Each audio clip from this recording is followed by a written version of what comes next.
an orc of the Dawn tribe, and your chief has given you as hostage in the old medieval term of hostage as part of the peace treaty. So you've been relocated to this town temporarily while they strive to sign a peace treaty.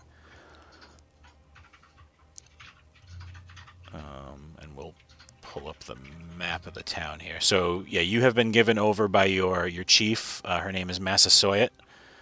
You've been given over to the town of Plymett to as hostage as Mayor Squanto and Chief Massasoit try to strive to work together to form a peace. Woody, you have a cousin.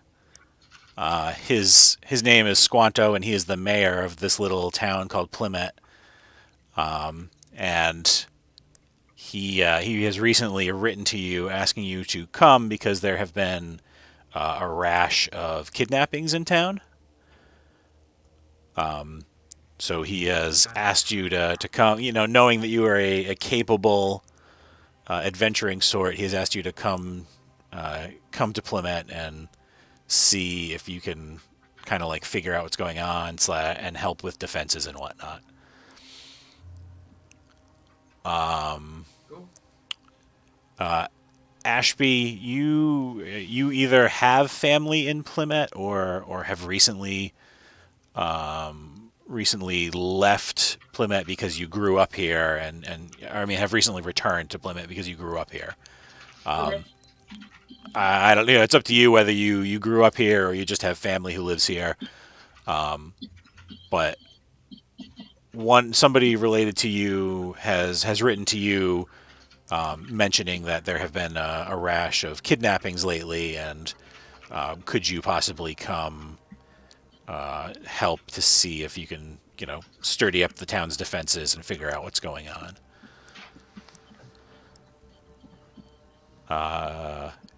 Jen, are you there? I am. Okay. I am. You're. I imagine you're not from the town so much. I went with Hermit. Okay, that's perfect. However, you've noticed that there have been some weird ritualistic killings in the area of animals. Centered around the woods and it's sort of like plains with patches of woods in the area around Plymett. So I imagine you're not super far from the town, but you definitely are not a member of the town. I'm the little crazy wild man that lives in the woods by himself and kind of cackles a little bit. Perfect. Yep. I really wish you could see my picture. I'm sad it's not there. You put it in the it's on chat. The token, right? Or is it the one with like the white hair? Yeah. Yeah. Okay. Yeah, I can see that. Yeah. Okay, because on the map he's there, but on my icon next to my screen, it's not there. Oh, weird. You know what? It's Basil. Oh yeah, he shows up. Woody's does not show up for some reason on the map. Woody's is just the normal elf on the map. Oh. Oh, Yeah. really? I think I want to see a crazy guy on my map. Woody is glorious. Yeah, because I can see your crazy guy in your video picture. Yeah. Yeah. And the same for Zugma. I can't see Zugma's icon is just like the normal. Oh yeah. Or I can see Zugma and Woody's icon in the map. You can see them both? Yeah. Can you take a screenshot of that for me and send it to me, please? Yes. Let's see. Thank you for not asking me to do something technical like that.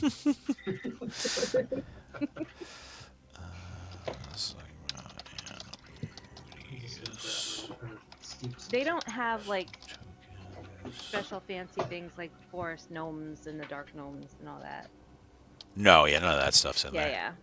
That's why I said just use like a separate sheet and then Yeah. build the think that's basics into why- ARealm. Like the character sheet builder that I was using gave me like an extra thing, but I'm gonna ignore that and go with what's in the book. Okay.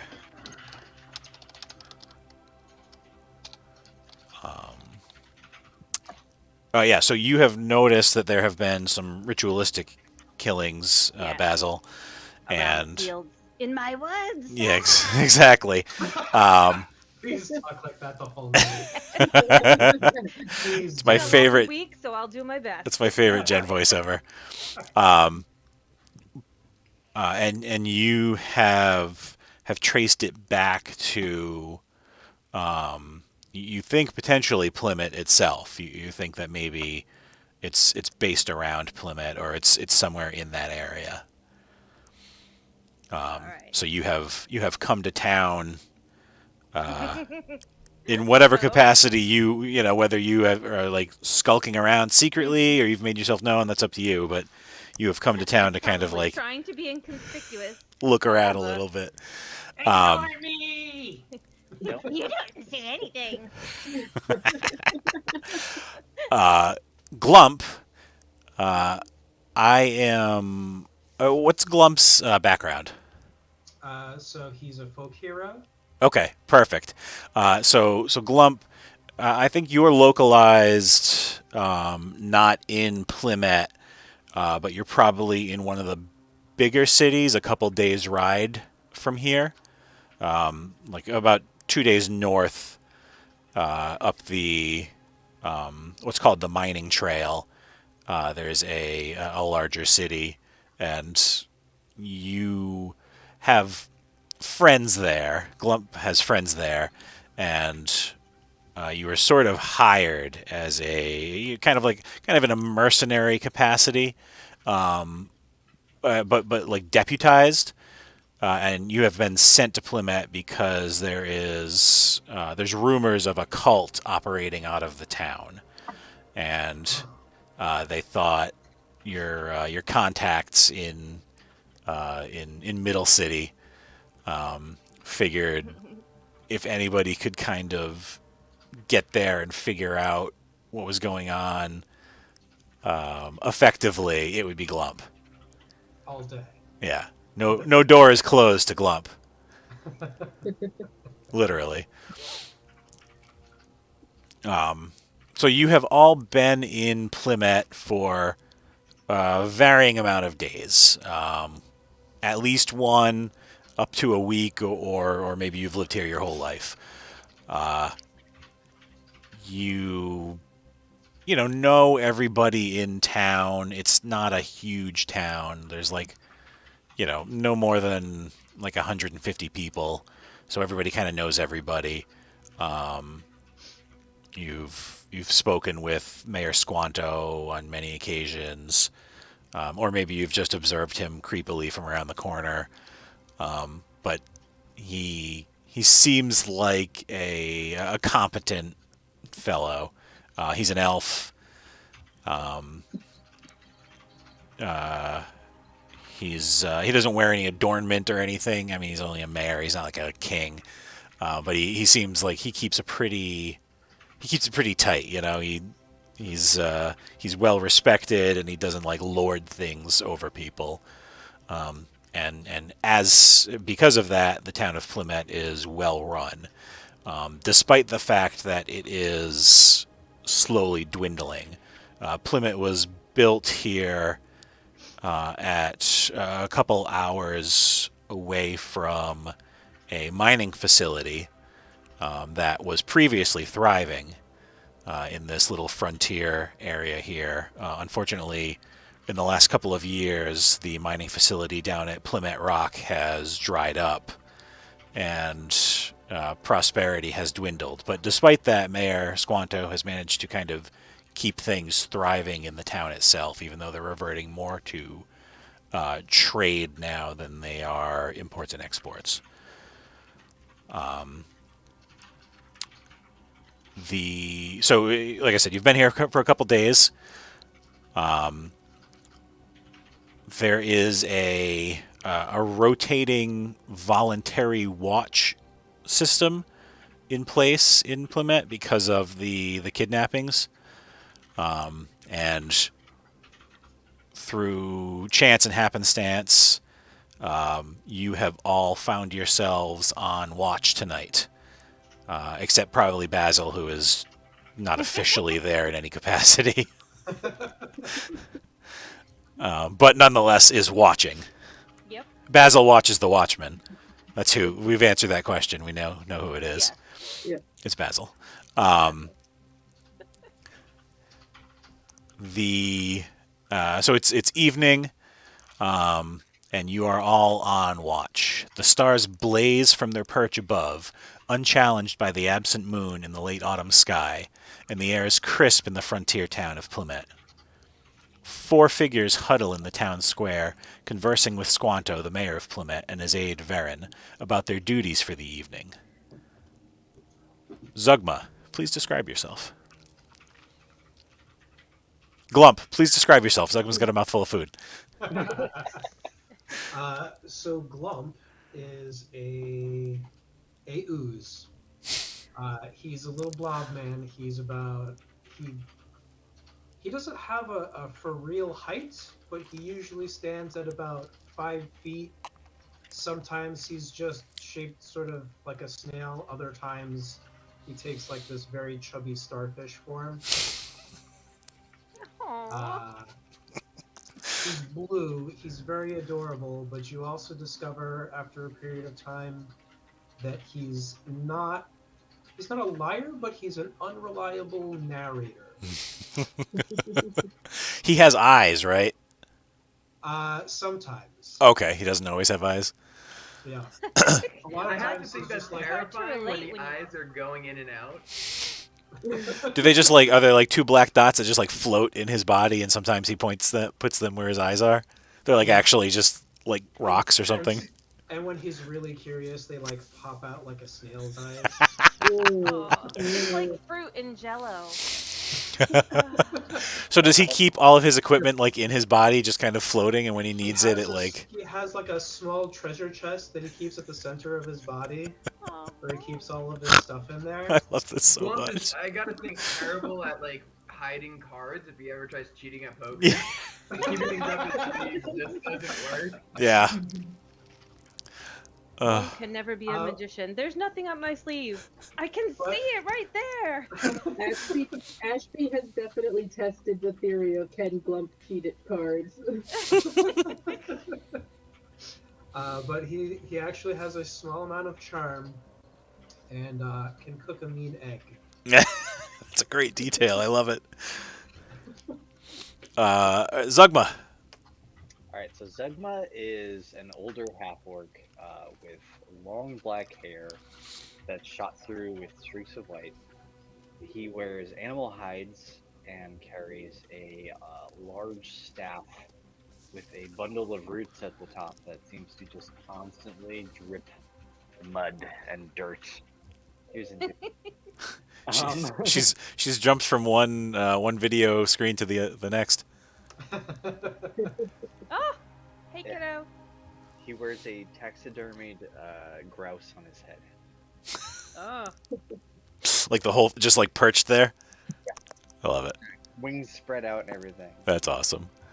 Oh my goodness, that reminds me of Neville's grandmother's hat. Yeah.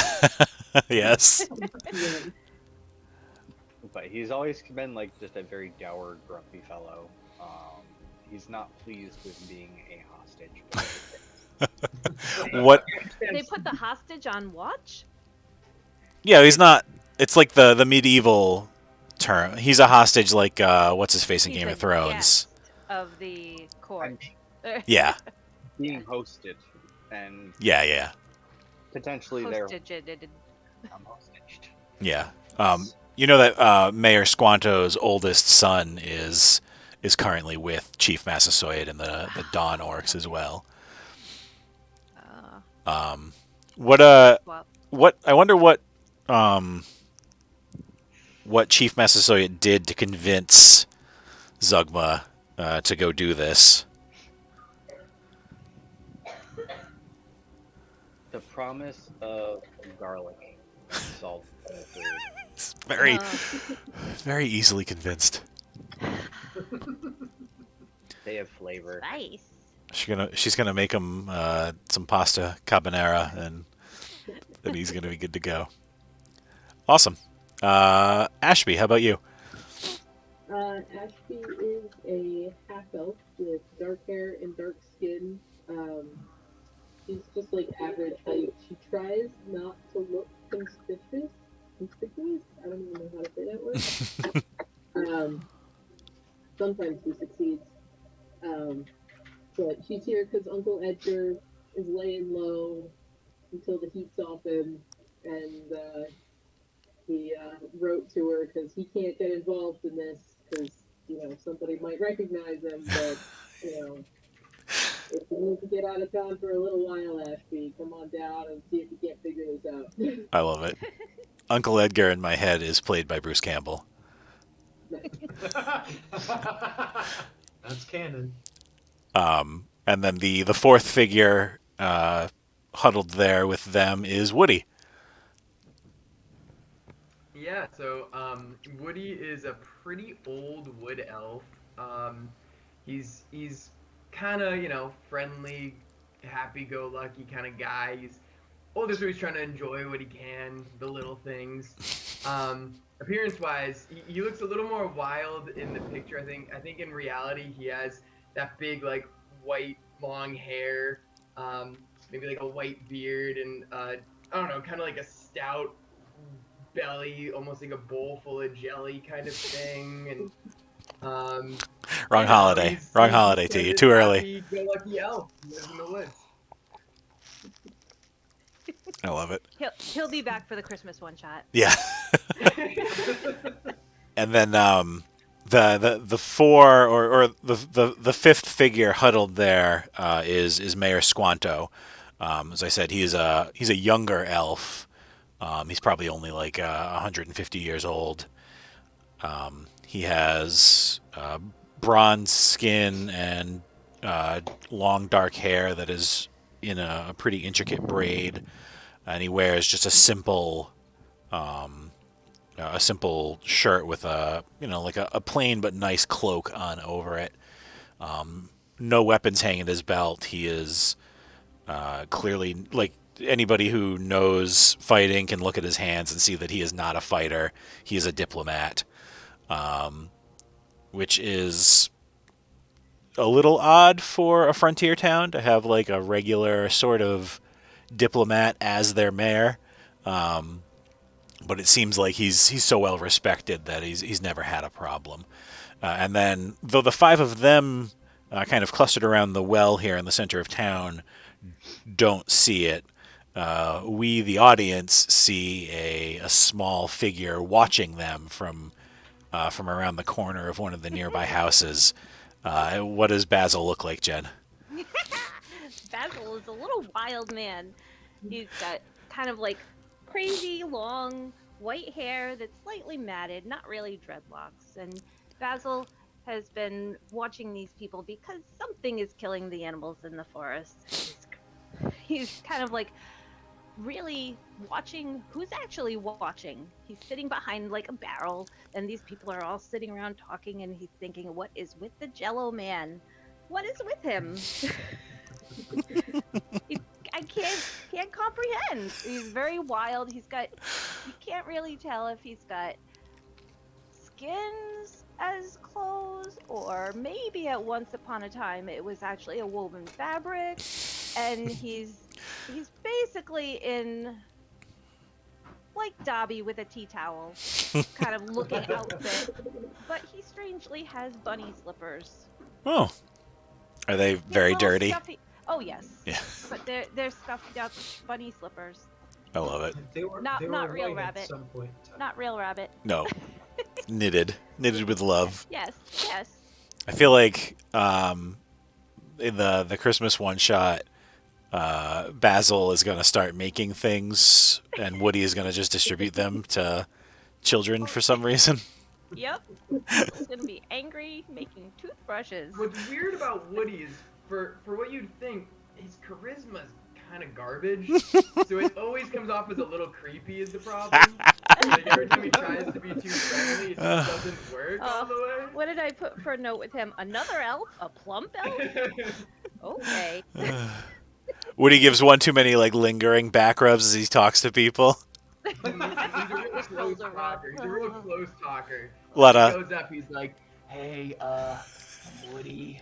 Oh, I like the I idea that he love does your pet people sweater." like they're animals as he's talking to them. a lot of shoulder squeezes. Oh yeah, you're a good boy. Ashby picks his pocket every time he comes near it. It's always like Put a your clump hand of over his hair or like just a couple rocks. Part of a. You realize she's doing it. It's just he's that close. It's automatic. It just happens, yeah. Yep. Part of a wooden horse, but not a whole thing.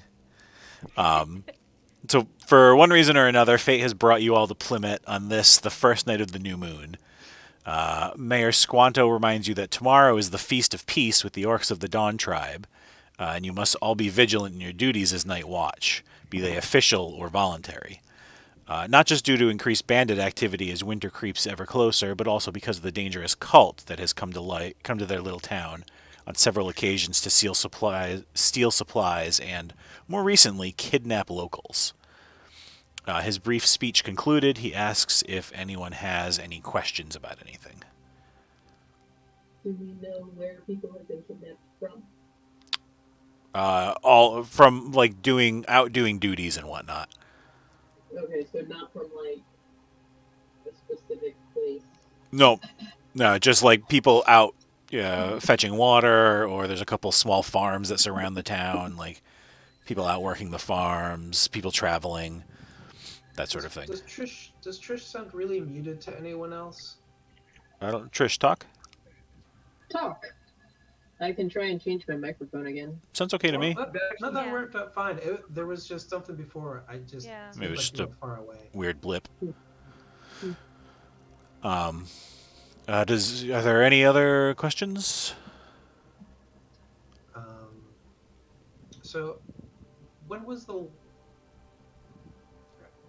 last time anyone was kidnapped? It was 2 weeks ago. Young Adel was taken while he was out playing in the wood. Oh no, Not the young vice boy. Exactly. Sorry, Nick. What was that? You broke up. Was everybody small humans? No. Some adults have been taken as well. So big humans. Yep. Big humans, big elves, little humans, little Akira's calling me to say goodnight. regular halflings. Okay. I think I forget. I think Glump's onto something. I love your question. Your energy's great. Any similarities between these small and large humans? Any jobs or anything like that? They're all related. They were not related. The only similarities were that they were outside of the town proper when it happened, and they were by themselves. So easy targets, it seems like. was there a time that they were all taken, or was it like broad daylight, middle of the night? Well, nobody has been taken in the middle of the night. Well, that's not true, actually. There was Nanny Winfred was taken in the middle of the night. She was the first one, actually, and since then we have been wiser about going out in the evening by ourselves. But other than that, there has been no pattern to the times.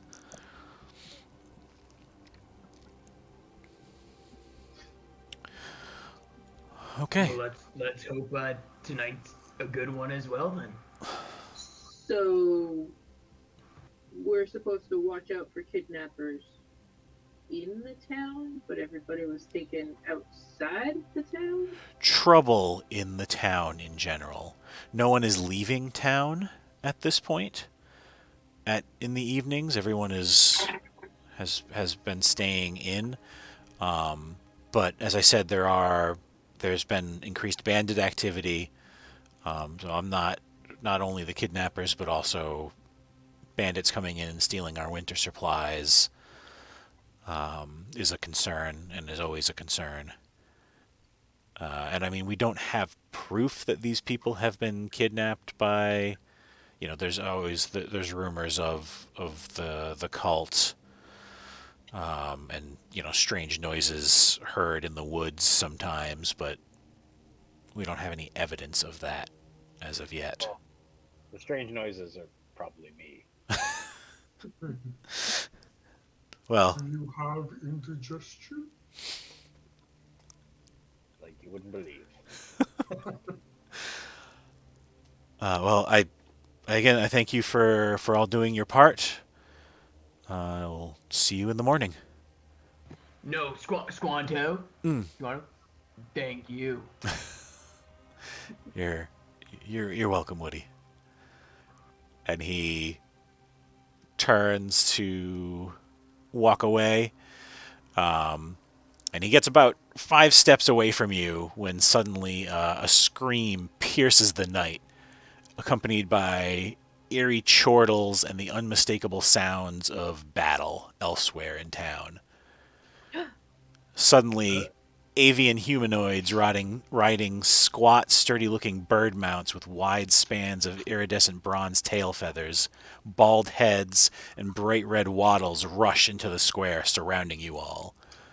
The bird people let out shrill cries while their mounts issue the throaty chortles you heard seconds ago as they begin to surround you and Mayor Squanto.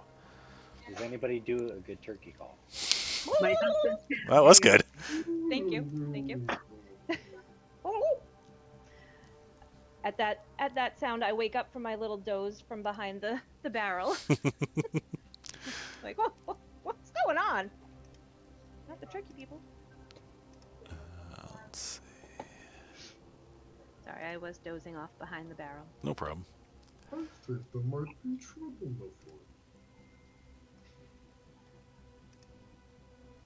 Do we recognize these turkey people? Driveway turkey. You do not recognize these jive turkeys. Do we at least have an idea of what they might be? Or is this completely foreign to us? Man, now we've got humongous character tokens and everything's minuscule. Yeah. Worry about Let me shrink everybody. Hang on. So you're at least the right size. So you can kind of put yourselves wherever you want to be in this town square area here. Hang on. Get behind me and I'll protect you with my gelatinous body. And this guy right here is Mayor Squanto. Swanton. Oh, he's tiny. Oh, there's a bunch of really tiny folk. Oh, Are they super small? yeah, I didn't Yeah. even realize they were there. Oh, it's doing that thing again, huh? Oh, Little wow. babies. Somebody send a screen cap of that to me, please. Not a. Working on it.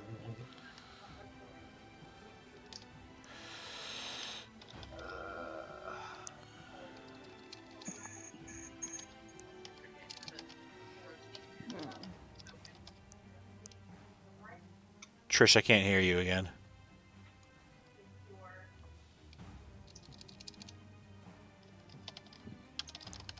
Did she vanish? Oh. Nope, she just shifted down. Can you hear me now? It's muted, but better than it was a second ago. Oh, wait. Is that? Oh, I can't do the long click. No. How do you rotate this token? I don't remember how to do If you click on your token and then hold Control, and then mouse wheel it. You can rotate it. Okay. What were you asking, Jen? I was wondering. I was gonna click on something and ask if these were people, but I can't long click to show you where to ping the map. Yeah. Yeah. Those little things, see right under my feet, is that one of the? That's one of the Eagles? avian. It was one of the bird people on their bird mount. Yeah. Okay, yeah. So I was dozing in the bushes here, Okay. watching the watchers, Here, let me do this. who aren't really watching my woods. We're not supposed to be watching your wood. Grumble, grumble. Toilet trouble. Just anybody to watch your woods. We can No. go push the No, cat. Hang on a stuff is sec. coming from this town to my woods.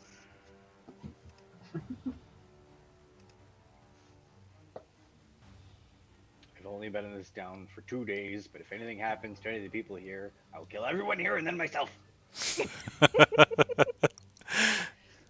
So what's weird is when I zoom out, like everybody's icons get really fragmented looking.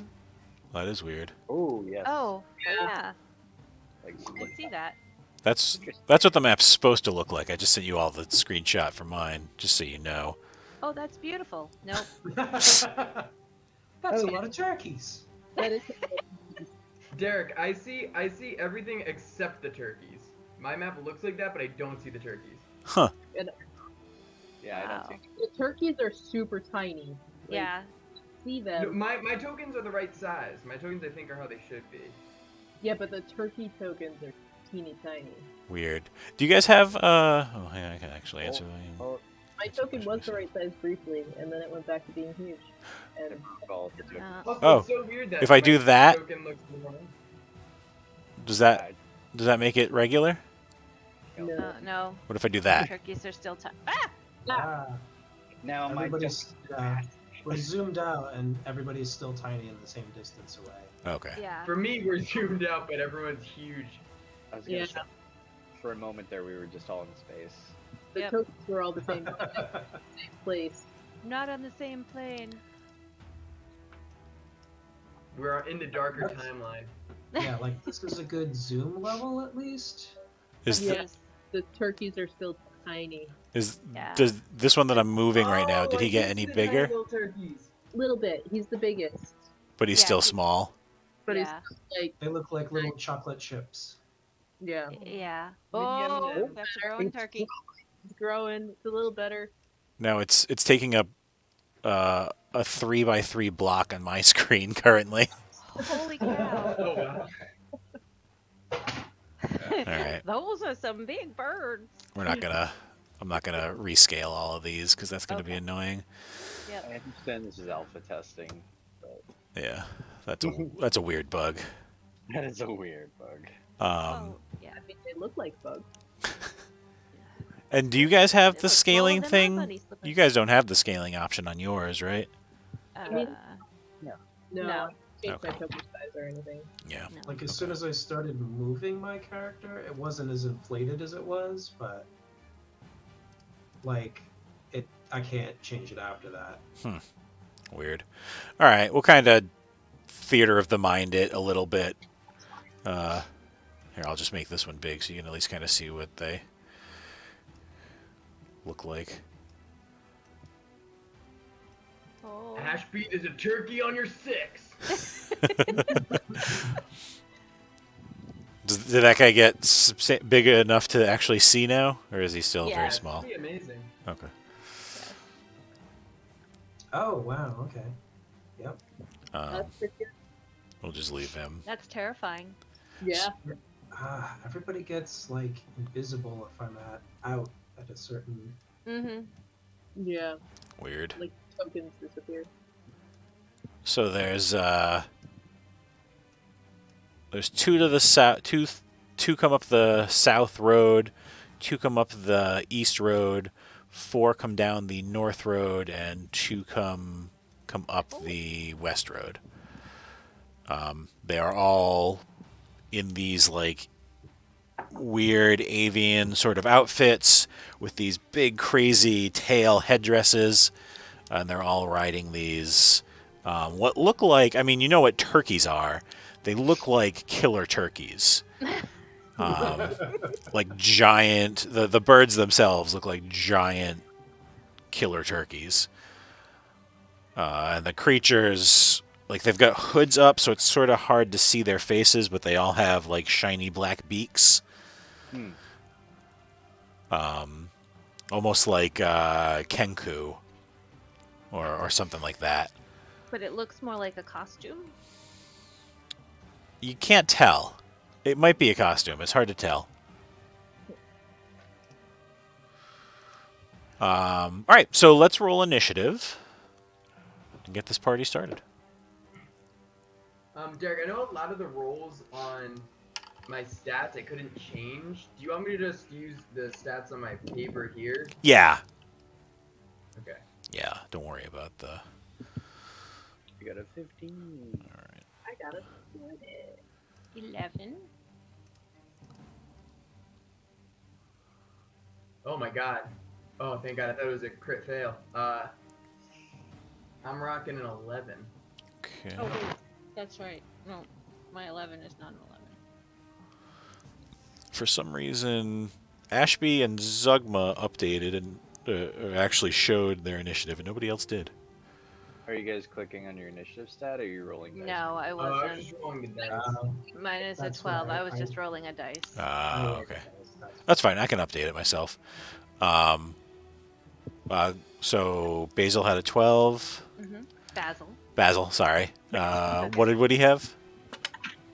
An 11. Oh my god, I clicked too many times though on the initiative again, so 8 more just rolled. I did get an 11 the first Okay. time. And Glump, what did you have? 11. 11 as well. All right. And then my pals here.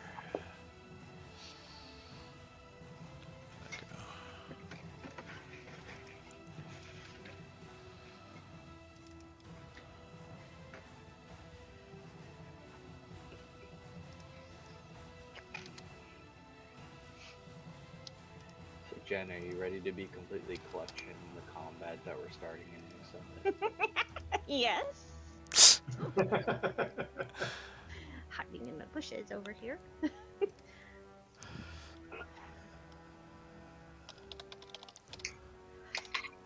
I appreciate that you're playing a sorcerer in this game.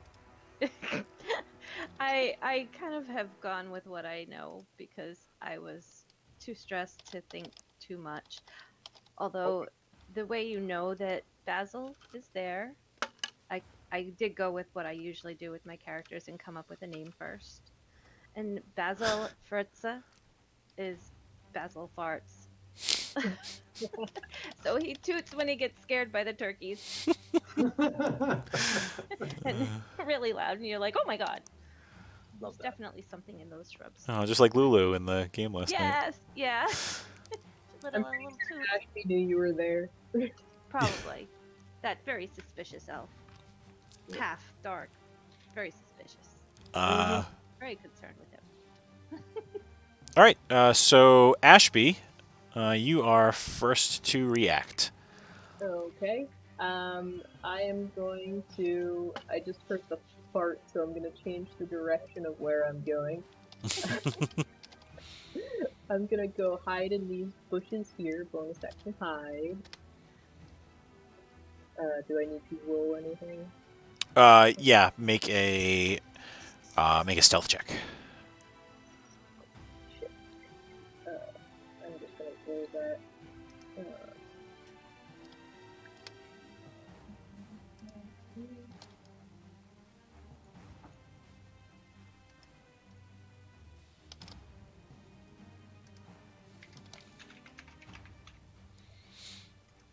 That work. I tried to roll a d20. It didn't work. I'm just going to roll a real one. That's fine. I do like. Did you guys notice there's like a new little dice pop up at the bottom now?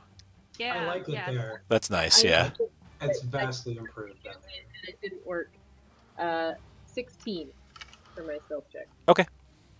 And then I am going to Oops. take out my short bow and shoot at whichever one is closest to me. All right. Yeah, there's one kind of in the square next to you there. Let me see if any of them pay any attention to you darting off at all. Well, we'll see if that one pays any attention to you darting off, I suppose.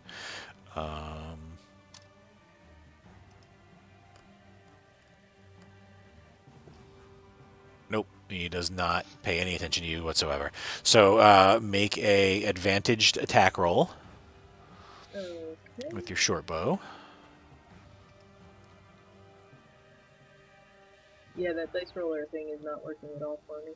Oh, it just popped up. Oh, okay. So it's the same either way.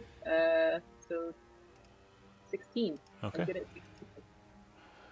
They used to, I wonder. Seems like they. Huh. You used to be able to right click on the die to roll with advantage or disadvantage, but it looks like they got rid of that. Yeah, so 16 hits. Okay. So. Are you shooting the mount or the figure? I'm gonna shoot the figure. Okay. That's 1d6 plus 3d6 plus 3. Because sneak attack. Yep. There. 13 damage. All right. So the figure drops off the mount, and now it is just a mount, kind of looking around, making weird noises, but it's very aggressive looking. Are you doing anything else? That was me going back to that action, so nope. Okay. Zugma. I am going to spend my action transforming into a huge black bear. Cool. I still have my orcish tusks kind of protruding from my lower jaw. Awesome. I still have the stuffed grouse on my head. Is it like fused? It looks like it belongs there. Gotcha. It's slightly larger now, but it still belongs there. Are there turkeys to my immediate left? It looks like they're not. Yeah, there are 2 mounted figures to your immediate left. Okay. I can't actually do anything beyond transform and like walk, but I'm going to at least like spend the rest of my turn roaring and being scary. Okay. Make an intimidation check for me. Sure. See if I can do anything here. Abilities. Oh no, it's based on my charisma. Despite the fact that I'm a fucking bear. Yeah, no, you can replace that with your strength, actually. Okay, cool. With your bear strength. My bear strength. D20 modifiers. Efficiency. Yeehaw. Look at all them dice, Derrick. Whoa. And then I threw a dice. I got a 10. Ooh. All right. Like I've seen it. Let's see. Well, You're just a black bear. Get out of here. so the one closest to you does not react in a terrified manner, but the mounted not the mount, but the fella mounted on the bird a little bit more to the south, like draws back and kind of reins his mount back a little bit. He is taken by surprise by the fact that this half orc just turned into a bear. As you do. Yeah. Yeah. I can't add conditions or anything to him, but we'll turn him that way so that we know he is. I made a mistake. He's spooked. He's spooked, bro. Look at spooked. All right, Basil, it is your turn. Basil wanted to do something, but I think I messed up with my spells. Sorry, guys. But it's okay. I got this. So Basil is toots. It was. I'm trying to see where they are. They're kind of all over the place. There are 2 directly north of you. There are 4 to the northeast. Okay, so like near Zugma, that's one There's chocolate chip. there's 2. Yeah, Zugma is adjacent to 2 of them. Okay, so I will say, ah, many vicious turkey riders of doom, and shoot a firebolt at one of them. Okay. One looks like it's kind of freaked out. Yep. You shooting into that one or the other one? The one that's freaked out. Okay. So it's just roll. So roll with advantage. So I can roll 2. Yep. D10s. No, D20. You got to hit it first. No, so yeah, that's sorry. I just rolled 3. No. One of those. Roll that. Don't see it. That was a 9. Did that hit? He's scared. Oh, I don't did know. it not roll 2? It only rolled 1. Oh, I clicked. Okay, I clicked it so there were 2 that should have rolled at the same time. And that one was a 7. I don't know what your modifier to hit is. Give me a second. That's important. Yep, +4. So the 13 is the. so yeah, the 9 hits then. Okay. All right. So, so the scared one, and that's D10. I can't see my thing at all because it won't let me scroll up and down. Did it not roll that one? It didn't roll anything, no. Oh gosh. Okay. Click. Click. There. I heard it. You rolled 2 d10s and a d8. I didn't do that this time though. I want to believe you, Jen. I do, but so the first of the d10s was a 3, so we're gonna go with that one. Okay. I'll take that. All right. So the frightened one takes a blast of fire to the face, Haha! I'll cook your goose. and seems to have lost his taste for the fight. His nerve. Um, A little taste of basil, huh? so he turns his mount, drawing an opportunity attack from. Oh no, he's going to withdraw, disengage rather from Zugma. So he is just running. Does Zugma get to go after him? No, he disengaged. No, because he disengaged. He just takes his turn to run. The other one, who was unimpressed by Zugma, however, turns and slashes. He's got these long bird claws that Zugma, they are clearly metal. Like they are clearly manufactured.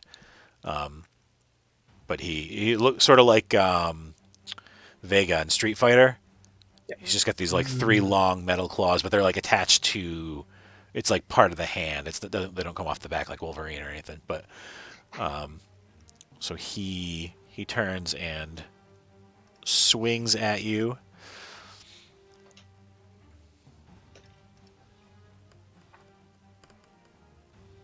I'm redoing my spell so I can fix As it. a bear, my AC is 11. Okay, he gets a 12. So he slashes you for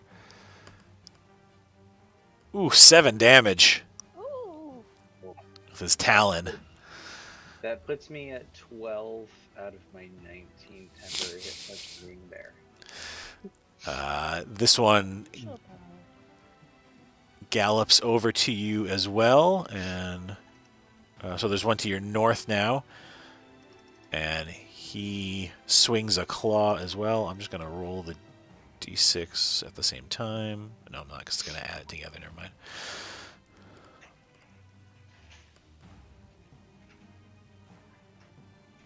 But misses with a 7. He gallops over, and his mount is being kind of uncooperative, and he swings his big metal claw at you, but doesn't manage to connect. And then let's see. These 2 gallop up. One attacks Glump, and one attacks Mayor Squanto. This bird charges directly at Ashby, who just shot its rider off. And these two split ranks. That one going after Basil, and the other one going after Ashby as well. This one comes over for Ashby, and this one goes up after Woody. So let's see. Roll all these here. So Glump.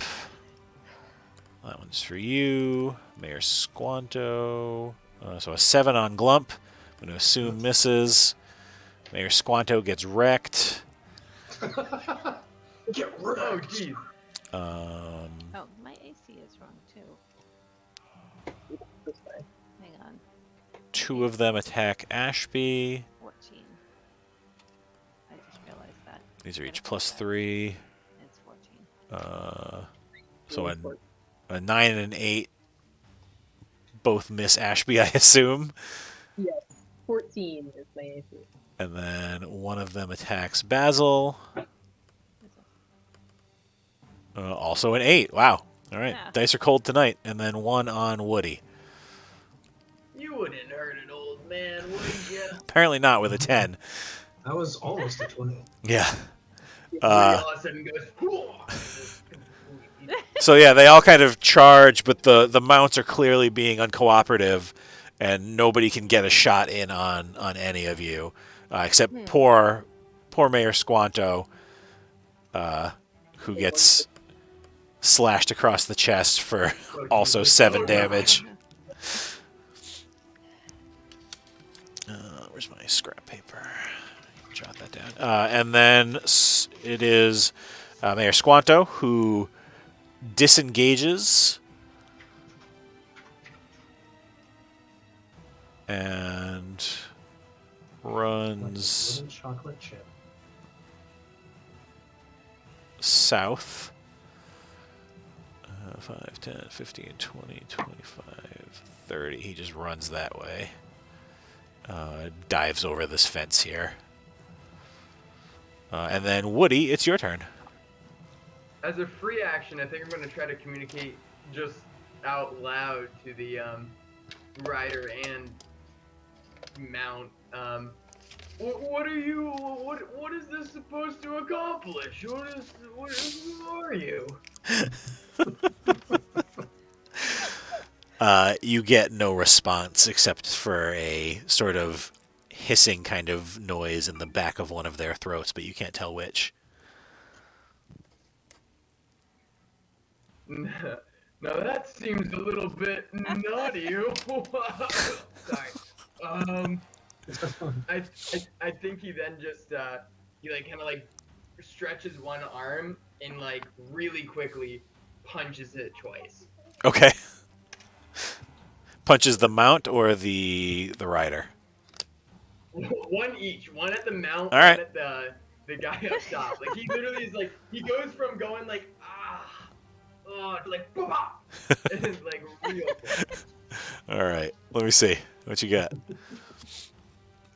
I tried to double d20s and I added a +6 modifier.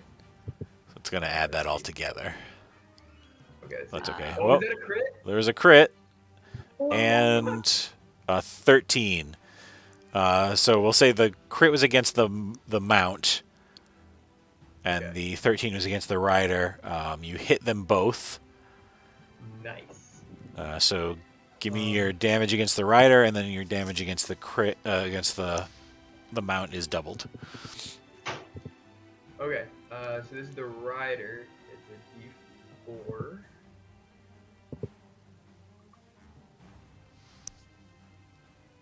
It's the rider 7. All right. So you knock the rider The out mount cold. And the amount is doubled, you said? Yeah. Does that count like both bonus? No, you add the bonus once. You just double the dice. Okay, got it. Oh, it only rolled. Oh, no, I did 2. Oh, no, there's 7. Also 7. Okay. So yeah, you range back and pow, like double punch, and you hit the rider in the chest, and their bird mask comes flying off, and you see that it's just a normal human in this garb, and they just fall to the ground still, and then you punch the turkey just right in the face. It's like massive. Right in the gift. It's not quite as big as a horse, but it's almost as big as a horse, this turkey. And you just cold cock the thing, and it kind of shakes its head and goes, "Roar!" and comes back at you. It's still standing, but it looks a little dazed. Impressive. But you've made it mad now. We are exploring just how terrifying turkeys really. Yeah, Yep. they are horrible, horrible creatures. Sure are. Glump, it's your turn. You are trespassing. You are disturbing the peace and committing assault. You need to stop. And then you see a tendril come out and just slap the rider. So I'll make that reckless. Okay.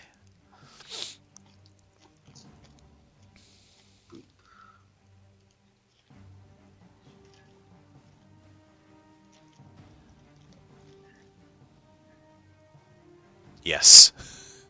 Uh-huh. Oh, it's adding number. Okay. Yeah, that's okay.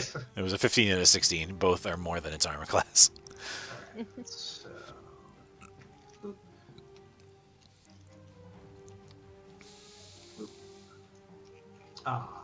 7 damage.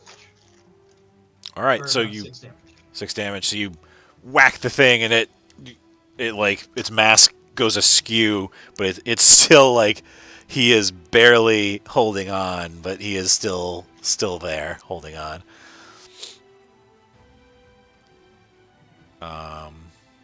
And then the turkeys go.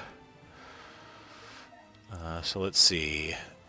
Zugma, 2 of these turkeys are they kind of rear up, and they've got these wicked looking talons, and they just rake at you, each with 1 talon. Let's see.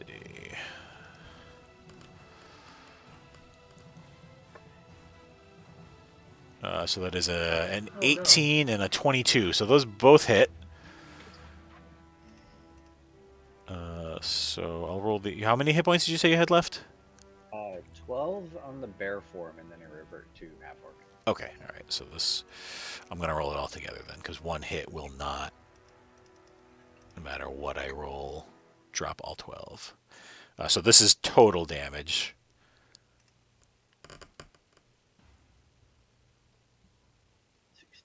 16 damage. I So a get lot like of turkeys. knocked aside momentarily, and my form reverts to a gross, dirty half orc in hide armor. Shrink back down. The turkeys are unimpressed. Time to bear up against so you can take another round of hits like that. These 2 are against Glump. He's got advantage. Okay, so that'll be 1 then. So that is a 14. Miss. Okay. He's looking for 18. And the second one gets a 23. Let me try to deflect. All right. Or you can do globby things or something. Not enough. 21 is all it got me. Gotcha. All right.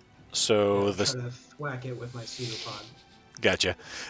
So the second one, you managed to kind of ooze out of the way of the first one and into the way of the second one as it rakes into your form for 7 damage with one of its large talons. Woody, one of the one on you attacks you.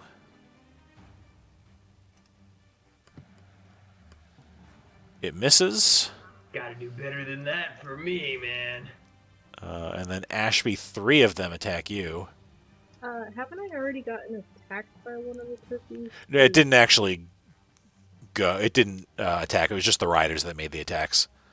Because didn't I kill the rider of the turkey that was right next to me? You did. It's just the turkey. Okay. It is The turkey's just being. it is aggressively attacking you. The turkey. Two riders. I'm just a little confused. So 2 riders came over. I thought it was the turkey that I had killed the rider of and one other before. Yeah, no, two. I moved the turkey out of turn, forgetting that they have their own initiative. So yeah, 2 riders came over to you in addition to the one that you shot the rider of. Okay. Let's see.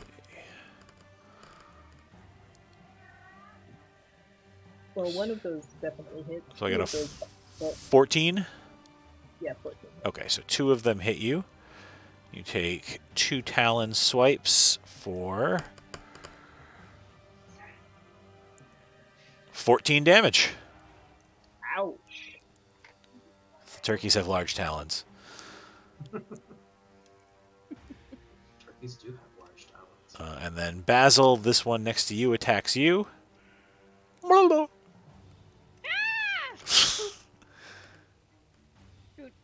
Gets an 18. Yeah. Uh, I only hit a 14. Swipes down onto you for 10 damage. Ah!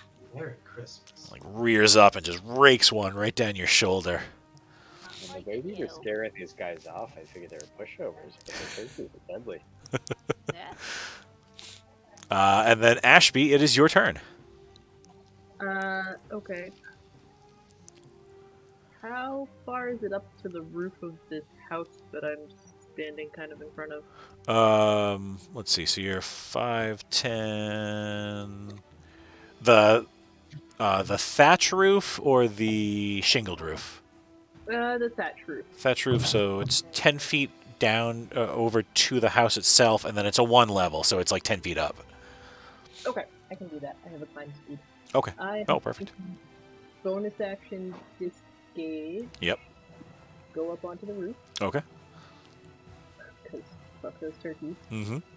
And then I am going to shoot one of the other riders that was attacking me. Okay.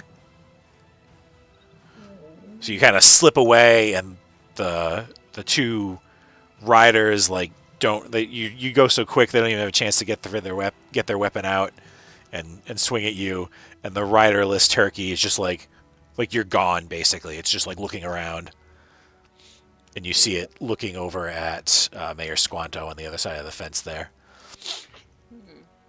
Does an 18 hit? Yes. Okay, and that did not have sneak attack damage because I couldn't find. And I'm not next to anybody.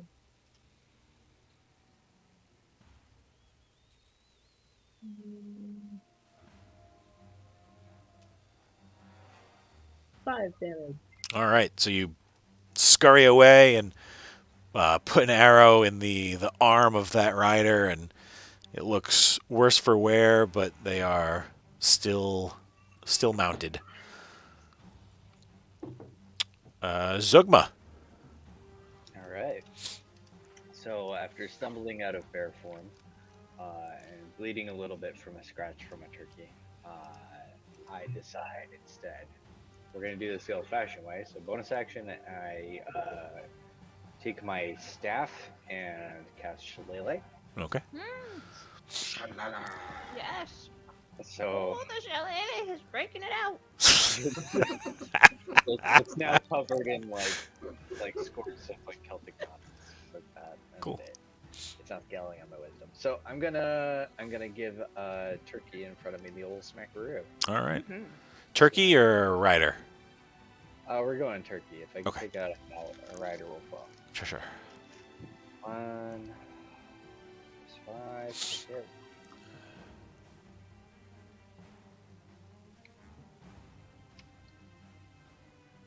It's an 11 hit. It does. Oh, cool. Turkey is not an agile animal. D8 plus my wisdom mod. Clock it right on its gross bald skull. Oh, sorry, no, let me redo that. It's 1 + 3. We just use the first one was a 7, so just keep that one. Sure, 7. 7, I'll take it. +3, you said? Yeah, so it's 7 plus 3. All right, so you bash the thing in the head, and it's still standing, but it's like, oh, and it looks a bit shaky on its legs now. I don't. And then Basil, it's your turn. Oh my god. So There's one right in front of you. Yep.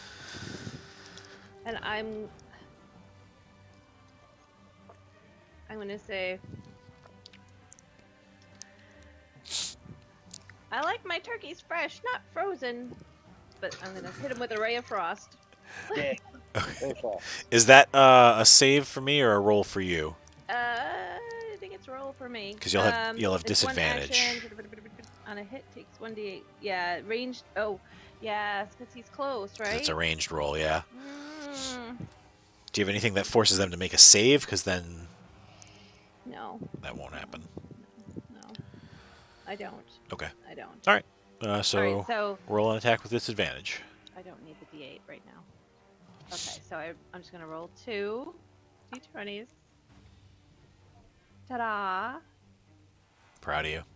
Thank you. Plus 4. Oh shoot! There's a spot where you can add the modifier. Yeah, but it adds them all together. It's okay. So what is it? +4, you said? Yes. So yeah, Right. 15 hits. Okay. All right. So he gets 1d8 to the frozen face bird. Okay. You're doing it to the bird? Yeah. All right. Right in the beak. Ooh, nice. I can't see it. It's an 8. Okay. Woohoo! So you blast him, and he goes, "Mm," and he can't squawk at you because his beak's frozen shut. Yes. And his speed is reduced by 10 feet. okay, cool. So I can't move away from him. Correct. Yes. I mean, you can, but you will draw 2 opportunity attacks, No, one from each of them. Yep. Yeah. which you do not want to do. I'm backed up in the corner of this house here. All right, so the Zugma, the rider on the turkey that you clobbered, is still swinging those claws at you, but he has disadvantage because it is his mount is not cooperating currently. So he misses. And the other rider also swings at you.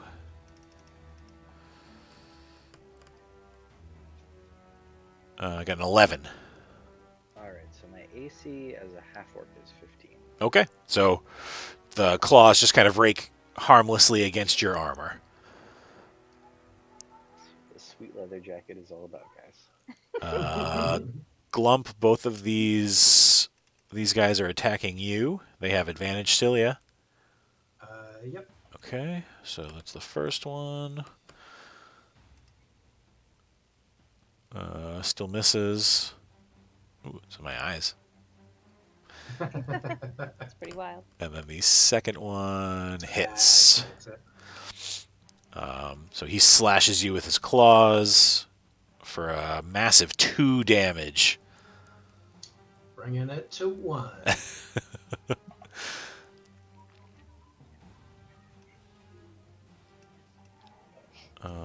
These two no longer having a target in Ashby. One rides over to Woody there, and the other one rides over to Mayor Squanto. Sorry, Mayor. So this one attacks Ashby, or not Ashby, Woody. That is a 13 to hit you, Woody. That is a negative. Woody's so agile, his AC is 17. Wow, all right. So he just like Old fella, but he's a fast fella. dodges and cackles a little bit. It's like the old guy in Dragon Ball Z. I'm picturing. Roshi. Roshi. Thinking, the old guy from Avatar. I haven't watched enough of that. Everybody wants to be Uncle Iroh, but he's too cool for most of us. This one is against Mayor. Mayor Squanto gets crit. Oh, no. So you see, Oh, the big man's down. yeah, you see the turkey rides up, and the the rider just reaches over the fence and slashes Mayor Squanto right across the face, and Mayor Squanto just drops. I'm assuming. To be fair, I should roll damage first. Let's see. Yeah, let's roll damage. He Maybe I he can break. could min it. Oh, it was almost double min. So that's actually, he is still standing. He has he took 5 damage. So he's not dropped yet, but he looks like there's just blood running down his face now. His beautiful, beautiful face, and he looks pretty rough. And then finally, Basil, the one on you. The rider on you also has disadvantage because his mount is now being uncooperative. So a 9, I'm assuming, misses. And he does not manage to slice you with his claws either. Mayor Squanto again disengages and runs actually into this house. There's like a side door there, and he just darts in the house. Good call. Bars the door behind him. The door, cousin. Him, but he ran away. So. And then Woody, it's your turn. I think after seeing his cousin just get absolutely destroyed, Woody's gonna say, "You know what? Family is everything." and then he's gonna kind of go a little like Optimus Prime when he's like starting to like really wreck shit, and he's gonna start by, I think, using his comma, which is pretty much like a mini sickle kind of device, to attack the turkey that's right in front of him. What was that? I said, is it an Oxford comma? Sorry. Who gives a fuck about the Oxford comma, Jen? A Kai point? Do I have to say that like ahead? You usually have to say like Kai. A key point. The extra Kai attacks ahead of time, or? No, yeah, you can declare that at any point. Okay, cool. Good to know. Okay, then I'll start by just attacking the one in front of me once. So there's a turkey in front of you, and there's a rider and a turkey. Okay. In that case, what I'm gonna do is I'm gonna use the sickle on the one in front of me. I'm gonna drop the sickle and punch the rider and the turkey again with fury of blows of the other one. Okay. So it'll be like a total of 3 attacks if I use the extra. Right on. Like, drop, boom, boom, and we'll see if it works or not. Okay. So this will be against the turkey in front of me. All right.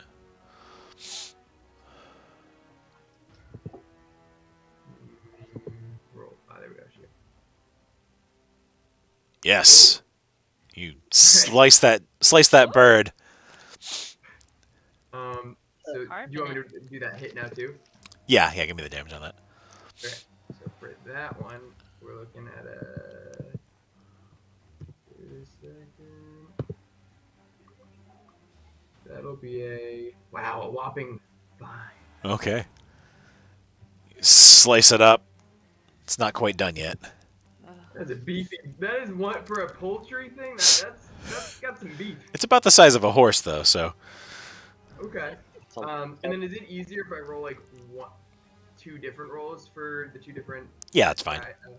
Okay. 2, and then The left one will be the rider, and the right one will be the mount. Okay, 1 punch for each.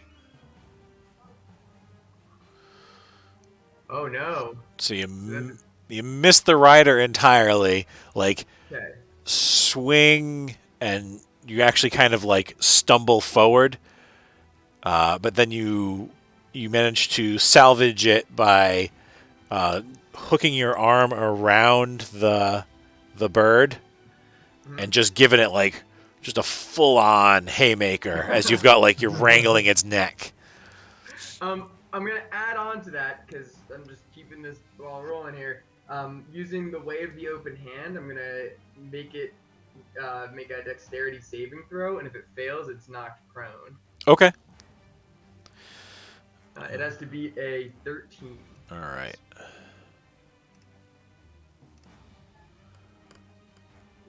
It does. Oh, man. Yeah, I think it's an 18. Incredibly I will I'm going to make you a deal here, TJ. If you want, you can make it fail that save, and make it fall prone as you yourself fall prone as well, because you've got it kind of wrangled around the neck. So I think if you want to bring it down, you go prone and you also bring it down. I do like the image of me sort of like, is it like a sumo, what's it called? A sumo plex where you're just kind of like, A suplex? Go down together. Yeah, because that Kinda first like that. swing was so wild that like the force of it, you just like grab the thing by the neck and try to keep yourself up, but you don't, and you just like pummel it in the head as you all fall I'll make that fall to the deal. ground. Okay. I love it. So the turkey falls and the rider falls off the turkey, and her mask falls away as well. She is a half elf, and she clearly is not a bird person. She's a cat lady. So roll your damage that you did to the turkey. Oh, right. Okay. God, now that you're saying like bird lady, I'm thinking of that Kids in the Hall Oh my sketch. gosh. Damn flags. Bird lady. All right. So Flying sheep. you punch the turkey in the head, and you all go sprawling onto the ground. And I'm making a then mess over here, guys. Glump, it's your turn. All right. So I've still got 2 guys at me right now. Yeah, right? 2 mounted riders are still there. So I'm gonna thwack the one that's injured first. Okay. With reckless attack. I think that does it. Yep. So let's see. D10 plus 5.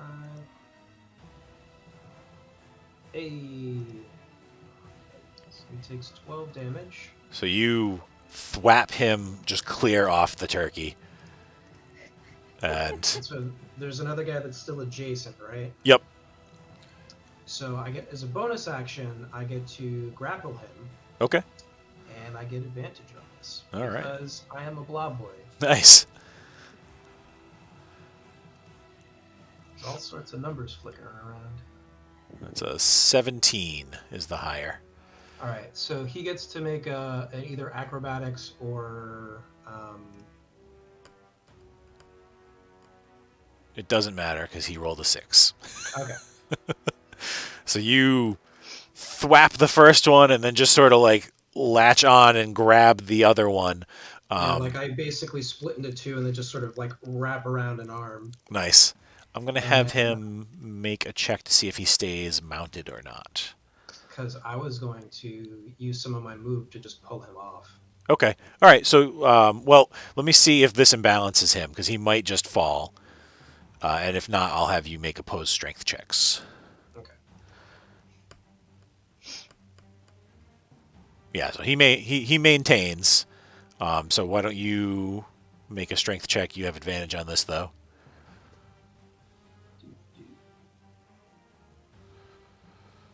Although, wow. Natural 20. Okay. Yeah, I was gonna say so does he because he is mounted, but I don't think it's gonna matter. Nope. He rolled a 19, but You did really well. he's got no strength bonus and you do, and you crit. So yeah. So tell me what happens there. So basically, I sort of like split into 2 and then just like double helix around an arm.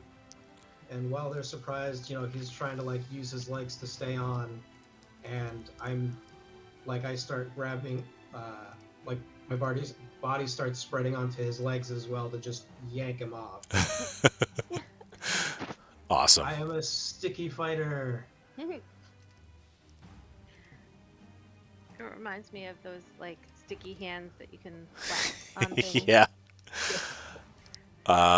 All right, so the turkeys are up next. Well done there, Glump. The turkeys all turn tail and run. Fat like the turkeys. lone turkeys. You have so Glump, you have an opportunity attack. Woody, you have an opportunity attack. I'm taking. I'm gonna kind of pick up the knife that like, because I'm prone also, so I would take. Would I be able to make an attack, or since I'm on the ground? Oh yeah, you can. It's Whoa. yeah. So Glump just whacks one of the turkeys and it just drops. Yeah, that's right. I forgot that you and the turkey is actually going to stand up and then try to bolt. But yeah, you can totally grab the knife that while you're on the ground and. Oh, and actually, you wouldn't be able to grab the knife. You'd have to do it with an unarmed. Okay, now I'm doing unarmed. Against just one turkey or two? Just you pick. You can make it against either of them. You have disadvantage on this because you are prone. 16 Okay, damage I'll do to it the turkey again. fleeing. Okay, yeah, he did. I wasn't bothered, but I'll do it against the one that like I've already been kind of attacking quite a bit. okay.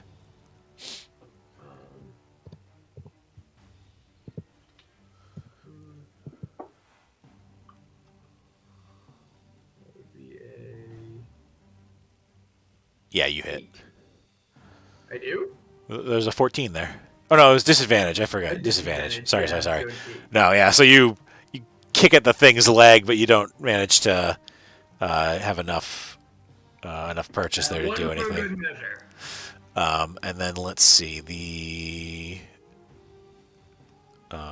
actually, so I think this one's the one that was chasing Mayor Squanto, whistles, and the rest of them. You're right, guys. Okay. Mhm. So this one's gonna. Oh no! Did it use its move? No, it didn't. So yeah, this one down here rides off down the street. The two on Zugma stay, and the one on Basil stays. So an attack on Basil. That is a 12. Nope. All I have right. a 14. And then 2 attacks on Zugma. 1 hit. The 11 misses, but the 20 hits. Not Zugma. And Zugma takes 7 damage.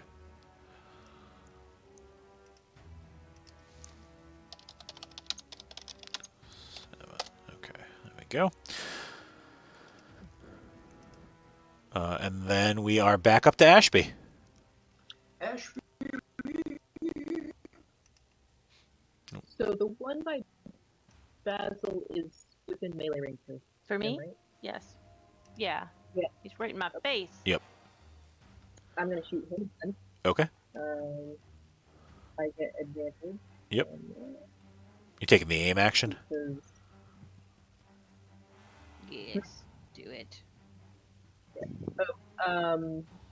question for you. Yeah. As I roll this. Is a potion a bonus action or an action? A bonus action. Does a 13 hit? Yes. Okay, cool. So that.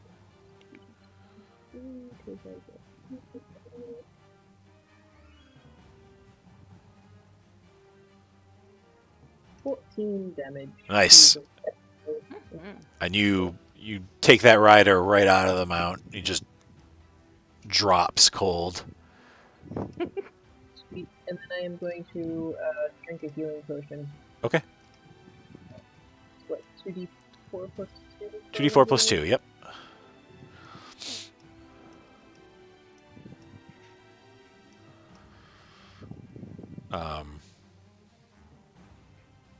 Nice. I've been playing with. I saw on some like rules thread, people were talking about house rules they use, and one of them was if you drink a healing potion as a bonus action, then you roll it like normal. But if you drink it as a standard action, then you can just take the full heal. You guys think about that. I like that. I thought it was a pretty I cool like idea. that. Yeah. It gives more incentive to like really like take your time to heal. Yeah, because and that was basically what they were saying. Like in game, it's the difference between like just chugging the thing real quick and like kind of slurping it on yourself, or like taking your time to fully like digest this healing potion and make sure that you get the whole thing in you. I think it's a cool. At that point, you're sacrificing an attack or a spell specifically to focus on healing. Yeah. Yeah. Nate, you took 7 damage from one of the turkeys. What did it roll? I got a 20. That would definitely. Yeah. Oh, I can't just do -7. This isn't how 20 guys have to do math. I know. I know. All right, so and Zugma, it is your turn. Oh, great. Okay, so bonus action, I'm gonna cast Healing Word on myself. Okay. I say the magic word Chimichanga. Chimichanga solve everything. Oh man, why did you say that? No, I want a chimichanga. What is it? 1d4 plus spellcasting mod, which is 5. And add your proficiency mod to that as well. I do that as a house rule.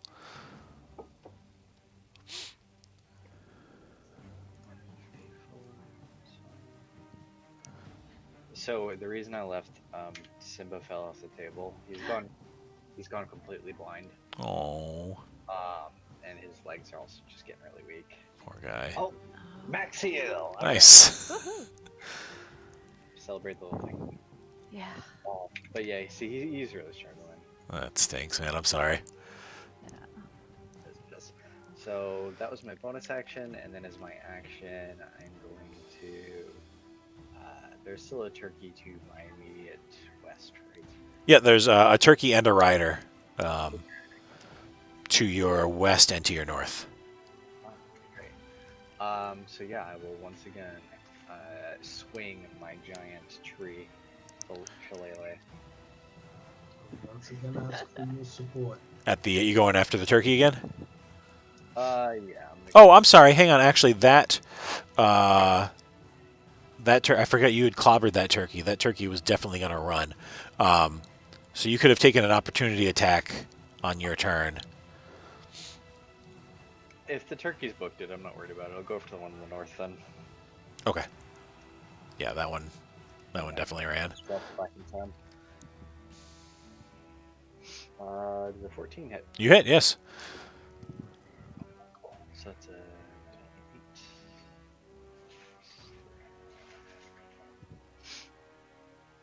8. Nice. Woof. And you Roll that dice. bring that shillelagh down and just clobber that turkey to the ground. And the rider kind of just like sprawls in the dirt there.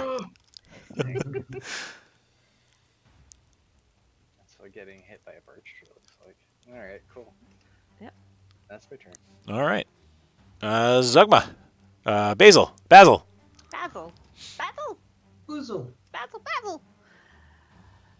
So, the rider is off of the bird in front of me. And dead. Very dead. And dead. An arrow right through their chest. It was fantastic. And oh, all right. So, I'm going to say, nice shot, suspicious elf.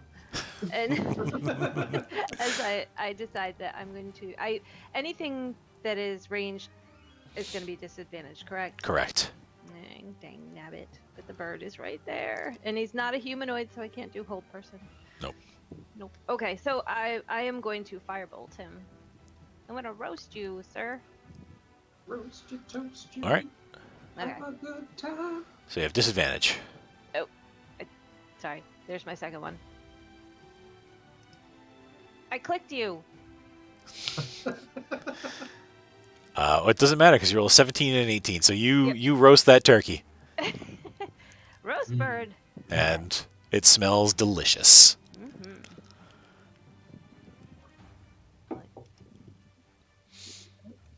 Yeah. Yep. You roast that bird. The 3 remaining cultists all yell, all like kind of look at each other and whistle and chirp. And one of them says, "What?" And the other one says, "Go, run!" And the three of them all disengage and run. Can I try to grab one? Would I have a chance to try to like? You can chase one. You don't get like a reaction to grab it because he specifically disengages away from you. You do see that Glump has one grappled. Nice. I definitely am gonna try to chase for a second too. All right. So let's see this one. It runs that way. That one runs that way, and this one is going to try to disengage from Glump.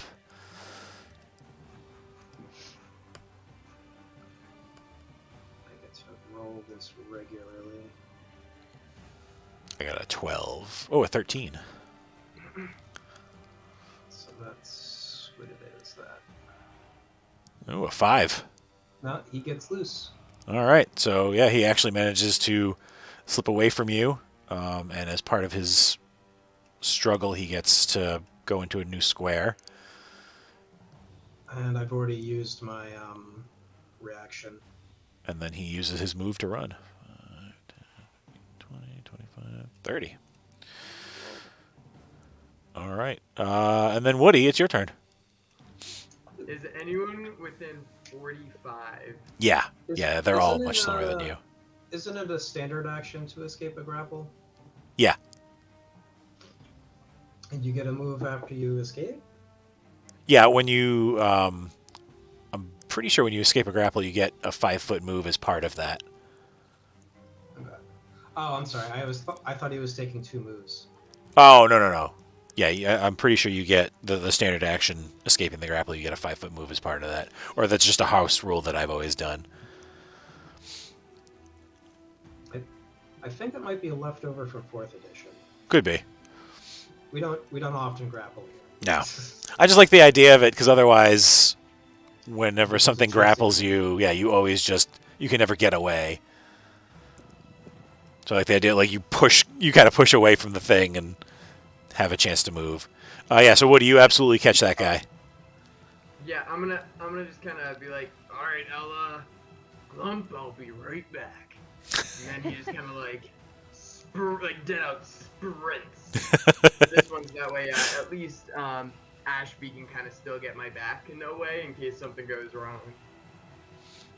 All right, are you attacking that one? Yeah, I'm literally gonna like sprint and then just like completely dive for the top of like on the rider and try to just like tackle him / grab him. Yeah, there's no mount anymore. It's just the guy. Oh, okay, perfect. Yeah. I'm gonna like completely just envelop him. Okay. So you're trying to like grab him? Pretty much, yeah. All right. So make a. Do you have to hit first with grapple, or do you just make the? I think you just make the roll now, right? You make the roll and it's contested. Yep. Okay. So make an athletics check. Boy, it's going to have to be good. Athletics is not his strong suit. That is a. I got an 18 to avoid that. Oh boy. Okay, it's gonna be tough. Time to bring the big guns.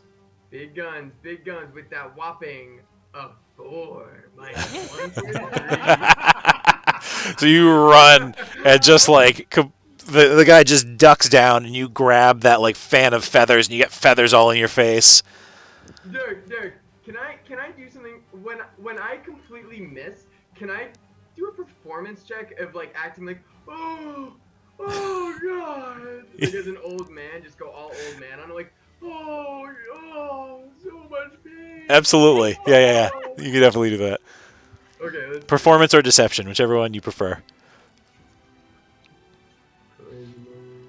Doesn't matter. It's both -1 for Oh my god. So it's not a great performance.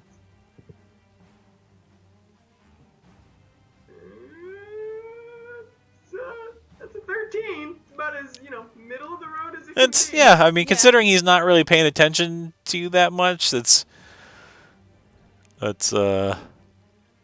terrible. Glump. Glump's gonna chase after the dude. And gotta They still don't get far enough away. So I'm going to Stop, you're resisting arrest.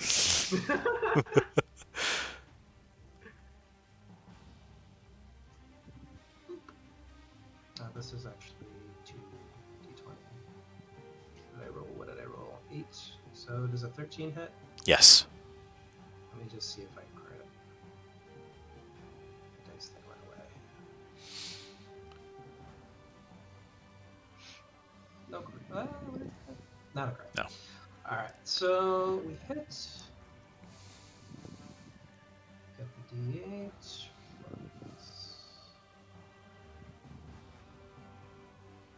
For 9 damage. So you're resisting arrest, and then just whap him, and he just goes cold. just drops. Completely goes limp. Glump doesn't know his own strength. I'm definitely strong. There are no more turkeys, so Ashby, that's your turn. Okay, so it was 10 feet down, right? Correct. So I think I can get in a square of the guy that Woody ran after. 25. You can get right adjacent to it, actually. Okay, so like right there. Yep. And then. Well, Woody would be in that square, so you did go north. No big deal. And then. What the heck? I'll try and grapple him. All right. This is a straight d20 roll for me, because I have. I'm still putting up a whole performance to try to distract the guy. Yeah, Woody's like, oh, No! my arthritis. Does that count as an elf action and I get advantage? No. You remind me of my grandson! But he rolled a 3 to resist you, so unless you really pooch it. No, you're good. Yeah, so you run up and just grab the guy. Alright, I got him. Joke's on you! I feel fine, but you really do remind me of my grandson. Zugma. Just tie him up now. Right. Pull out some rope out of my explorer's pack and start, like, wrapping. I wrap him beautifully. Zugma, it's your turn. It's almost like it's in my blood to wrap him like a gift.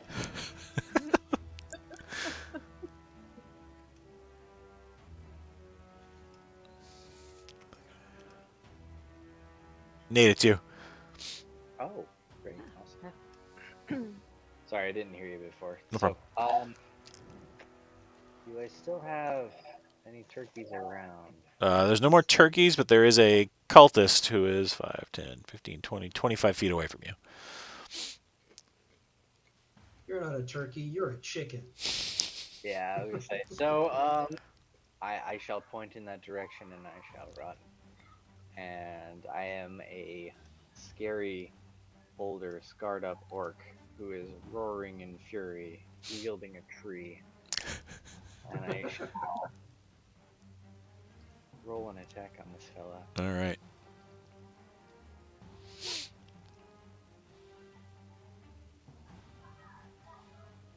Ah, it was almost the one. Oh, still hits though. Well, no, if it's a 1, it's a... I mean, it was almost the 20 rather, but it was a 12. So you still hit. The sevens on their die really look like Yeah. Yeah. That looks like a 1. I Yeah. seriously thought I had just rolled a nat 1. Okay. Nope, that was a 7. It wasn't until it added it up that I thought it was a 7. The only way you can tell it's not a nat 1 is when it's a nat 1, the die turns gray and then crumbles. Oh, nice. Okay, yeah. Yep, you're right.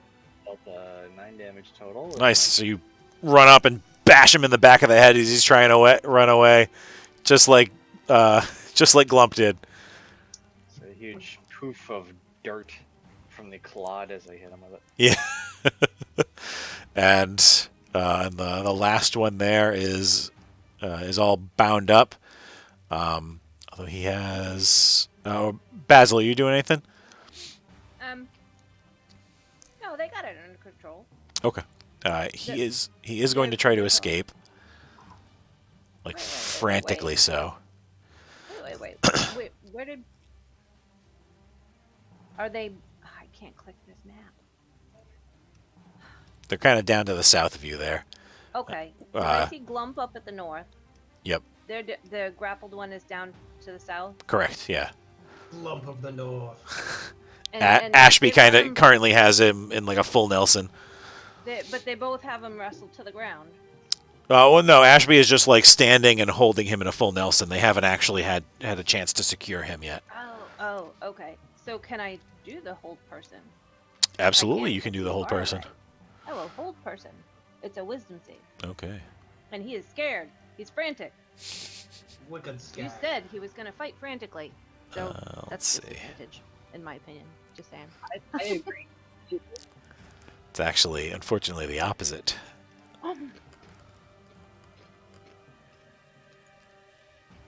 I got a 10. I don't think it matters.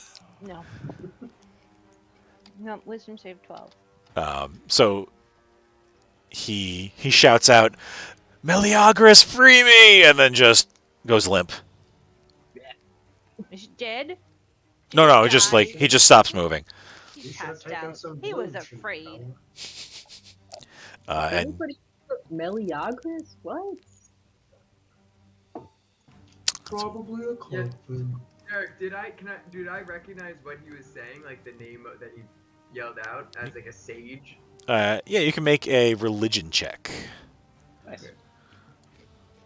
Anybody can. You all would have heard him yell that. Mm-hmm. Oh gosh. Grump's gonna Three be plus on. 5. Oh, I actually get a positive there. Oh, I got a +4 to religion. That's not bad.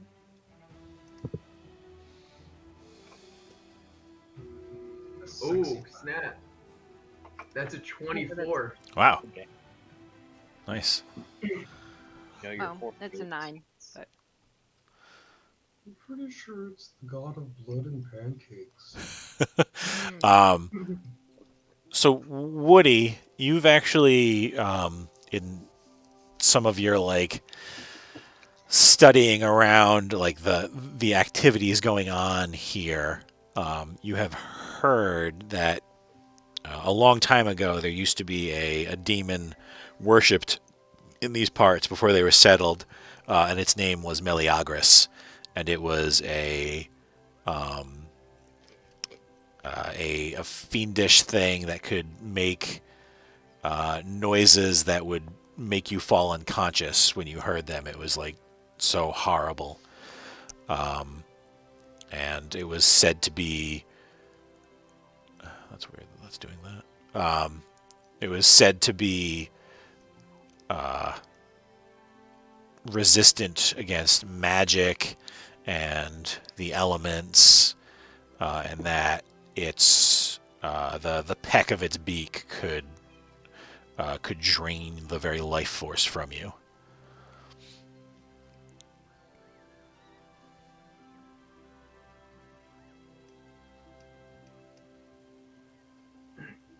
Cool. Well, I mean, to be honest, if a beak were to hit any of us multiple times, it would drain the life force out of us eventually. It's death by 1,000 paper cuts, really, you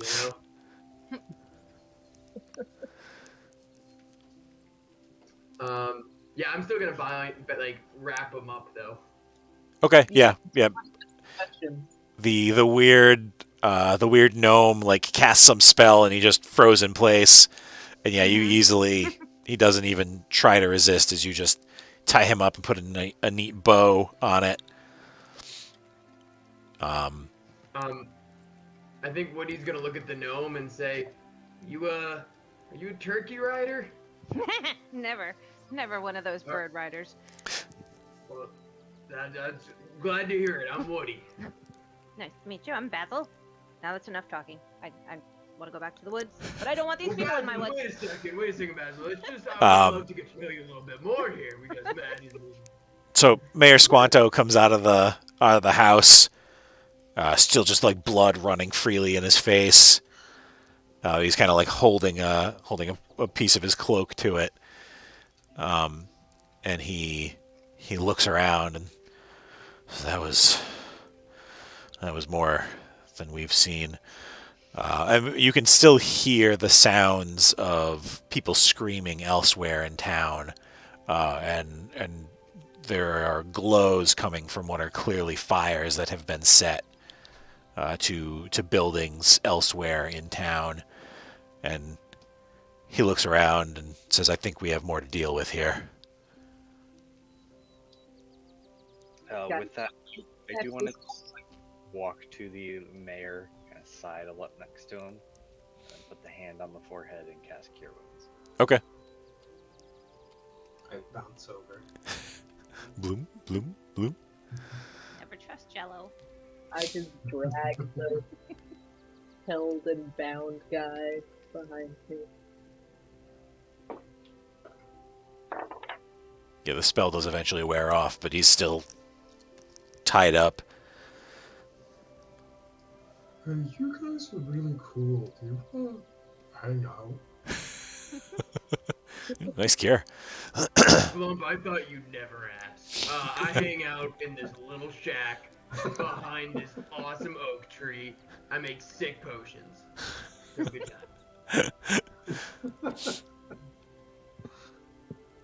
time. So yeah, the mayor puts a hand on your shoulder and says, "Thank you, esteemed Zugma. This is obviously not what we want, and part of the reason that our peoples need to sign a treaty together to fight against these sorts of things."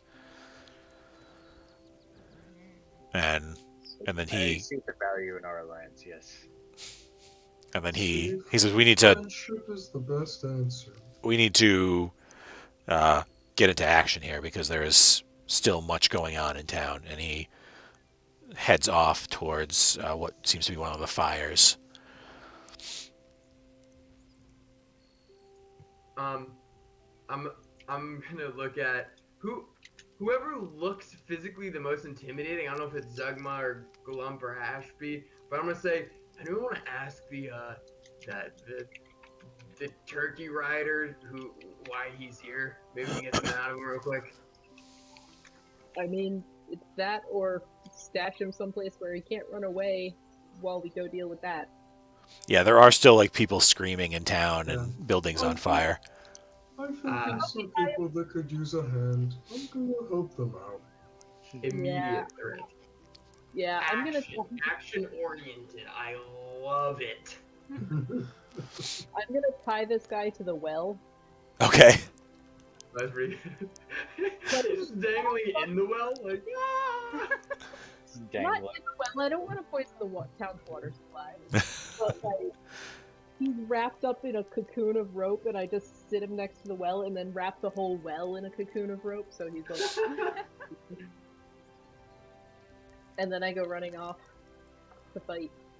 Okay. So you guys leave the cultist tied up against the well, and do you follow the mayor, or do you head in a different direction? I'm following the mayor. I think follow the mayor. Okay. So the mayor is running, and then he stops.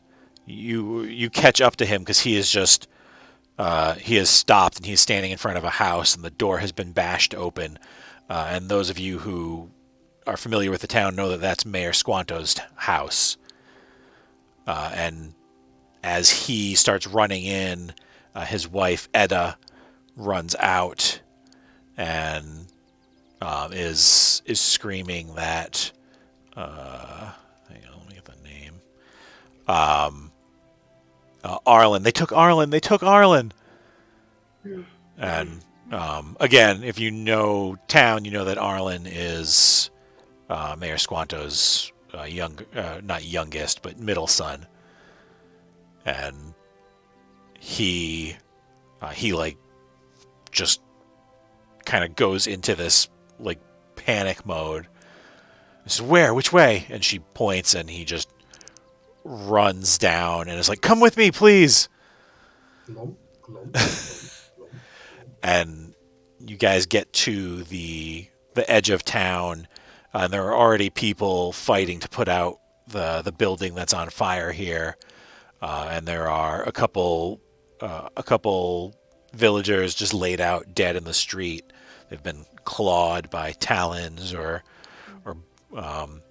metal claws, and there are also some dead giant turkeys and some dead cultists as well. One woman is kneeling over the body of one of the dead cultists and crying. And there are clear tracks following the road out of town. And Mayor Squanto just like stops, puts his hands on his thighs and catches his breath. He's like, I'm not gonna catch them. And he looks at all of you and he says,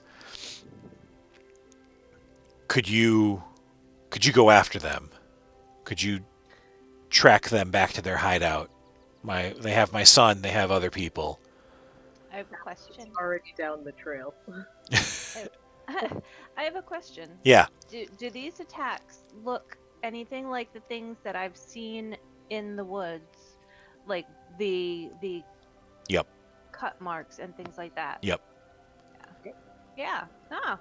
So knowing that, and knowing that I've seen things in the woods,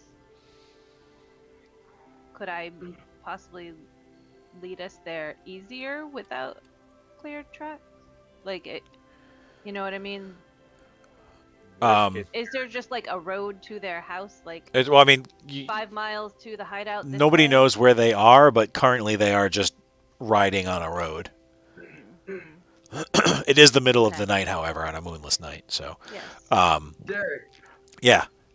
before we even go down, like running around the streets and everything, and especially seeing the woman crying over the one cultist, do I recognize, since I've like been in the village a little bit longer, do I recognize any of these cultists as people who I've seen in the village prior? Yeah.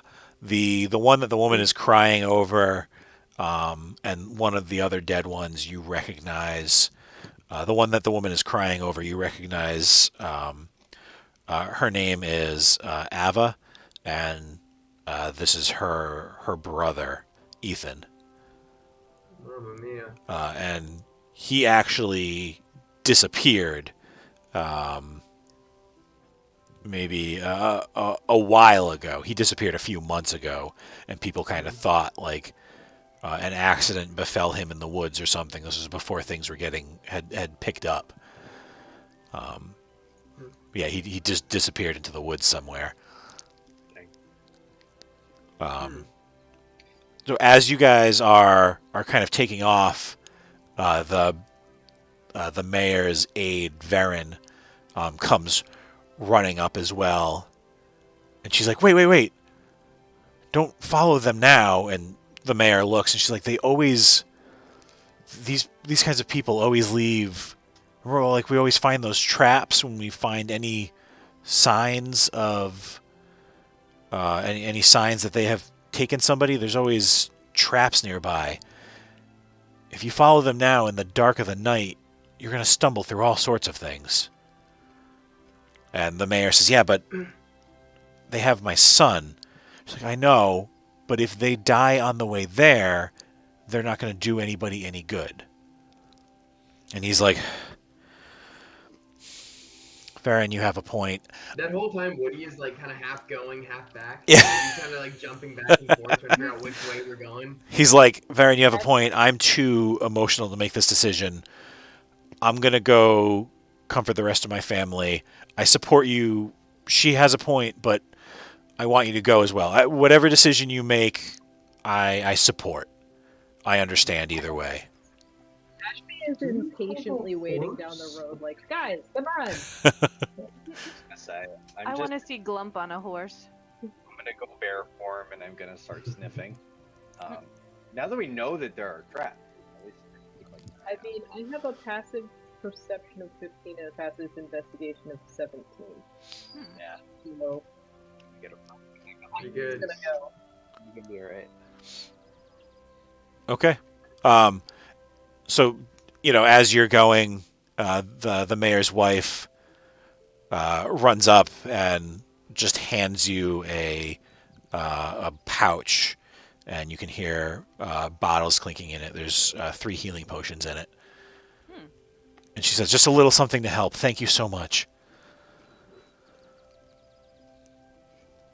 Is it long? Motion.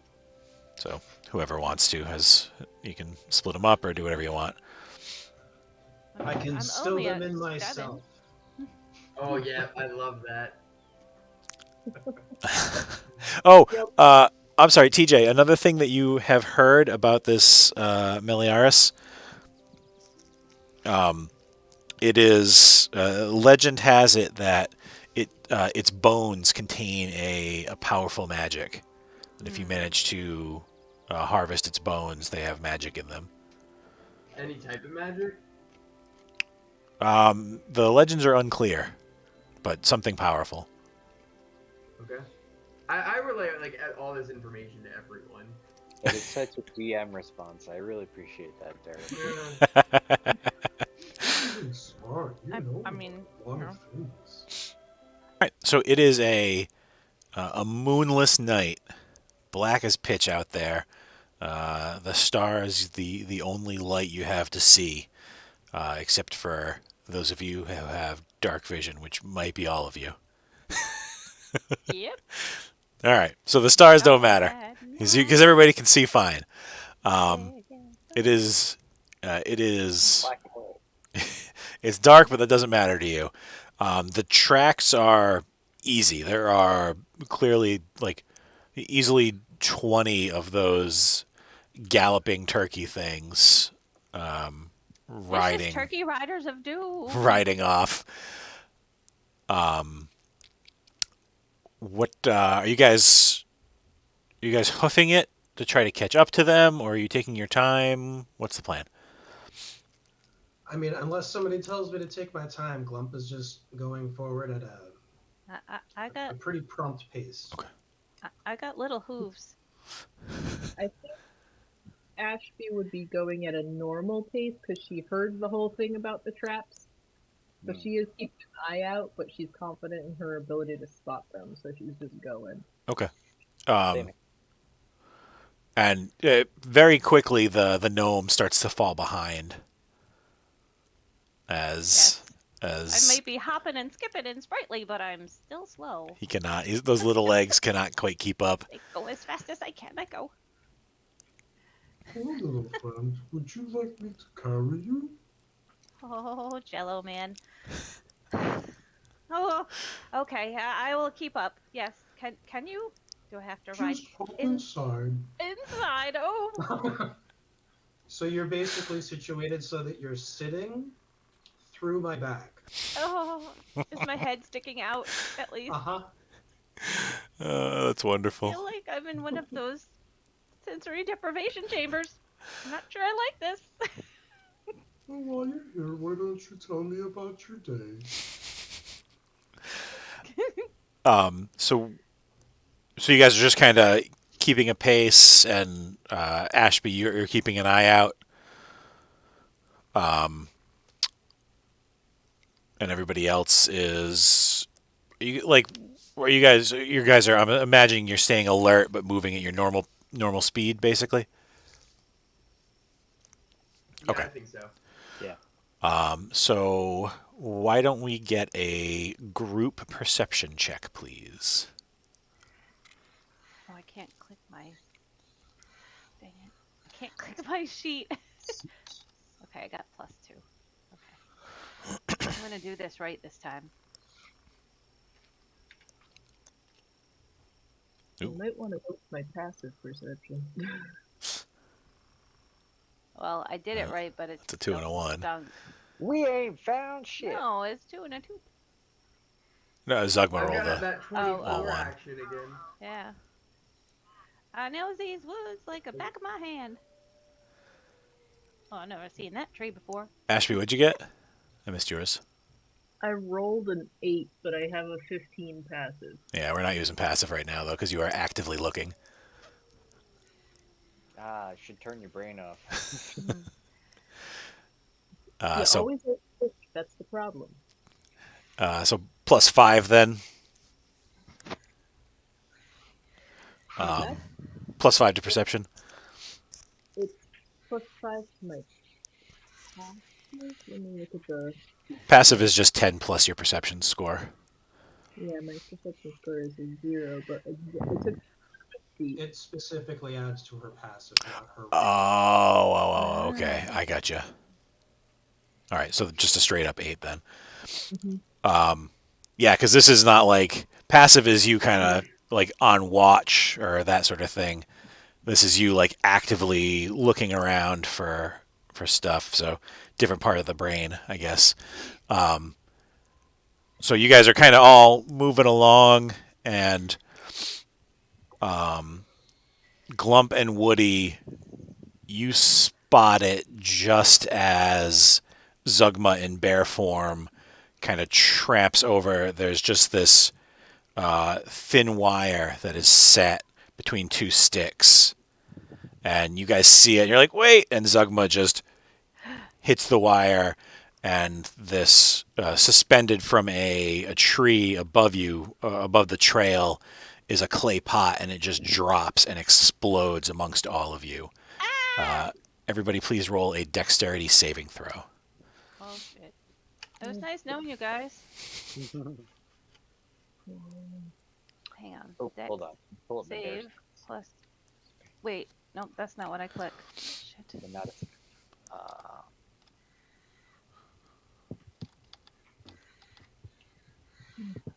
You might have my roll only because you're in me. That's twice now. I got a 4. I don't like this dice. So I mean, I got a 19, so I might be dodging out of the way for her. All right, Nick passed. I'm going to give you advantage because I think she's probably going to try to still throw herself away. You know what I mean? Mm-hmm. So roll Okay. one more there, Jen. Oh Did man. he even roll? I am your mount. Yeah, I got a 6. No, yeah. So you throw yourself out of Glump as Glump manages to avoid it, and you just land on the ground as the thing explodes. What I didn't see what everybody else got. I got a 12, but would I also have advantage since I saw it coming at all, or no? Yeah, I give you advantage on that, but you don't need it with the 12. You pass anyways. Sweet. So I'm guessing Ashby passed. Zugma, what'd you get? Got a 12. 7. Okay, so Zugma and Basil bear the full brunt of this, and the rest of you take half as this clay pot drops on the ground and explodes amongst you. Dead. Clay. I hate clay shards. It is 10 fire damage as the thing goes off. Oh boy. Ah! Oh, my heart. Can't take it. I'm done. Because I only had 7 left. Oh, nobody healed you? no. No? You got 3 healing potions. Yeah, you could have easily taken one or. You absolutely could have drank one of those healing potions. Okay. Because you would have also noticed that you were wounded. So you Yes. would have. So you could have drank it for full. So you would have been at full. Okay. So now I'm back down So to you're 7. back down to 7. Okay. Well, that was easy math. So if you want to drink another one, you can be back at full again. How do you only have 17 hit points? I don't know. Because I suck at making characters. What's your con score? 0. Or 10. Did you roll your hit points or did you do the average? Sorcerer gets a D6. Yep. Yeah. So yeah, that's 6, and then another. 4 plus 4 plus 4. Yeah, which is no. So it should be 18 at least, Oh. not 17. Okay. It told me. At the very 8. least. Okay. So I have 8? Yeah, so you have 8, and your max is 18. 18. Okay. Maybe it rolled them for you. Yeah, maybe. Nate, I can think you it not might have hear been- us, or is it what's going on with your sound? Oh, I can't hear It you was actually. My, the Bluetooth. I can hear him now. There you are. It's just delayed. Sorry.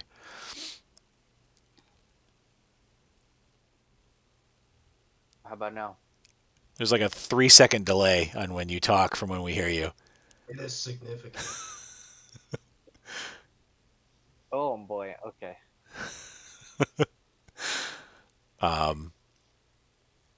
Okay.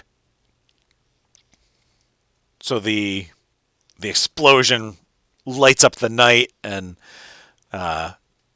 Basil and Zugma pick themselves off, and Zugma's like wiping off his singed bear fur.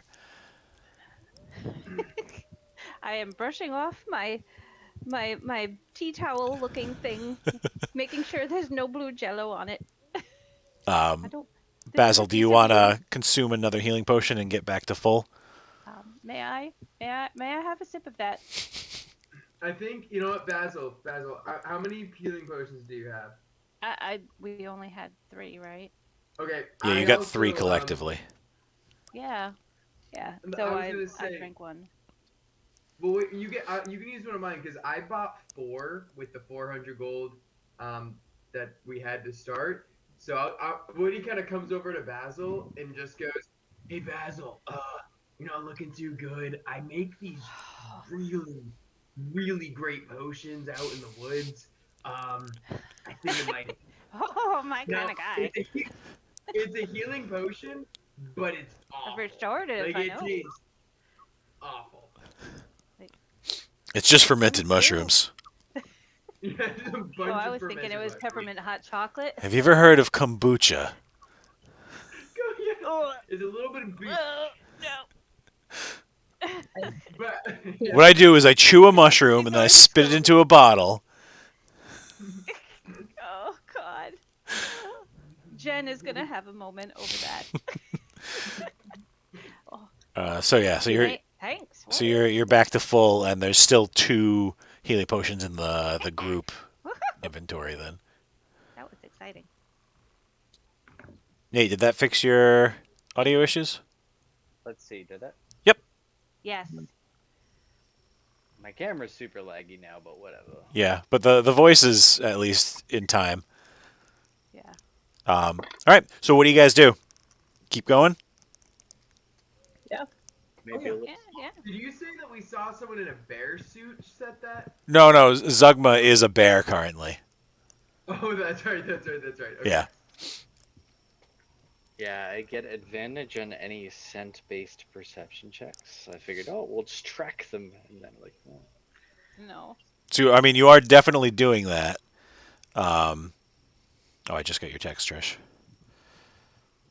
Yeah, it's fine now, but like I got a ARealm is not responding thing at the top of me. Yeah, Basil still weird. is back at 7 out of 7. Yeah. Oh, that's weird, because, hang on. Yeah. Oh, there you go. Because I didn't. There you go. It's because I was in the middle of changing it on mine, and I hadn't hit enter yet. Oh, weird. That's a good bug to note. Hang on. Well, if I haven't finalized it, it wouldn't actually change the display, right? Yeah, but it shouldn't drop back down to 7 when you're. Glump says 15 again to me. Huh. Yeah. Yeah.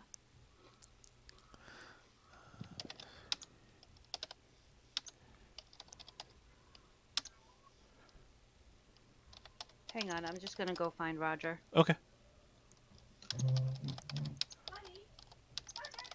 I am actually Said that, I immediately looked at the kitchen real quick, thinking, is he here? What was that, Trish? I am also gonna drink a healing potion. I have one in my inventory. Okay. How much does a healing potion give you again? 10. 2.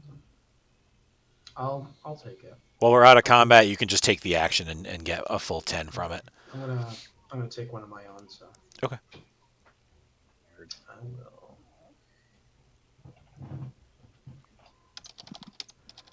It's the first time I ever heard him do that. He was kind of like, almost like crying. Huh. Oh boy. Yeah. Yeah, Either that or Glump he just was goes, like making noise at business. So, Okay. So you're just proceeding as previous? back into the sensory deprivation, Jello Man. All right. For free, you can ride a bear. Oh, Switch it up and ride a bear if you want. sure. You got a pretty wild hat there. I think You Woody's notice my definitely a little slippers? more cautious and like trying to pay more attention to where we're going. Yeah. So are you gonna move at half speed and be more alert, or are you gonna keep moving? Oh, we're talking actual travel rules here. I'd say if we do half speed and keep our noses to the ground, we should be able to avoid any future traps. And Yeah. still follow them. It's probably best. I have no more healing potions left. Okay. So you guys slow it down after that first encounter, and are kind of paying more attention now as you make your way. Everybody, give me one more perception check, this time with advantage, please. Cool.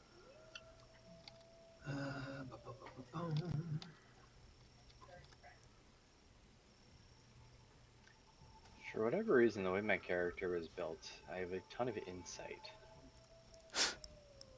Not the exact Yeah, thing. so I guess I got an 8 since those ones were not Oh. tripling up. I can't see what the Same. other I one have was. I got a 19 because the crit fail doesn't count. Yep, Yep. same. Yeah, I got an 8 again. 13 was my count.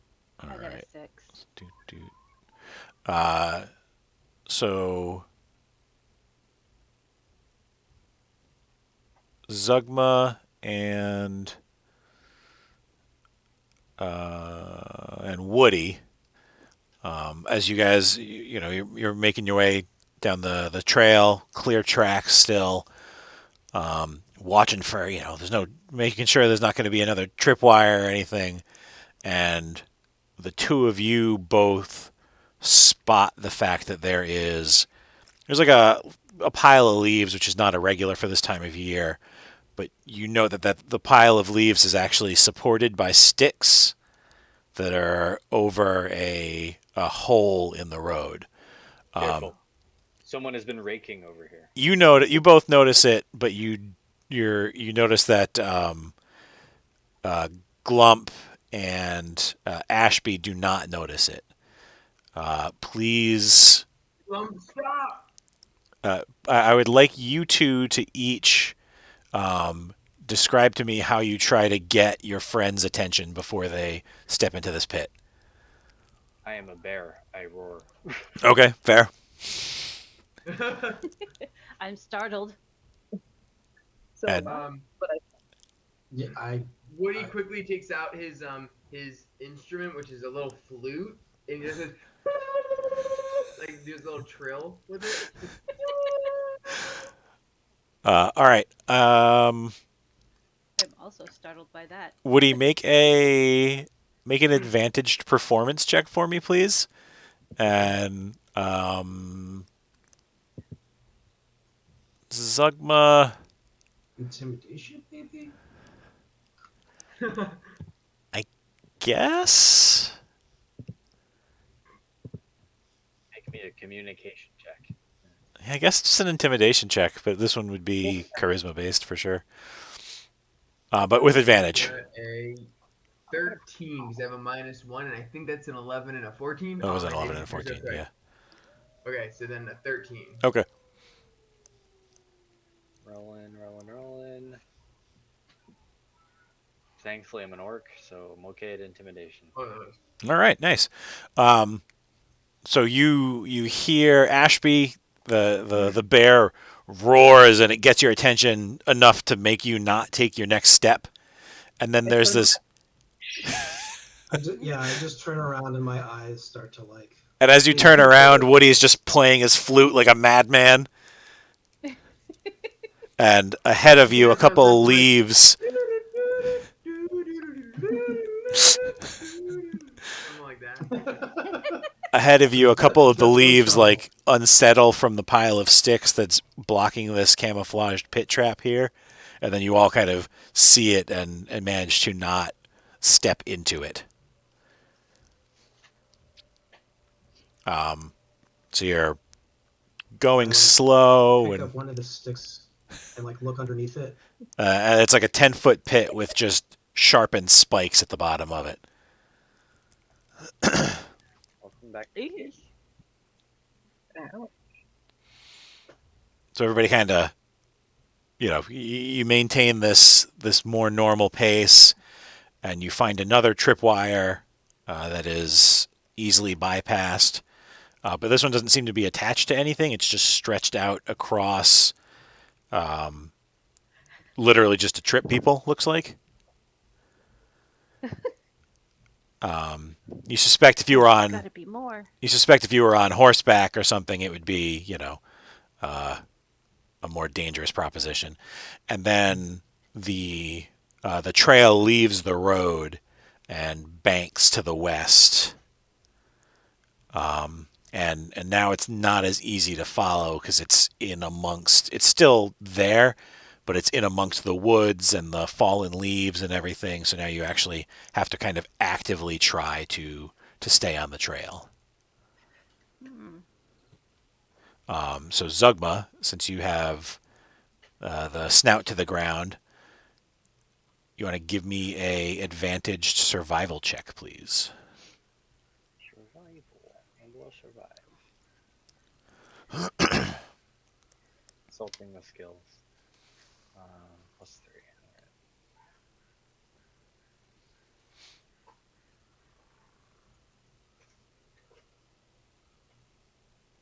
First is an 18. All right, you don't have to roll the second one. You're good. So you can easily sniff out these vile turkey creatures, and you follow the path, the scent of the trail, and soon the elevation starts to pick up a little bit, and you guys see that you are clearly beginning to climb the hill that houses the old mining facility of Plymouth Rock. The trail seems like it goes right up to the entrance of the mine, and you can see a soft glow of firelight coming from within the mine entrance there.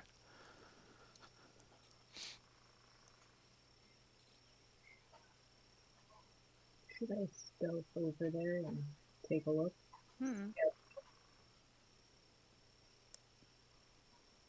Please make a stealth check.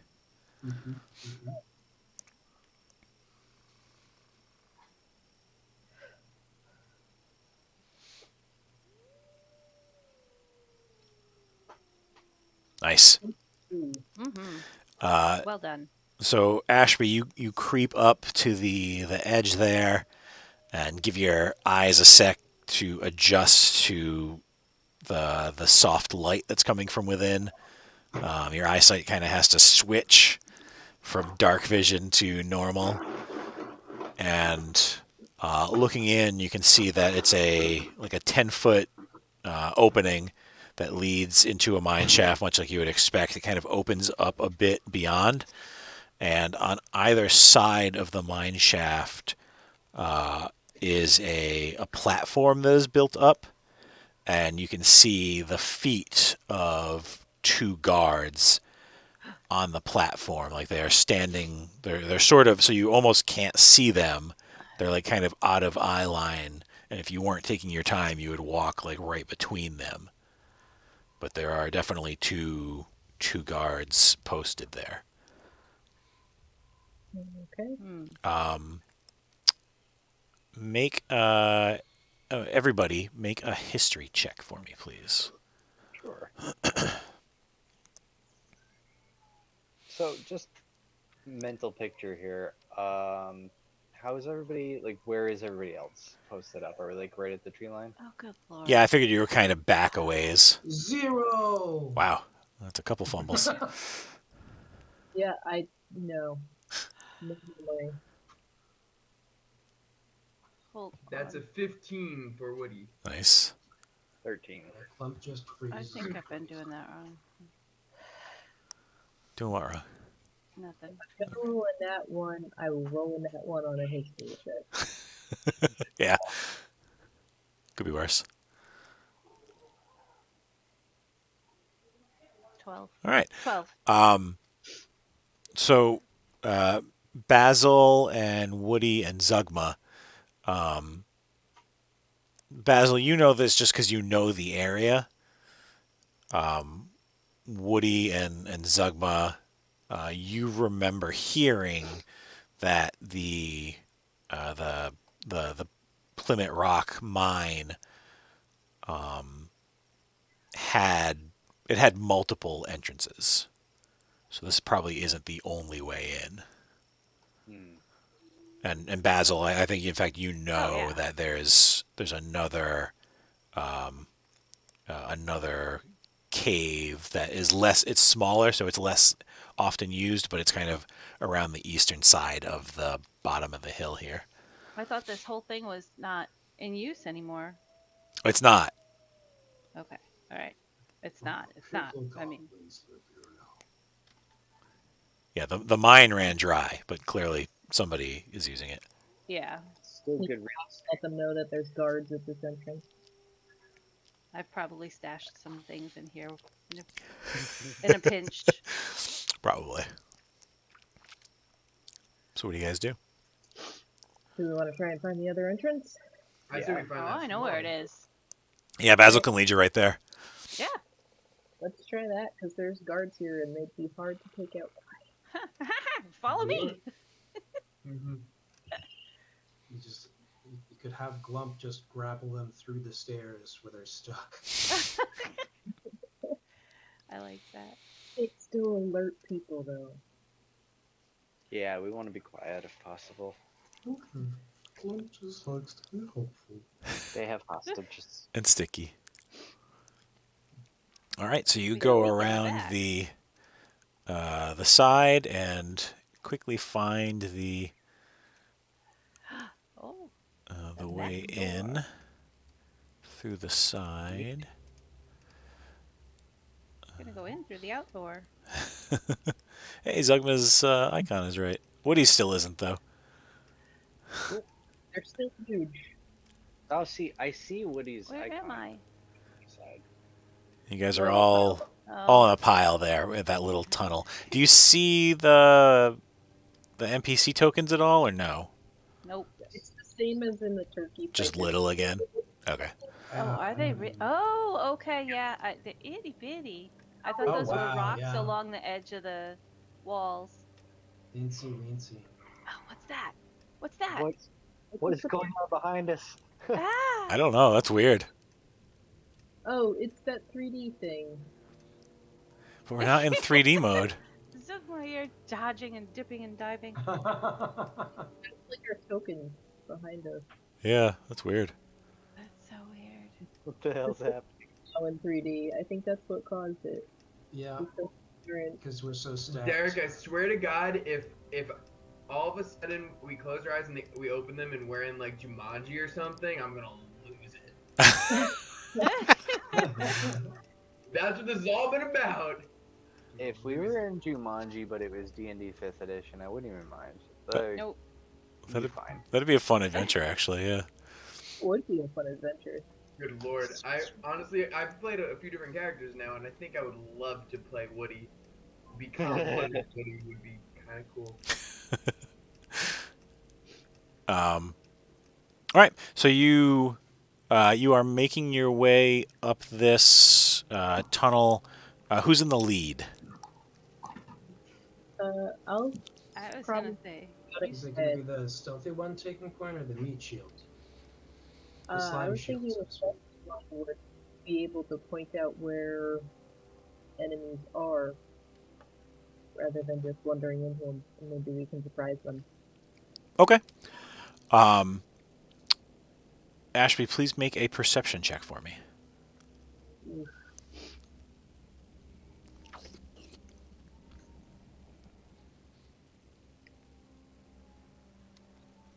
Nice. So you're making your way down this tunnel, and you spot there is a one of those big like bear traps that has just kind of been like hastily dusted over with dirt and small rocks so that you don't notice it, but you do notice it before Zugma stepping on it. This is a bit. It's I'm built. going to become instead trap. It's built specifically for Zugma. was my trap. It belongs to me. It's actually a druid trap. Disable? You can easily disable it. It's just like got a pin. You kind of just pull the pin out and put something in so it doesn't snap together really loud. Yeah, you don't have to make a roll for that. Oh, that was one of my best traps. I thought I left that there. It was just Basil's trap. Yeah, I've been stashing stuff in here. That's funny. Got little stashes all around the forest. Well, here. I can't do the bear trap. Hey. I can go back to stuff.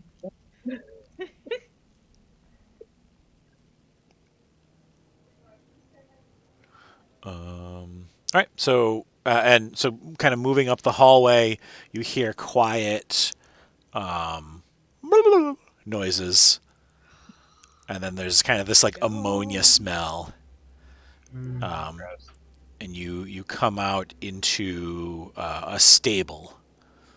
There's hay and bird splatter, but the one that you come up to is empty. However, you hear the noises of other creatures in this room, and looking around real quick, you can see that there is in the stable, the next stable over, there is one of those giant turkey creatures, and there is also one of the cultists in the bird mask, who has their back to you currently, and it looks like they're cleaning some saddling equipment. Okay. Can I sneak up behind that guy and stab him? Absolutely. So you don't even have to roll. You sneak up and just get him right in the back. Although, you know what? Make a stealth check to see if you manage to make him quiet or not as you kill him. Yeah, you just Assassin's Creed this business. Yep.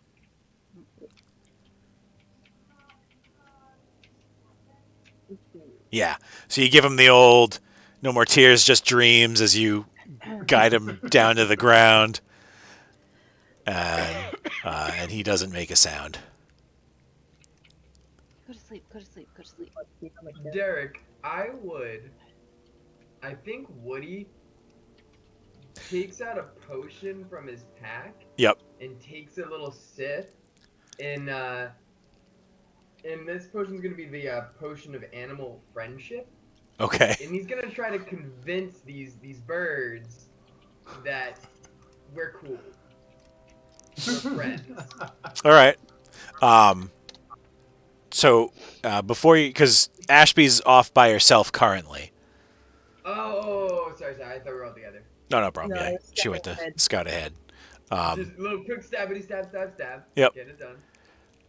So before you do that, Ashby, are you going back to them, or are you looking around a little more? I think I'd go back and like shout, whisper, like, "Okay, come on ahead." All right. And then I'd explore a little. So around the corner, you see 3 more of those things in another kind of stable pen area there.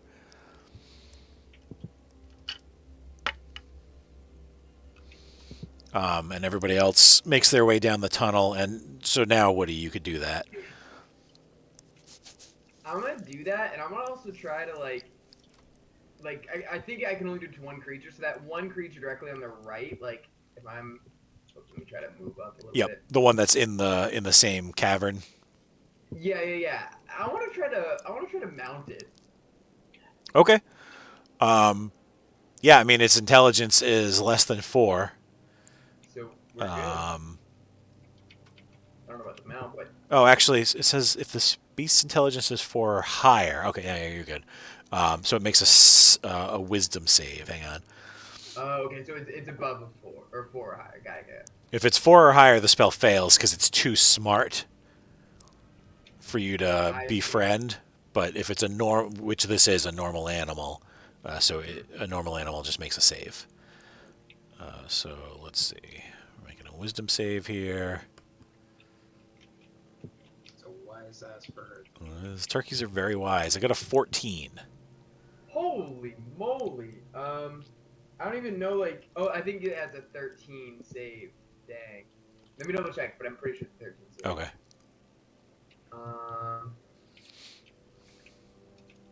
Yeah, it's a 13 save. Would that carry over to any of them on the other pen? Could I just be like, all right, never mind, and move over that way, and it's still active? Yeah, I think it would only it'll only work once, but the duration of the potion gives you more than one I think it's an hour duration, right? attempt. Yeah, it's 24 So maybe hours Woody will just kind of be like, typically, but okay, never mind. Kind of just. yeah, that one just kind of like, whoa. It is unimpressed with you, and then you walk over to the other pen, Next to Ashby and be like, hey, I just want to try something out real quick. and they're all 3 of them kind of like blah blah. So let's see. All 3 of them roll. All nat 20s. 69. So yeah, 2 of them just kind of like turn their heads. So you can pick one of the 2 to have the spell actually work on. I'll choose the one on the right. Okay, so it just looks at you and you know that now it trusts you. I'm gonna call you Tom. Tom the turkey. Tom the turkey. So Oh, the other one, Nugget. what's everybody else doing while Woody is charming turkeys? While he charms the turkey, I start petting it. I'm impressed by your turkey charming abilities. It is receptive Is to your there pets. any honey in this cave? Not that you can smell, no. Then I leave. No, I'm just kidding. I I believe think I stashed a picnic basket. I will go as far as I can without risking, like, letting anybody know that I'm here. Like, so, like, go up to the intersection, but not into the intersection. Yeah. Yeah, that's what I think I'll do. Just to keep an eye. Okay. So you kind of peek around the corner and see the 2 guards standing on their platforms, looking towards the entrance down to the left there. They are not looking towards you at all. And you hear talking in the chamber that is directly to the north of you. And in fact, you see a couple more cultists. Looks like they are taking gear off and hanging it on racks there. Okay. I am going to convey all this information to my friends here. Okay.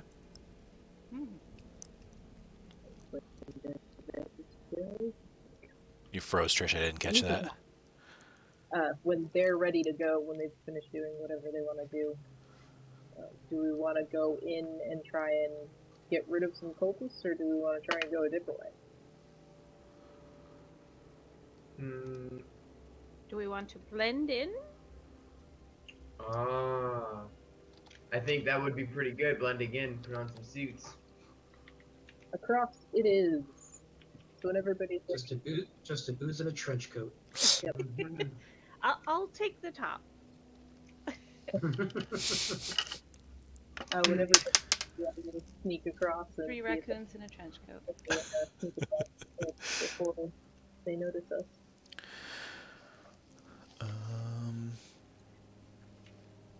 I like the idea that you just slide along the ground in a trench coat, a Yeah. tiny hat. So you go into the northern chamber? Yeah, the one that I know there are cultists and taking things off. Okay. So you start heading north, and as you guys cross the old mine tracks there, two things happen. Uh-oh. You lose sight, everything just goes dark, completely dark, and you hear a number of whooshing sounds, and you feel blades trying to slice you. So let's see. That is going to be...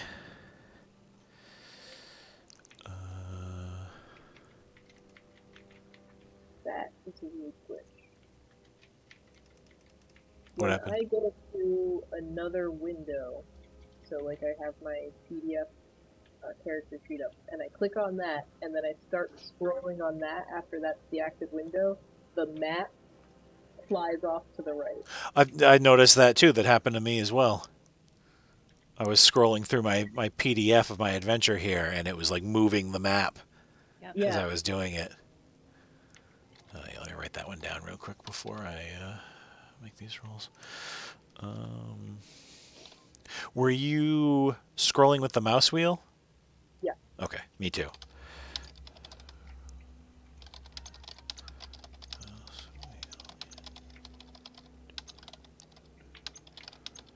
Do you have two monitors or one? Okay, same.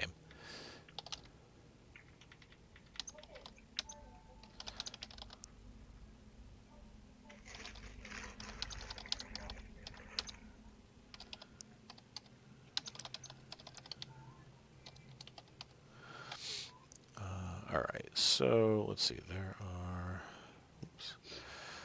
5 of you.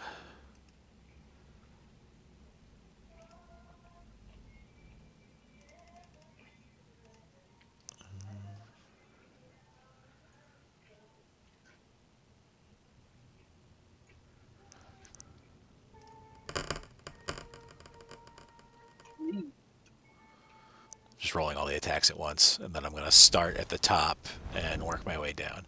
So, I mean, I was going a little bit ahead of the group.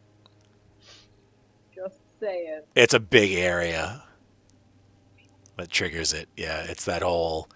The trigger is in the tracks, but it's the whole space behind the tracks where the trap actually activates. So actually, if anything, you would not be in it when you trigger it, when you hit the tracks. Would I have noticed it? I know I didn't say I was looking for traps, but would I have noticed it with the passive? Not with passive, no. You have to actively search for traps.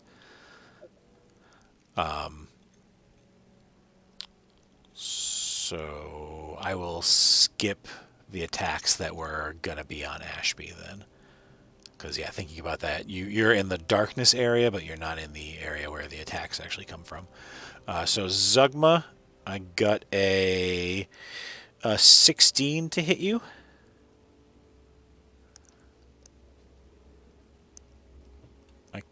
That's it. Okay. So that's if you get hit, it's 5 damage, guys. Just get that out of the way. I'm still in here. Glump gets crit Oy. Oh, no. by his. Oh, do you have danger sense? Basically, I get advantage on like dexterity saves that I can see. Okay. All right. So yeah. So you get crit. So that's 10 damage for Glump. We skip Ashby, and then I got a 19 to hit Basil, which hits you. Yeah. So 5 damage to Basil, and old spry Woody just manages in the darkness to avoid them entirely. Oh, and actually, I'll use those 2 that we're going to go against Ashby on Woody's mount, since Woody's mount is also there. Oh no! So your mount takes 5 damage as well, Woody. Oh. Tom has an AC of 10 and 13 hit points. Tom with your gobbler so bright. God.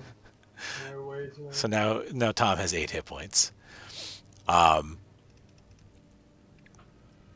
yeah, so the whole area just goes dark, and then all of those blades slash into everybody. Let's roll initiative. Sorry, guys. Here we go. That's okay.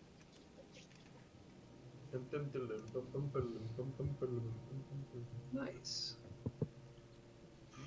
11. 5. Initiative is your dex mod, right? Correct.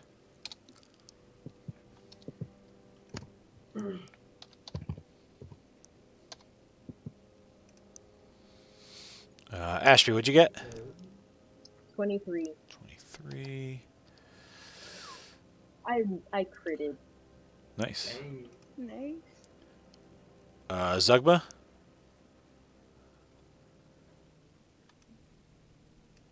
Five. Cinco. Okay.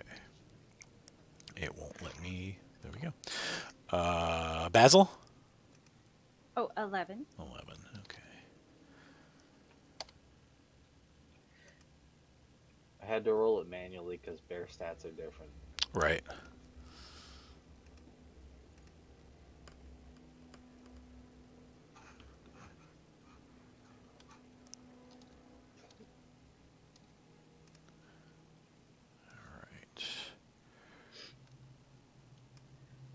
So, Ashby, you step on that thing and you hear your friends behind you all just like let out cries, but it is completely dark. What do you do? I'm gonna move forward at. I guess I'll take like half speed or something. I'll move forward slowly with my hand outstretched. Yep. Because I know where I was aiming for, and I was aiming for like one of the edges of the doorway to that next room. Okay. So just continue in a straight line. I don't want to hit my face, so my hand's out in front of me. All right. So yeah, you immediately bump into.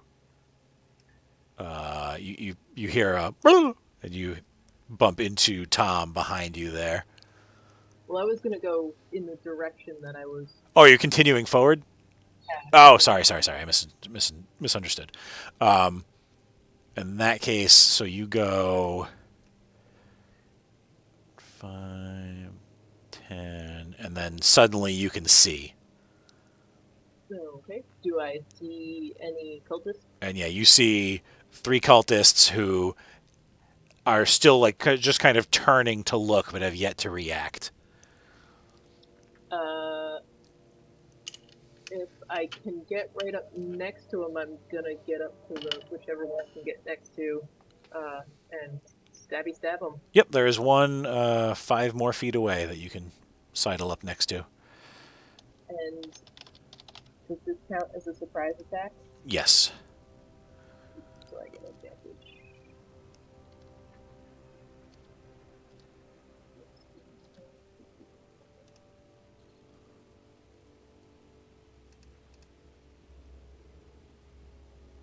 Uh, 18. You hit. Alright.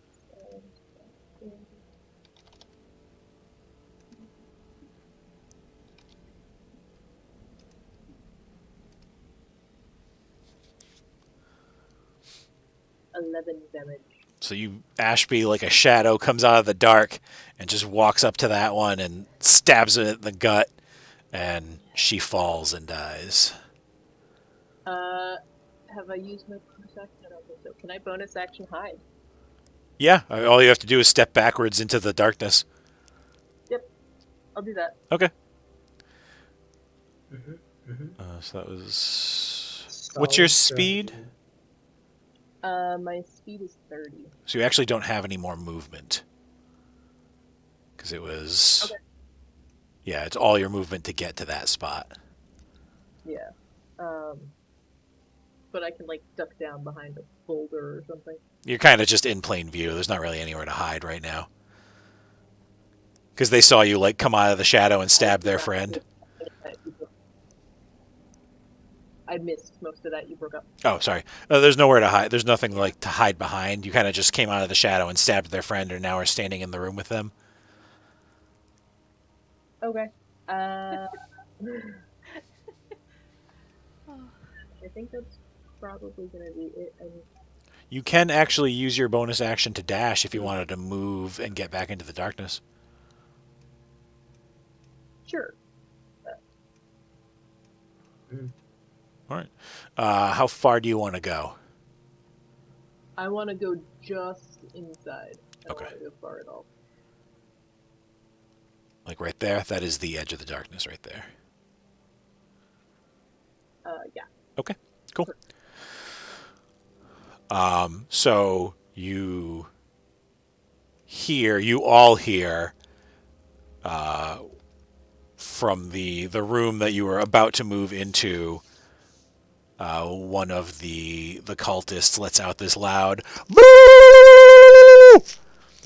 And it is Tom goes "Boo!" And it is answered elsewhere in the compound as well, in the dungeon here.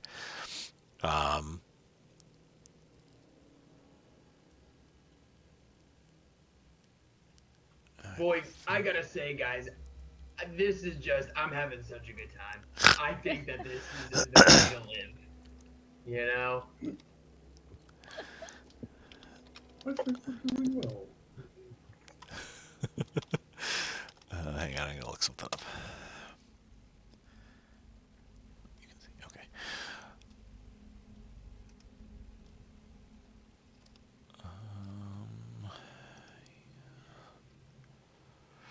All right, so he is going to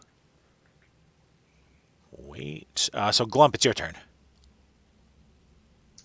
Alright, so what exactly hit me? You're not sure. Something sliced you.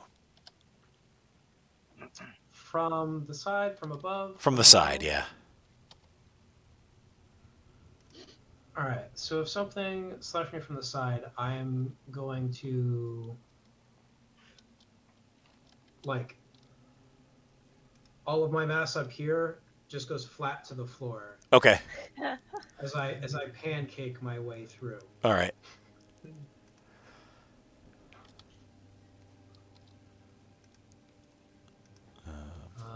And I go forward to where I saw Ashby go. Okay. Hang on a second. Just the initiatives are all fucked up here for some reason. No. Do you have a tracker on your end? I do, yeah. There we go. But it's like, it clips weird, so when I typed like 18 in for Glump, it put him in at 188 because I hit 8 again because it didn't show up the first. I don't know. It's like laggy or something. Oozes are fast, man. Yeah. So you, Glump, you smush down and then just kind of proceed forward through Tom's legs. 5, 10, 15, 20, 25, 30. You feel what you suspect is Ashby directly in front of you after moving 15 feet, but, double for each. Hey, Derrick. Yeah. Oh, wait, no, never mind. Okay. And then Ashby hears, Hi, do I know you? And you just hear, shh, Glump. Oh, I do know you. So that was 30 feet. Do you want to do anything else? I'm gonna take a defensive action. Okay. Cool. Basil. All right. Being that I was kind of like up against the wall anyway, being kind of cagey, I'm going to cast Blade Ward because I just got sliced by something. Okay. And it gives me protection against slicing and all that fun stuff. Sure. Until the end of my next turn. And I'm going to inch forward along the wall just to see how far I can get. But when I get to the end of the wall, I'm not going to leave my hand off the wall. Okay, so you kind of go around the corner. Yeah, just like waiting. I'm still in the dark, I'm assuming, at that point. Yep. And I'm listening to. I heard. Actually, as you go around the corner, you're not. I'm sorry. Oh, okay. So you come out of the dark, and there's just a wall of darkness that you just left. Behind me. I'm like, oh. But you can see that there is the mine track continues, and it looks like it goes to a shaft of some kind, Okay. kind of down and alright. around the corner there. So are these like actual 5-foot squares? Yeah. Okay. So if I can see at this point, I got 5. But I have 5, 10, 15. So I'll cross across to here if it's clear. Yep. Because I knew we were going across the tracks, but the black wall of darkness is right in front of me. Yep. Okay. It meets with the cave wall there. Yep. I will just hold up there. Okay. And I'll say, it's not that far, not that wide, guys. And then Woody. No. I think Woody is gonna instruct the turkey to kind of do. I don't know. I'm hoping it can do one of those turkey kind of jump, leap, fly things where it's not like a full fly, but a hefty leap into the direction that I heard like the gobbles coming from. Because I don't know, danger. Okay. Yeah. Have the roll a d20 for Tom for me. Just straight up. Yep. Straight up, now tell me you, me, and my car in hit and run. 13. So Woody, kind of leaping blind, leaps forward. Tom rather, leaping blind, leaps forward, and sort of just collides with Ashby, who is standing there at the corner. So yeah, Ashby, you kind of get knocked into. You're still in the dark, and then I think Tom like stumbles forward more, and you both emerge from the darkness to see a dead cultist and 2 living cultists, who are both like have yet to like they're. Or actually, I'm sorry. The one of the cultists looks like he is in the midst of casting a spell, and the other one is like reaching for a blade, but has not actually done anything yet. Got it. Can I reach the one casting a spell? Let's see. That was. Well, it would have been normal movement because you jumped. So 5, 10, 50. Yeah. So yeah, your mount has plenty of range. Okay, then I'm gonna say, Ashby, is this your stabbity stabbing again? Ashby shrugs, but she's in the dark, so you can't tell. Alright, I just shouted into the darkness in response, that's what I thought, and then goes after the guy casting his spell. Alright. I think I'm gonna, in my mind, I want to kind of jump off the mount and attack. Well, yeah, I think I want to kind of like jump at them, like almost like punch kicking in midair kind of thing happening. Okay. Yeah, that sounds cool. So I'll start with the sickle at the one casting a spell. All right.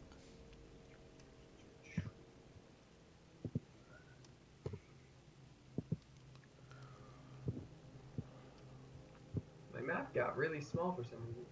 Oh, that's a 20. Yep, that hits. So that'll be.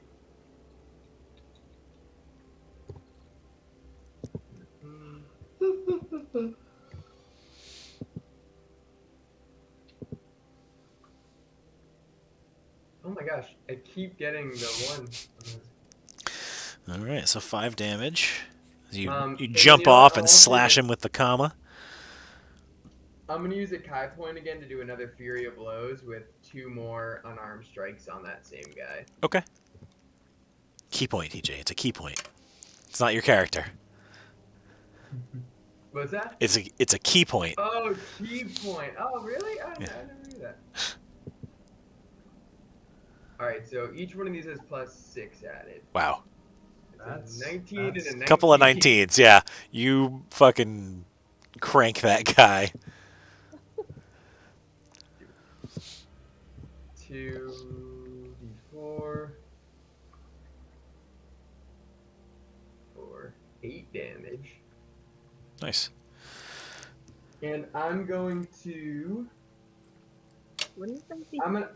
I'm gonna see if he can succeed on a dexterity throw or be knocked prone. Also. Okay, what was that, Trish? I was just wondering if that was the modifier doubled as well. Damage. Oh, that's true. Yeah. You would have been. You had added your modifier to each of those hits, T. Oh right. Okay. So then that would have been Another 4. 12. Yep. Good catch, Trish. Thank you. Thanks. All right, so he's making a dex save. I like how Trish is fading into the shadows. Trish, there's another cultist in there named Trish. Yeah. She just was like, oh, you forgot a few extra there. Yeah, he got an 18. Ah, man, these guys are killing those. So you leap off the turkey and come down with the comma, and then like kick him in both of the knees, and he manages to just like kind of back up against the wall and not completely fall down. Does the turkey attack? Tom goes right after you. So yeah, roll a d20 for Tom for me, please. Oh my god. I love this. Tom is going to roll a. It's +5. A 10? No, so Tom used all of his gumption kind of leaping forward, and he brings the claw, but you're in the way, and he doesn't want to hurt his new friend, so he kind of just claws, but doesn't do anything.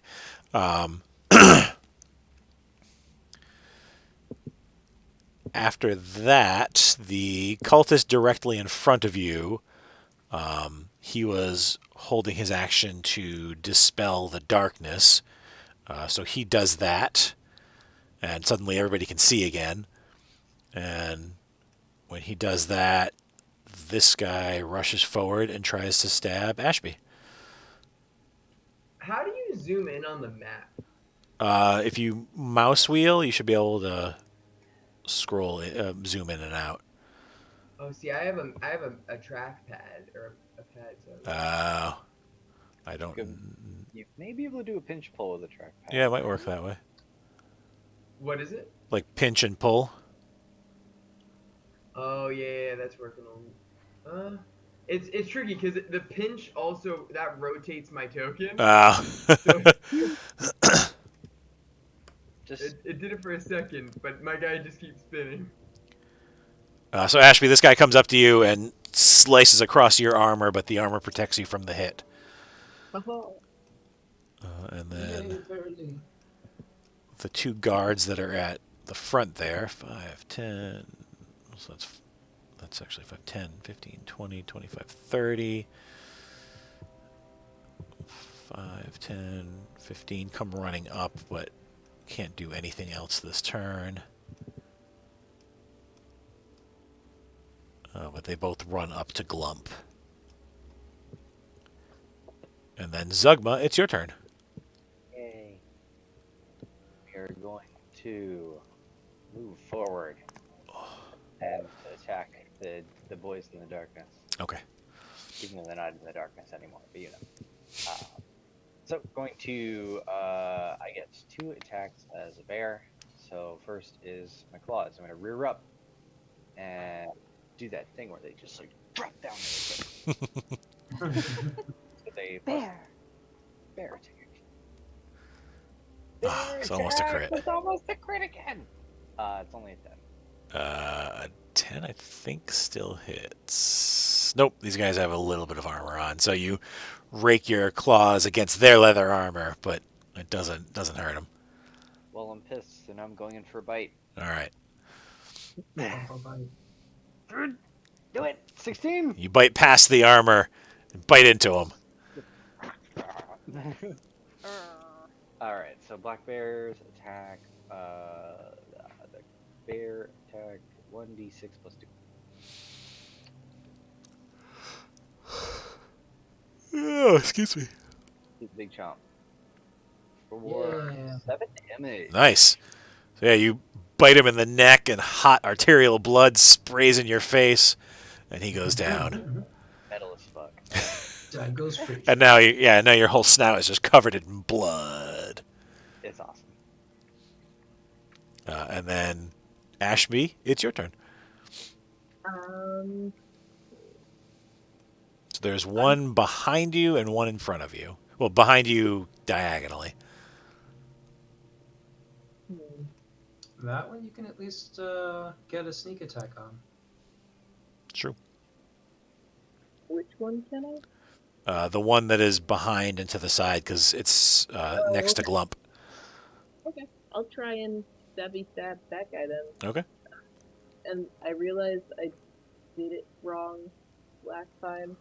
I don't get advantage when somebody's in melee. I just get the sneak attack damage. Correct. But if you don't move, you can take the aim action as a bonus action and get advantage on your first attack.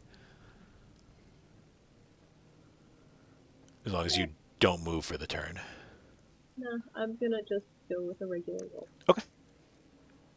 It's another way to generate a sneak attack, though, if you don't have an ally next to him. I will have to remember that. Yeah, aim is for real good. Yeah, aim. Yep. Change things I for learned my rogues. lesson. You hit. Doesn't matter. And then so that's a sneak attack.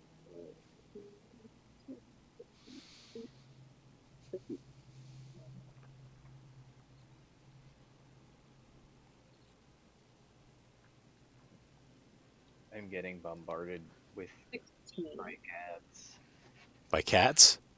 E-bike ads. Oh. Buy an electric bike. Like, I have commute issues right now. So, Ashby, it keeps moving other people's tokens.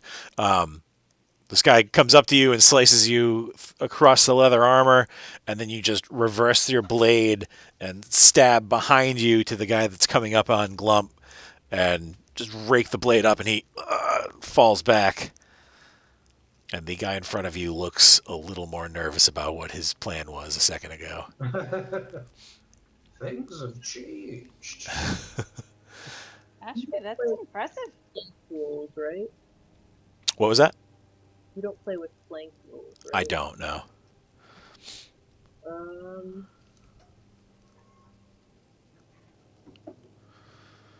I am still going to take the disengage and just move past the guy who is attacking me. Okay. And the room. So Woody, as you come down and start attacking this guy in front of you, he casts another spell. Please make a wisdom saving throw. Bum, bum, bum.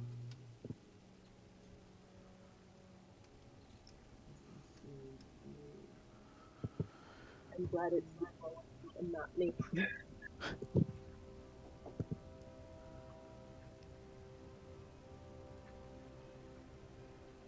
All right, now you're good. You very briefly feel the magic trying to lull you into stillness, but you are way too wily for that.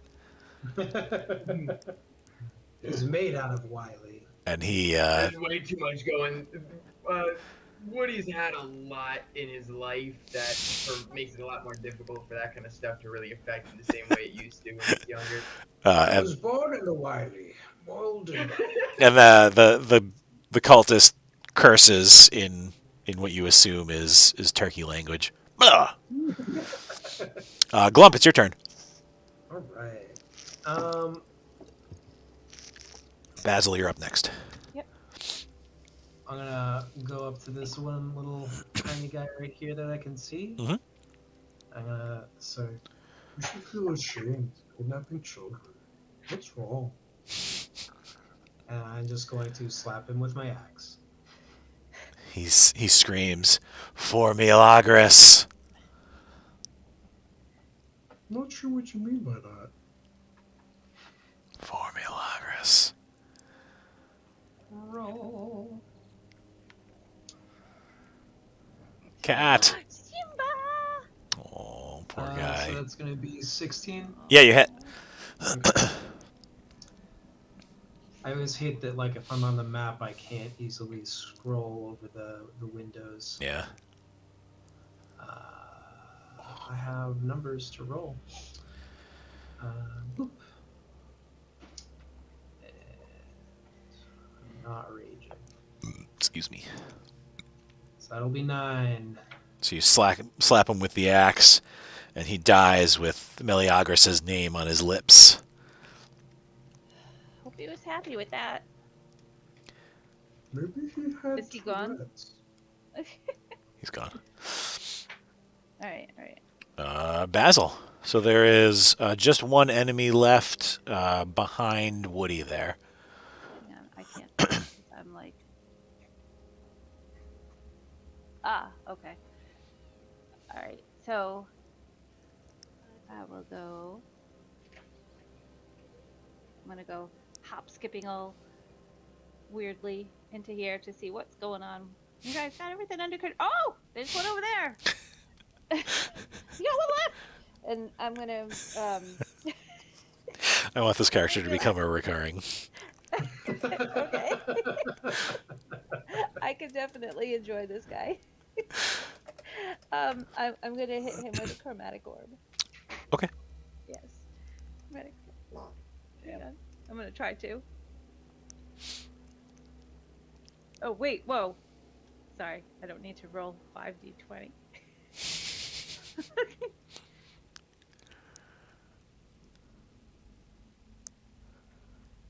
12.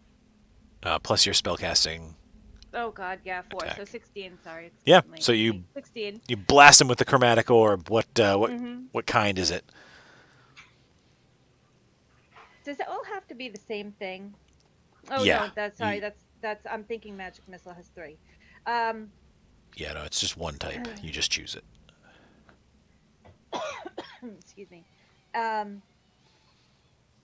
It's gonna be lightning because it was dark in here. And Okay. it's like, "Choo-choo-choo." So you blast him with this ball of lightning. Give me the damage. I don't like how they don't all roll far enough out. Yeah. 6 damage. 6. So he gets zapped, but he's still on his feet. And he's begun to chant under his breath. Woody, you can hear him chanting Oh, something for the now. love of Pete. Woody, it's your turn.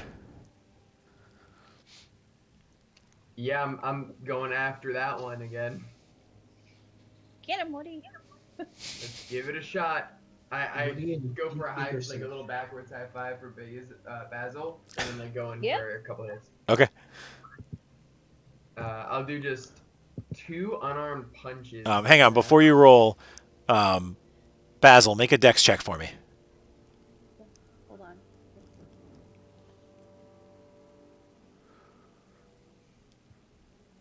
I'm sorry. I'm late. I'm tired. It's like, I'm late and tired. yeah, exactly. So that's +1. 12. All right. 12. So Basil lands that high five perfectly. You have advantage on your first attack. Woohoo! Heck yeah. All right, Nice first crisp one. high five. Haven't had one of those. You deliver that high five right from Basil to him right across the face. Yep. First Yeah. one will be a 22 to hit. You crack him right across the jaw. Suck him in the Second. jaw. 5 across the Second eyes. one is a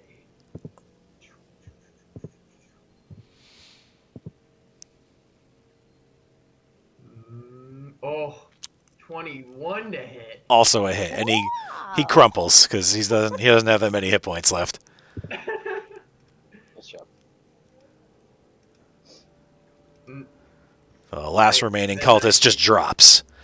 Yay. I look at Basil and I'm like, do you want to say like a one-liner here? I feel like sometimes this usually is a good time. Bye bye, Birdie. Nice. Yes, Good one. done So you guys are standing in what appears to be an armory. There are cultist robes and equipment, armor, swords, spears, crossbows, some mundane equipment. and there is also a small cabinet with 3 potions. 2 of them are labeled healing potions. What's And the third. The third one's not labeled. What does it look like? Can we see if we can figure it out? Yeah, hang on one sec. Everybody draw straws and And take No a sip. dues. Something? Oh, that's how it works. Yeah, I gotta find my If thing we, here. actually, the problem with nose goes is like Glump. I don't know if Glump has a nose. Ugh. I can pick a nose. It's a very And his Flexible face just creature. becomes a gigantic nose. yes.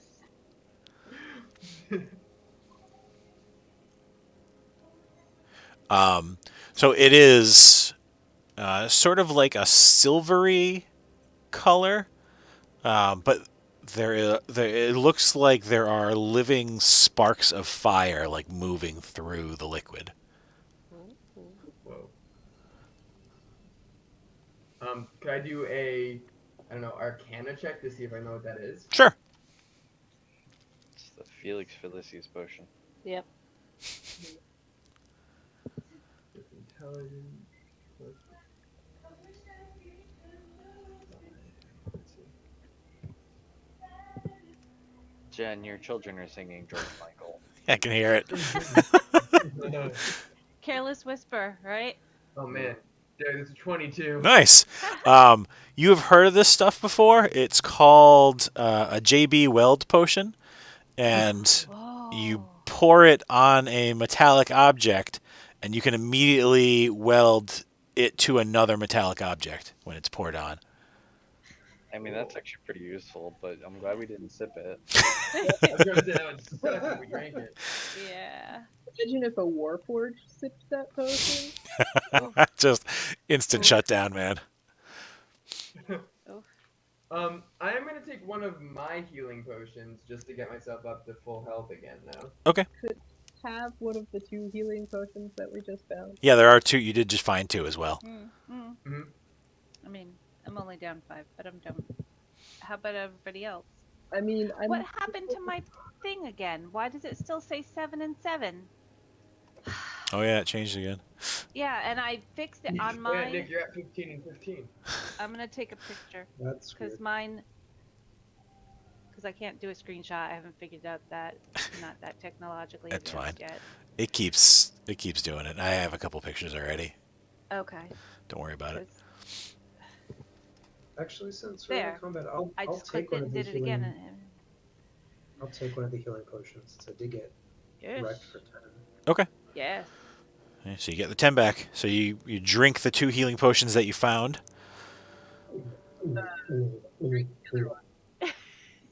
Woody drank one. I drank one of my own, Derrick. I didn't Oh, I'm have sorry. those 2. I'm sorry. Okay. So then you have 2 in the group inventory then still, correct? Yeah, who's keeping track of group inventory? Nobody. Currently just my brain. I have a small list that says JB Weld and now 2 healing potions. There you go. Woody's on But it. I am fully on board of the idea of them all just being inside Glump. Like all of this stuff is just kind of floating around. Yep. So whenever you need a potion, you just reach into Glump and grab it. Oh God, I want this to be. I'm like a cooler. I would like this to be a regular party. Yeah. I love this. So there are a set of stairs that lead up out of this room here. And then the tracks back where Zugma is lead to the entrance. And then the tracks continue down to what looks like a shaft of some kind that seems like it is collapsed somewhat. Yeah. The abandoned mine shaft. What was that, Nate? Sorry, you broke up. Oh, shaft has collapsed. Oh, yes. Shut your mouth. Does it look like the cultists who are in here, have they been wearing the robes? Yeah. 'Cause, like, Yeah, they all have robes and masks on. taking some... Okay. Should we disguise So- ourselves with stuff from the armory? Yeah, that's what I was thinking. Oh yeah. Yeah, I want to be a giant goofy goose in a suit. I definitely need to be with someone. I'm just saying. There are some smaller robes. Short cultist. Oh. Yep. Plus, Okay. I'm riding Tom the turkey, which kind of feel like helps maybe. Well, you haven't seen any of them riding any of the turkeys. I figured it's unorthodox, but I don't know. we can figure it out when it happens. He's out of line, Basil. All right, so what are you guys doing? Robing up and Yep. Yeah, I think we're gonna disguise ourselves. Okay, I will debear and also discuss. It's just Oh. in I the robe. disagree. I think you should totally bear. Just go for it. Bear cult. I'm just a member of the cult, but I am also a bear. That's Yep. fine. yeah, we The could band also of the send cult? A few guys first Yeah. to have other people come up behind in a rush after. Oh, yes. All right, so are you debearing or are you remaining bear, Zugma? I will debear. Okay. All right, so everybody finds a robe that fits them well enough and a bird mask. And what do you guys do? There's the collapsed shaft, or there's the stairs going up, or you could just leave. Stairs. It's time to go. We're just gonna go home. I'm going back to my woods. I I feel kind of feel like stairs We going felt up. a powerful blow I again. definitely feel like stairs going up. I feel like there's something cool in the broken down shaft, but stairs seem more likely to get us where we want to go. Okay. Is Ashby in front still? Yeah. All right, make a perception check for me, please. Why do you do this to me, Derrick?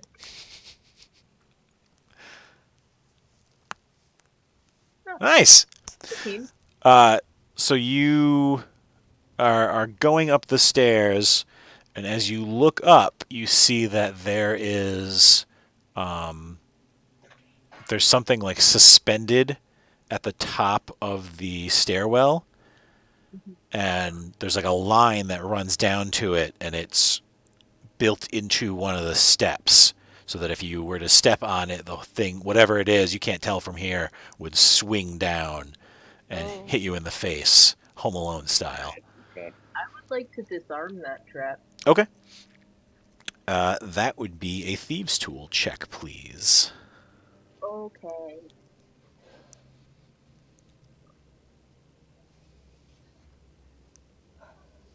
Be right back. Okay. I'm making my way downtown. 18. Nice. So you disable the tripwire and are able to grab the thing from the roof. It's kind of in like a track, and you see that it is it's a sheet of paper that has been pasted onto wood, so it's like solid, and burned into the paper is this symbol, and looking at it kind of like hurts your brain for a second. Anybody can make an Arcana check. Glump is going to. Ashby Trish. I will too. Oh no. 0. Glump knows exactly what's going on. And 0 information. 18. It's ghost paper. Glump and Zugma immediately recognize. Oh, I thought Zugma rolled a 1 as well. Yeah. Okay. Yeah. I got. What did I get? 18, I think you said? 18. Yeah. So, Glump, you immediately recognize this as the yellow sign. It is a sign used by an ancient evil god to enslave those who see it. You're like, that's definitely what that is. That's bad news. I've been enslaved. This is bad. It's very Christopher Walken. Basil, you recognize that this is actually Glump is not that far off, but it's not the yellow sign. It's actually known as the movie sign. And what happens is you get hit with it, and it lets out this blaring alarm that yells, "We've got movie sign," and then it makes you see images, and it hits you with a temporary madness. Oh, you hallucinate? So yeah, it sounds an alarm, and it makes you hallucinate. Some people say that you see like a man talking to two Warforged, looking at pictures while it hits you, but it's indeterminate about that. One Warforged looks like a gumball machine. Yeah, and the other one kind of looks like a mitt that you would catch a ball with, I guess. Oh, That would be. I thought that it was made out of a fry basket or something. Oh yeah, I always thought it was like a weird catcher's mitt. That would be great, by the way, if there was a party that was just the cast of MST3K, like one human and then a bunch of Warforged. yeah. I would love That that. would be delightful. Gypsy would have to be an NPC though. Yeah, She can't get too far. she's just always off screen. Floats in, oh guys. So yeah, so this thing will trigger an alarm spell and also a madness effect in whoever is physically struck by it. Well, Do not step there. this place and disarm said trap. Okay, so trap disarmed. You continue up the stairs. Mm-hmm.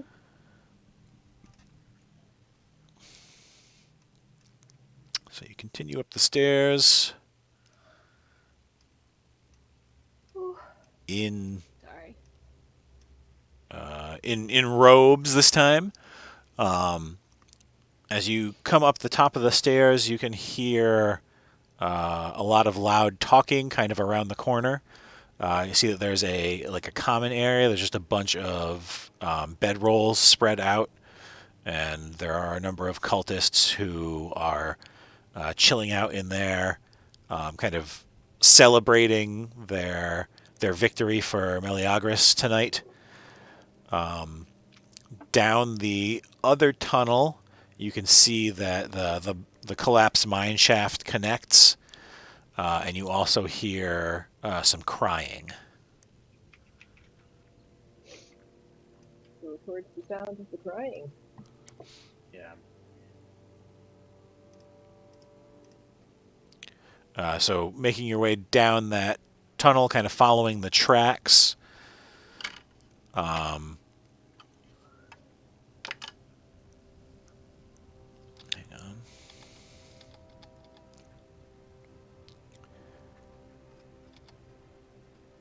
Oh, there we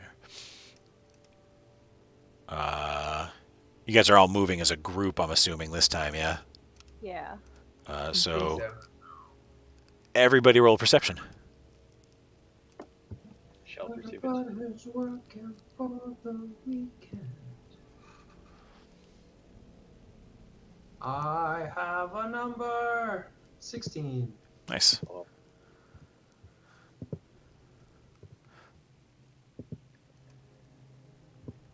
I'm looking at a I have 16 as well. All right. 8. So Glump and Basil, you both spot another tripwire stretching across the track here and manage to alert your friends before they step onto it.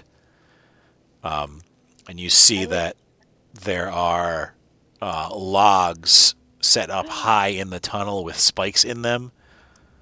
One ahead of you and one behind you. Oh. Man, it would suck if these guys got drunk at night and forgot about all of their traps. Yeah. So you, Especially all the ones that Basil apparently just kind of threw around before they were here. yeah.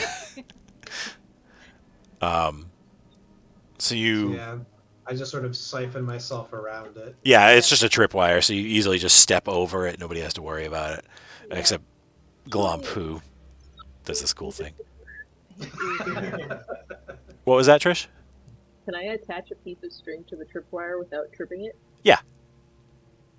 Okay, I'm gonna do that and bring the string along with me. Let it spool out behind you. Nice. Okay. And then, like 10 feet beyond that, you see two cultists standing there. They both have spears and swords at their hips, and beyond them is where the crying is coming from. And you see that there is a cell door that has been kind of hastily built into the opening of this cavern here, and beyond are several villagers that you recognize. There's 6 of them in there. 2 of them look pretty haggard. 3 of them look like fresher, although one of the fresher ones, an adult named Midwee, he has a scalp wound, and there's like dried blood all over his face.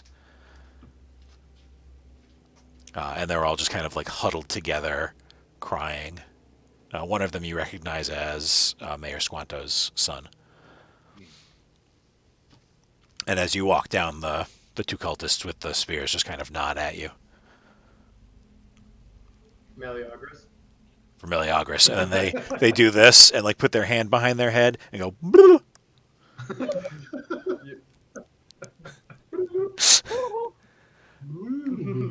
And one of them says, what are you doing with that Galapova? I think Woody kind of looks at them and says, "Huh, this guy, am I right?" And then he kind of keeps going. They just sort of like shrug. I guess so. What do you guys do? I absolutely want to kill these guards. Murder now. You hear some more talking coming from further south there. You can hear a couple more cultists in the next cavern down as well. Hey, I want to position myself so I'm kind of south, so I can like sort of cut off anybody who runs us while these guys do what they're gonna do. Okay. Glump and I each walk up to one and just like casually walk up like we're gonna say something and then just murder them. You could absolutely both make advantaged attacks against them, yeah. Gladly do so. Do our cloaks have the claws attached to them? They do not, but you could have grabbed the claws from the armory if you wanted to. Yeah.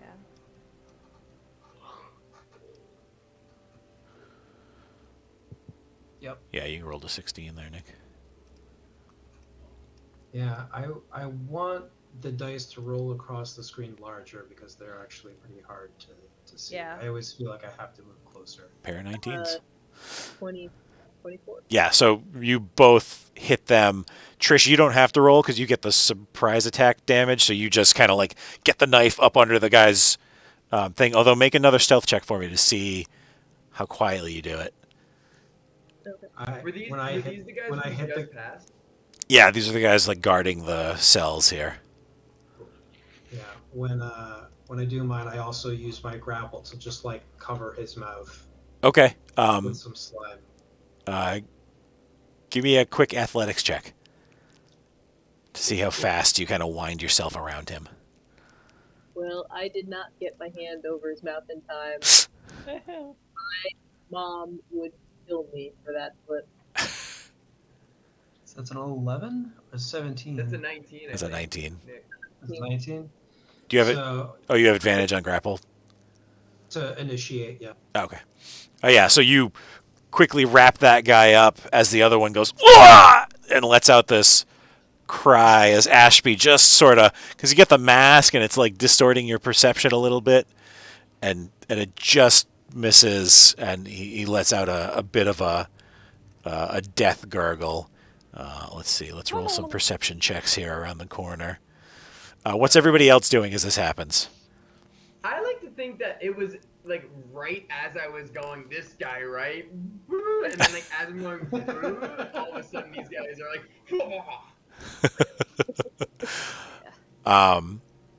So Zugma, you're kind of standing in the doorway between these two caverns here. That's right. And I'm holding a spell currently. okay. So you see, you hear the gurgle behind you, and the cultists kind of look up and see you, and they just sort of disregard you. But then one of them, like the two of them by the stairs, are talking, and one of them puts a hand up and says, "Did you hear that? Hey, what was that to you?" I look at them and just say, "Oh, one of the I'm trying to remember the name of the giant turkeys. It's not coming to me." Make a intelligence check. Will do. As you literally just go, one of the things. oh no, Yeah. oh no. The Rhymoffs. At that point, I'm just gonna let the spell go. It's a area effect. What am I doing here? Spells entangle. I'm casting entangle in 20-foot space. Okay. Not easy to demarcate, but I can see these two guys at the next set of stairs. Yep. I want to entangle them. Okay. Yeah. So let's roll initiative. Your spell goes off, and then we'll roll initiative and go from there. They need to make a strength save when it gets to their turn. Okay. I'm definitely getting tired. It took me Yeah, forever that 17's real bad. to. 8. Basil, that was an 8. Yes. Yes, 8. I got an 11.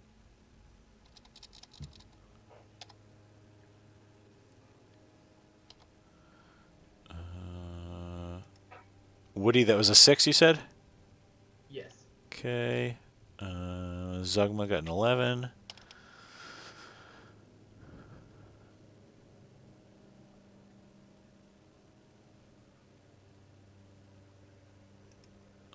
Where'd that go? 6. Okay.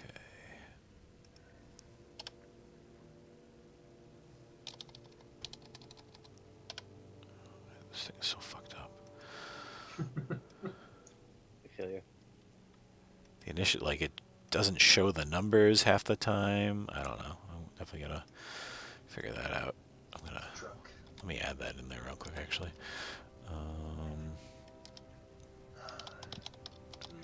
Sorry. Boxes. Yawning in your ears. Oh, that's okay.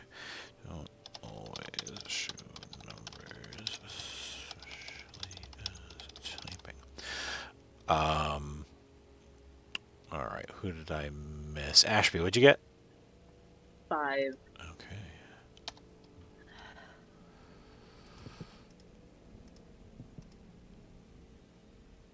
I think that's everybody. All right, let me roll my chumps here. First guy got a queen. And the other guy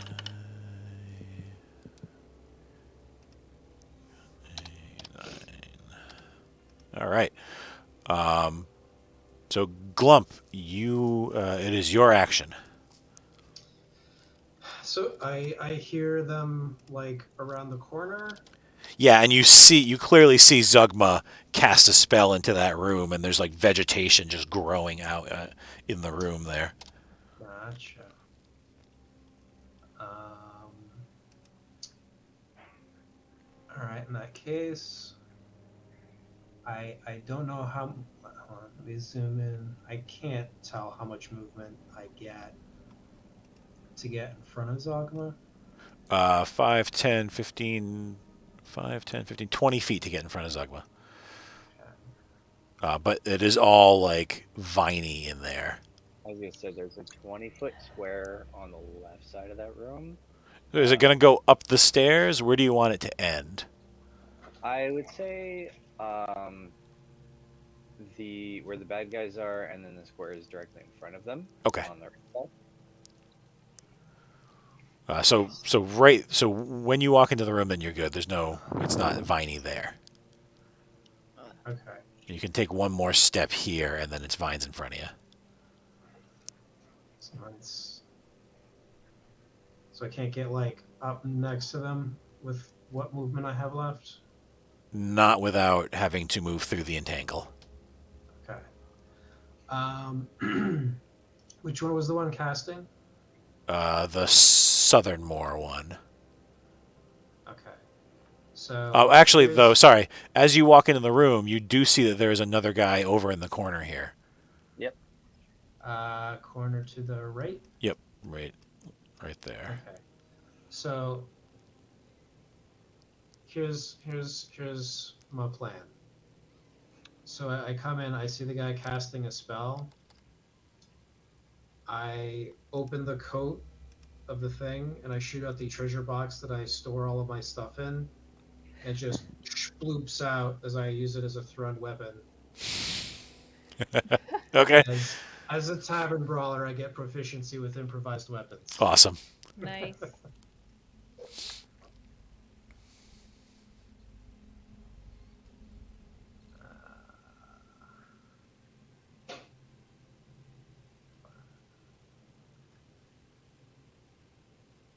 Yeah, you hit. What damage die do you want for a small treasure box? D4. Bloop. 6 damage. All right. Woohoo! So you crack him for 6 damage. He just takes it in the chest as these vines are reaching up and pulling at him. He needs to make... Are you doing anything else? I use my appendage ability to grab the box and pull it back to me. How far away is that? 10 feet. He's... yeah, it'll fall exactly 10 feet. All right, so he makes a strength save to see if he is grabbed by these vines. He gets a 6, so he is grabbed by these vines. What does that do, Nate?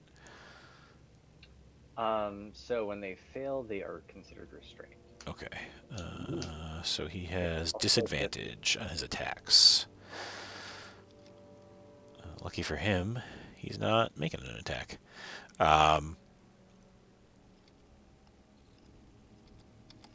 If he's restrained, he also cannot do somatic components for spellcasting.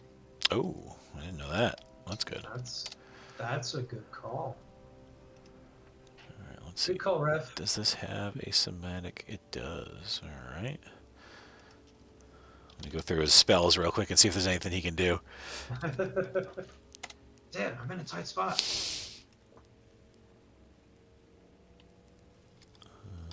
Nope. Nope.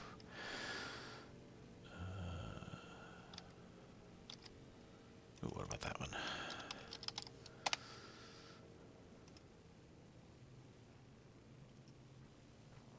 Yeah, he can do that.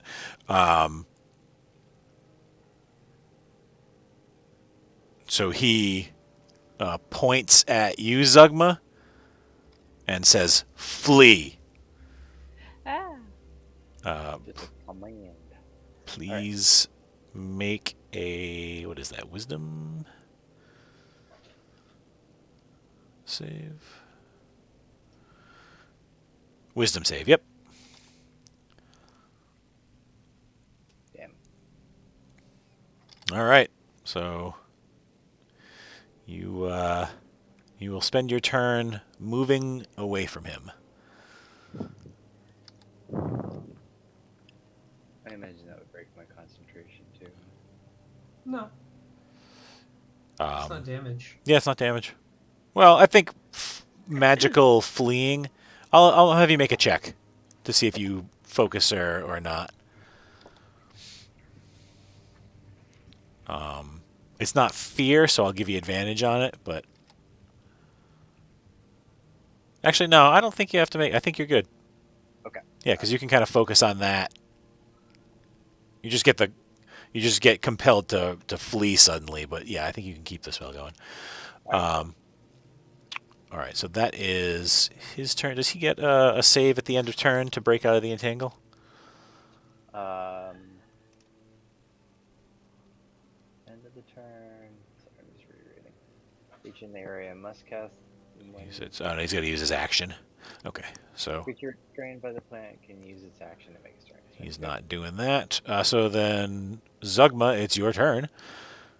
Gonna run away. All right. So backing it up, 5, 10, 15, 20, 25, 30. And I'm gonna. As he goes by, I think what he's gonna say. Look out for the tripwire. I was wondering if anybody would remember that. Yeah, but I'm like, not sure why he's running that way, but at the very least, seeing how focused he is, and we'll be like, just watch out. Yep. Oh, I still have a string attached to that tripwire. You do.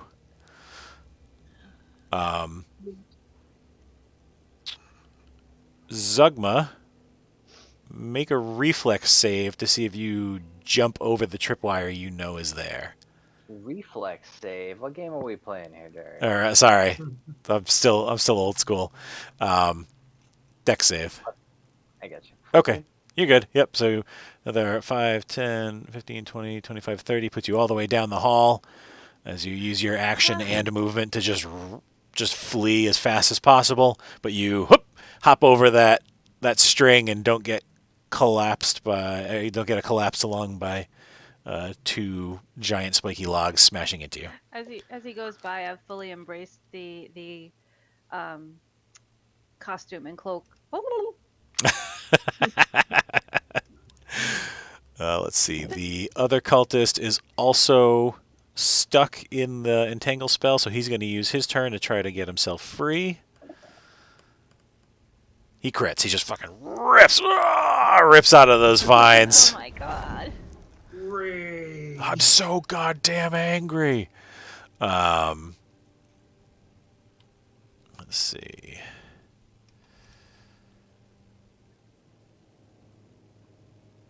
And then he moves. He's actually runs up the stairs.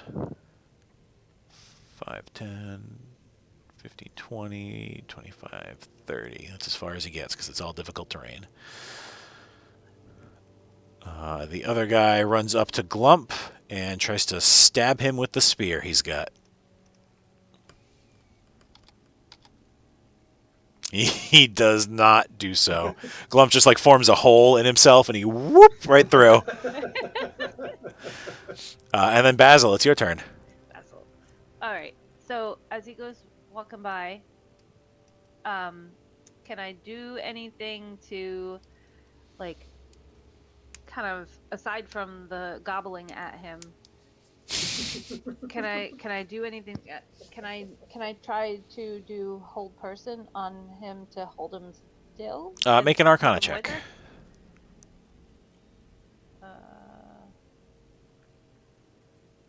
Hang on. I messed up on my character sheet, so I have to do It's okay. math, and it's getting late. Just roll a d20. 1, 2, 3. Yeah, but I got the modifier thing. Yeah.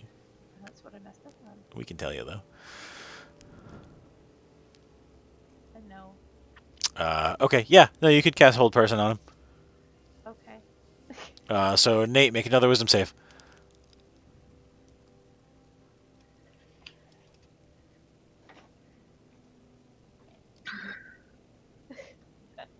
Does a 12 pass your save, Jen? That is exactly what I have. Okay, so you feel... No. Yes? Yes. Yes. Okay. So you feel this magic trying to compel you to stand still, Zugma, but you You break free from it. However, the effect of the command spell only lasts the 1 round, so you're going to be good anyways. Woody. Okay, you won't get far. Nope. That's what the I Arcana check think was for. Woody is going to run into this room and kind of assess the situation and see what's going on. So you see a cultist fighting Glump right next to him there, and another one who is getting ready to cast another spell, and then a third running up the stairs. Can the I can't remember the name of it. Can the mount jump even into the vines, but at this one way over here? The one standing there or the one running up the stairs? Running up the stairs. Yeah, totally. Alright, I'm gonna try to leap and then get next to him and punch, punch, punch, bite, bite, scratch, scratch. All right. Make your attacks. So I'm gonna do 2 with the comma. Okay. 2, and then each has a 6 modifier. That is 13. So yeah, you hit both times. Well, so that's a 16 and a 19. Yep. You said it hits both? Yep. Cool. Then it's 2d4 and each has a 4 modifier. Yeah, so Tom leaps over the vines and you come down with the comma and slice, just drop that guy.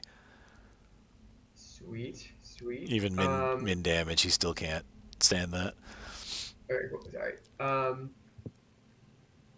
And then is there any way for the bird to still attack the guy who's trying to bite? Or can I, I guess that's my attack. I don't know if the bird has attack still. Yeah, the bird hasn't gone yet. So, although the bird used all his movement to get over there, so he could use his movement to get over to the guy, but that would be it. I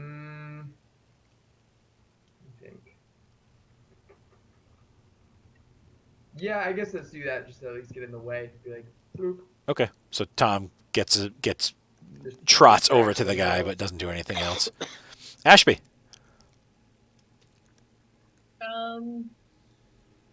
It doesn't sound like they're out of control in the fighting, so I'm gonna take a look at this cell door that I'm standing in front of. Glancing at it, it looks pretty shoddy. Okay, then I wanna see if I can't get it open. Okay. These two? Yeah.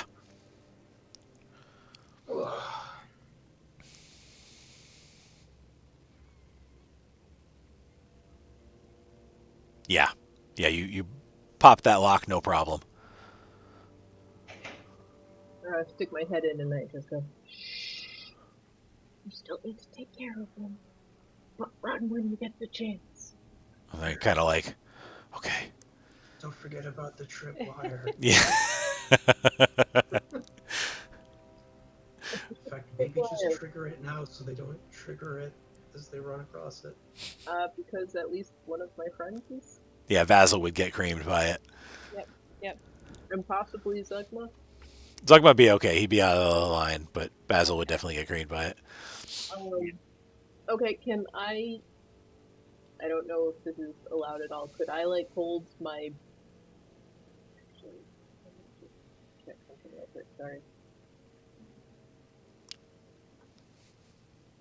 So, that was actually a bonus action. So, can I hold my action, and when my friends are out of the... You can't hold because you already did something. Okay. You could just give them the string and say, pull this before you go down the hallway. Yeah. Okay, I'll shout forward to Basil and just be like, pull the string before you're in the way of the logs. You want me to position myself in front of the logs? Does not sound very safe. No. Put yourself away from the logs. Away. And then pull the string.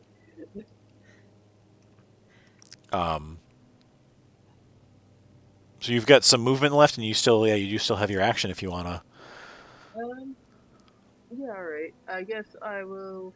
'Cause that was only 5 feet to get there. So I can get 20, to... 25. You can get right behind Glump. Yep. Can I see that spellcaster? Yep. You can see them both.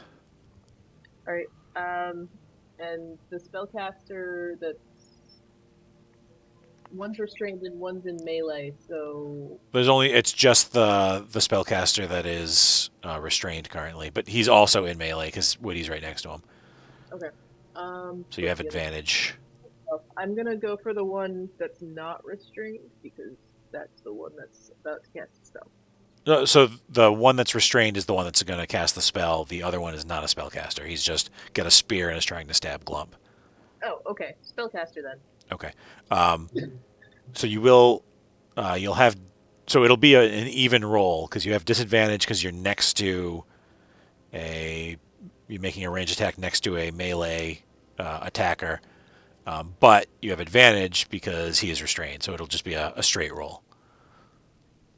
So because I'm Glump, I have disadvantage? There's a bad guy who's next to Glump that you are also next Just to. really tiny. Oh, I can't even see. Yeah. If you have enough movement and you can disengage, you can get. She doesn't have past any them. more movement. Okay. I'll just roll it straight, that's fine.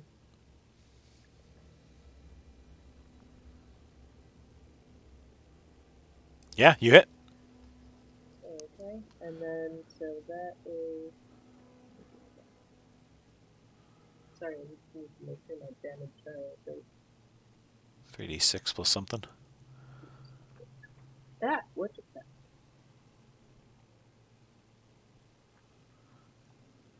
Sorry, I pressed the number 3 and the whole dice roller thing disappeared.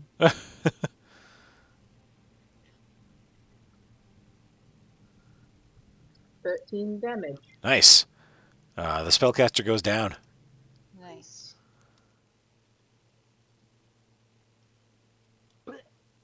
And then, for the sake of brevity, you guys take care of that last one. And Zugma comes back down the hall there. Got spooked for a second there. And all the kidnappies. Basil pulls the thing after they move out of the way, and the kidnappies say, "Thank you. We'll wait outside for you." It's the little vice boy here. Adel? Yes, Vice? that's me. Make sure you get home, Oh, yes, ma'am. sir. Yes, sir. Sorry, sir. Ma'am, sir. I think this is somebody that probably has seen me at the edge of the forest. Yeah, We're totally. developing a relationship of some kind. Oh, Basil, I didn't recognize you. Yeah, it's okay. Bring me more berries, boy. Yes, sir. Oh, tell your dad I said hi. So you guys run up the stairs and come out onto the top of Pilgrim Rock. Oh my god. There's a lot of little dots. Yeah, It is the dragon boss battle. it's not accurate. Hang on. Y'all are down here. Oh. I see an altar. Bloody cross on it. So you see there is an altar that is set up at the top of this hill, and there are several cultists standing watch while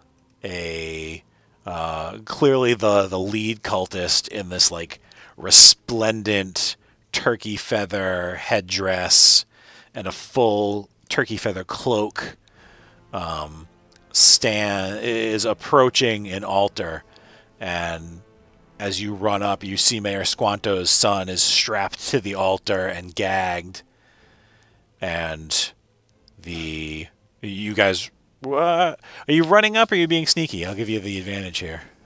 I am being sneaky. Are you guys? I think Woody is just like, wait. Is it? Do you give Ashby the second to like go check it out? Do you give Ashby the second to go check it out, or do you kind of all just storm up? I mean, Boy, Ashby, let me ask you this, Trish. Do you like, are you able, like, when you see it first, do you warn me and like, wait a second, or is it like you just go? I think I'd probably be like, and Okay, then I'll wait. Okay. Wait a second. So, Yeah, I'm gonna be Ashby, I will give you a surprise round to kick things off okay. before So, everybody explodes out of the stairwell. All of us turkey calling. behind the altar, What was that? can I sneak around to like this kind of area? You can try with a stealth check. Oh, But okay. you're going to be in plain view of the main cultist there, though. But I'm wearing cultist robes. That's true. So then you're not going to be sneaking. Or you're going to try to sneak. I think I'll as try well. and like walk quietly this way and like try and be unnoticed. Okay. I Yeah. don't want. Yeah, you have no problem. Just kind of like he glances over and just glances away from you as he is approaching the altar. and Hank's lost weight. Showing up late to service. Yeah. So get Ugh. to the altar. I'm giving you one surprise round here. So let's see. That's 5, 10, 15, 20, 25, 30 puts you there. Okay. So no, I cannot. I mean, you can use your bonus action to dash. Give you another 30. You'd definitely be noticed at that point, I'm sure. But yeah, then you're clearly hurrying your way up to the altar. And breaking ranks. Give me a chance to do something. I'm gonna do that, and I'm gonna use my action to dump my oil of slipperiness onto the kid on the altar, Okay. and just tell him run. And what the oil of slipperiness does, it causes the effect of the freedom of movement spell, so he can use his action to get out of restraints and then run. Awesome. All right, that's very cool. I like that. Look Yeah. at you using those magic items. Hey, you know, I bought it. I might as well use it. You did Well, it I really bought it. well. Let's put everybody else in the stairs there. So yeah, you get up and dump the oil on the kid, and for a second he's like, "What?" And then he's like all slippery, and he starts to squiggle out of his bonds. And now let's roll initiative Kids are renowned for their squiggliness. for sure. It's true. It's true. Did that not click? Hey, you got that. I don't think it clicked. Finally, a good initiative. I got a 21. 9. Oh, I thought it was a 1. Every time I see a 7, I think it's a 1 at first, too. Yeah. Like, until I see it in the chat, I'm like, oh no. Glump, that was a 9? 10. 10. Okay. Basil was a 9. Oh, okay.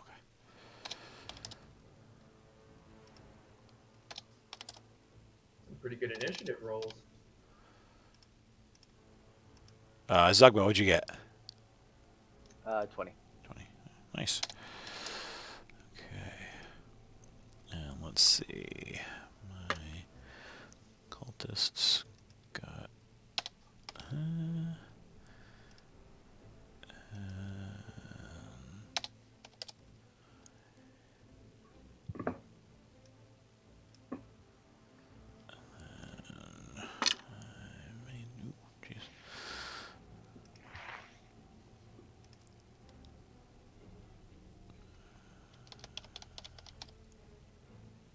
All right, Ashby, it is your action. Okay. How far away am I from the head priest guy? 10 feet. 10 feet? I will take a step forward so that I'm within 5 feet of him and try and hit him with my rapier. Okay.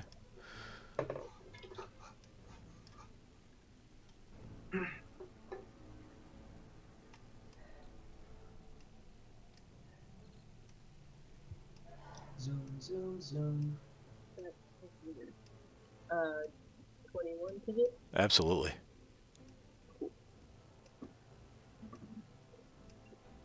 See, I'm quite glad that we rushed at least a little bit.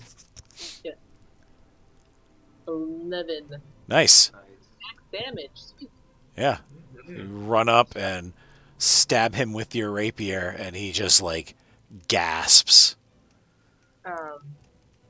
And then I just want to make sure that I'm like between the kid and him. Okay. Let's see. Let's move you. So he is right adjacent to the kid, so you could jump up on the altar and be next to him as well, but there's nowhere to put you, like, between the two of them, per se. Gotcha.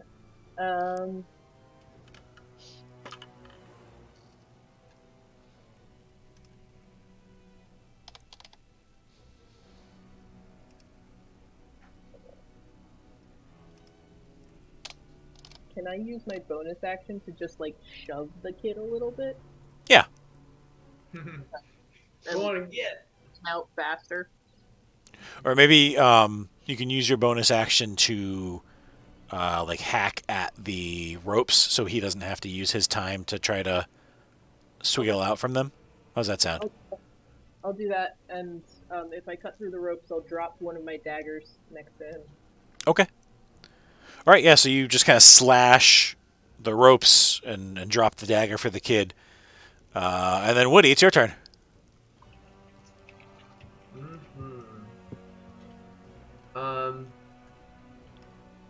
I'm gonna. What are they wearing? Just cultist robes. And And the head cultist, you said that they're in just like feather gown thing. yeah, he's in this like turkey feather robe. Okay. Yeah, I mean, I'm gonna go up and just start chomping away. I guess. I think I'm gonna try to target sort of these two in front of where I am now. I think I'm gonna jump off, attack this guy on the right, and have the turkey go after the one on the left. Okay. Roll those attacks for me. I'm gonna start off with just an unarmed blow.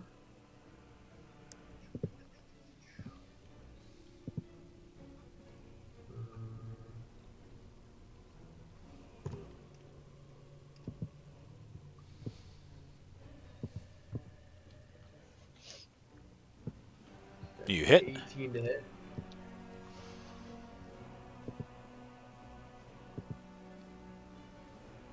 For damage on that one.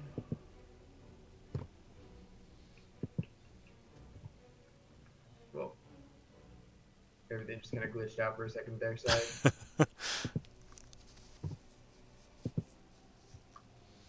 Then that'll be 6 All right. damage.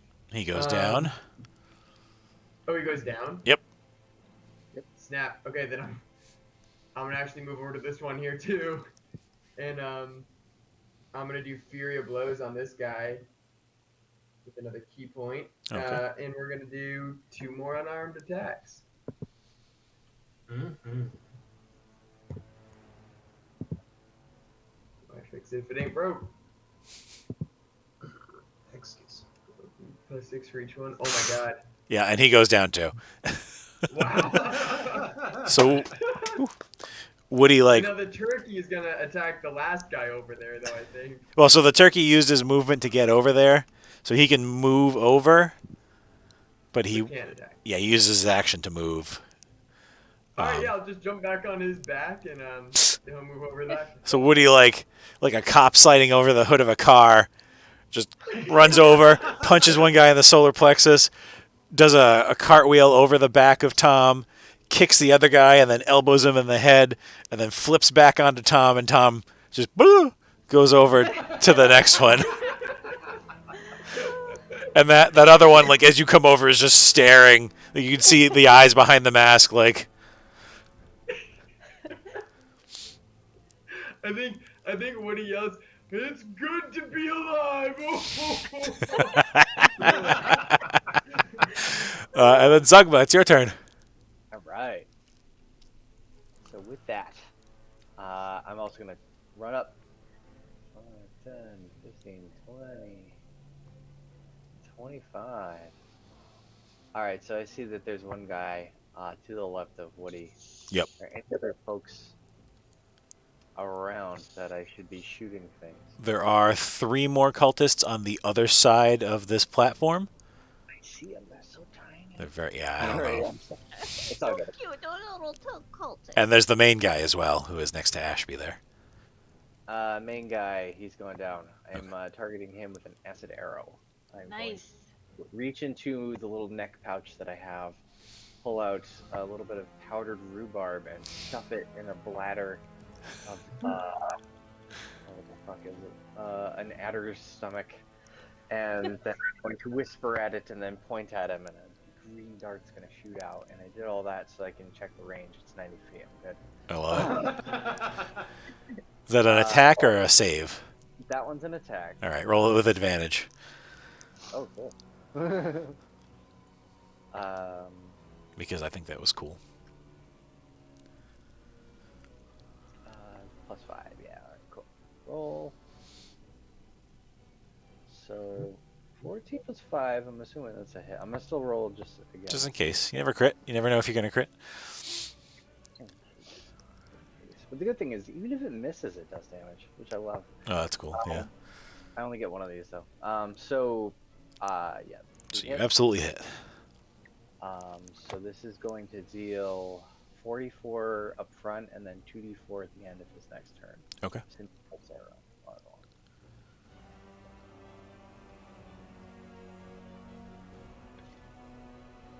What is that? How's that?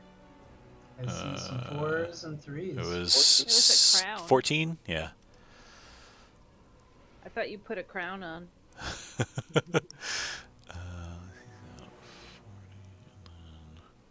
And then, yeah, at the end of his turn, he just takes another 2d4. Okay. All right, so it's the kid's turn. He grabs the dagger and kind of like brandishes it at the main cultist, and then slides. Does this like kind of clumsy slide off the altar, and runs. He's slippery because Ashby coated him in baby oil. Yep. Run so far away. The 3 remaining cultists go. One of them runs up on top of the altar. They all converge on Ashby. 5, There will be the sacrifice. 15, boop. Except for the one who is looking at the terror that is Woody riding Tom.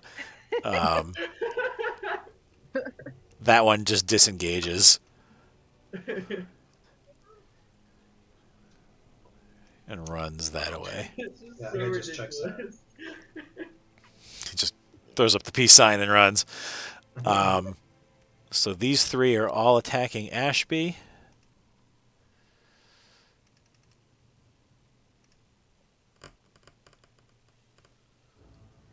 Oh, Ashby, no. The highest is a 13. They all miss. So they all just Yay. come up and they're swinging swords, and Ashby's like a kung fu movie, like jumps over the sword and backs away, and none of them get a hand on her. And then Glump, it's your turn. I'll help you, Ashby. Come on. June thought I was gonna go down right there. 30. Yeah, it could have gone worse. So, I'm gonna do a high arc for my treasure box spit out of my abdomen deal. Okay.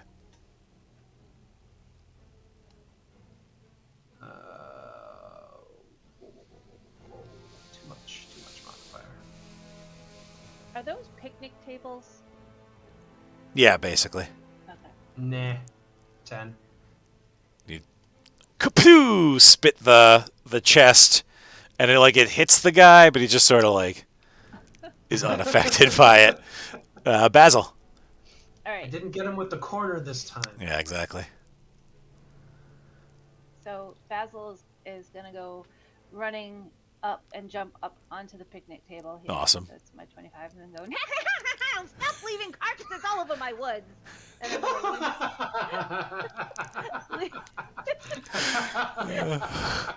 I'm Brilliant. Chromatic orb. All right. Give yourself advantage on this. Oh, sorry. You throwing it at the main guy or one of the peons? Oh, is the main guy still there? Oh, yeah.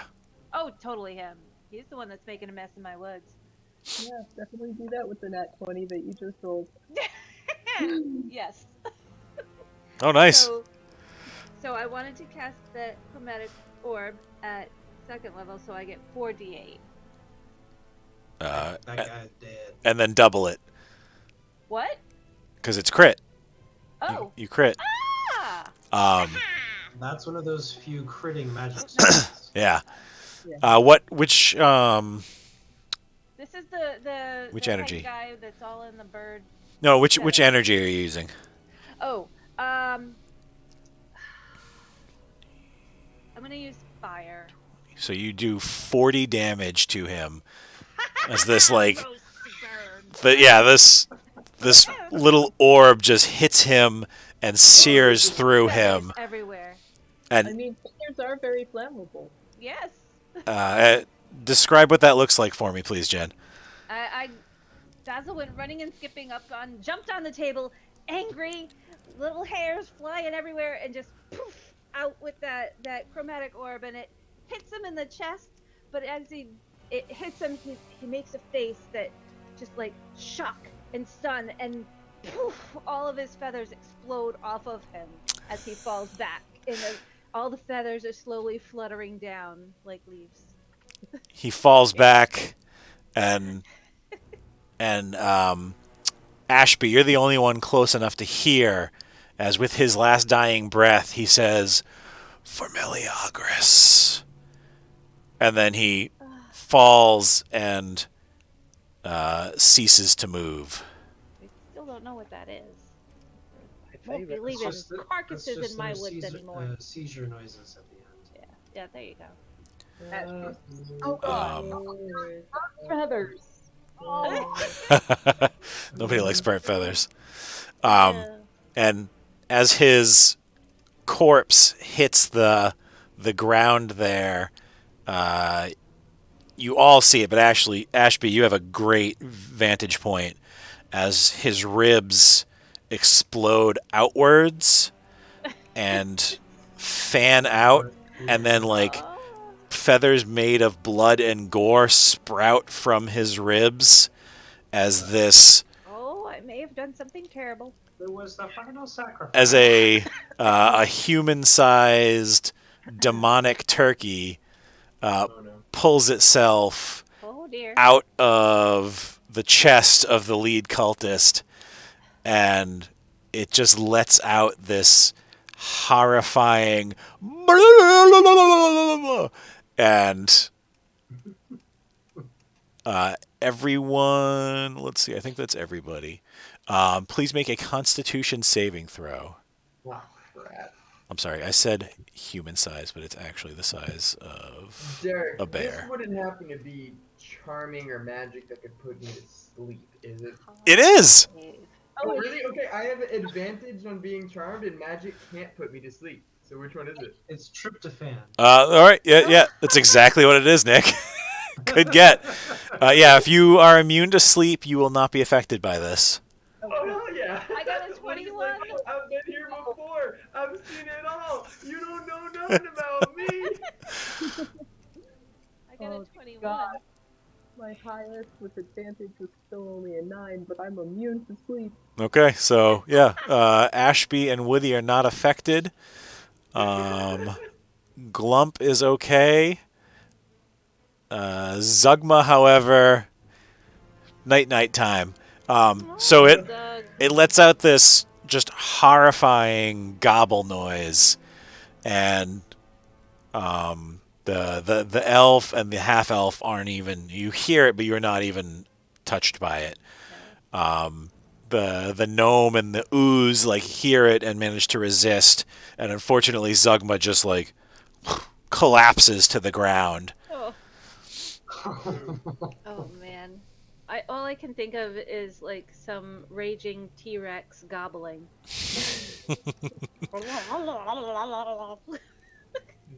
And then it looks up at. Well, actually, you know what? Let's roll here, because there are even odds.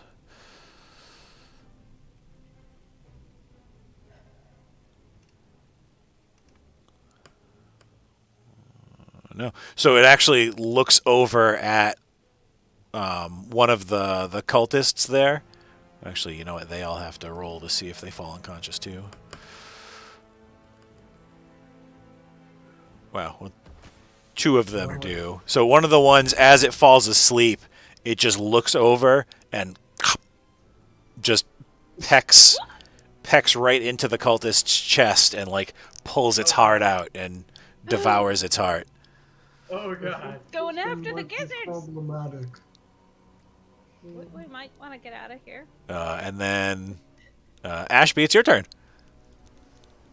Oh boy. Are we getting out of here? No, Or are we fighting Wait. this?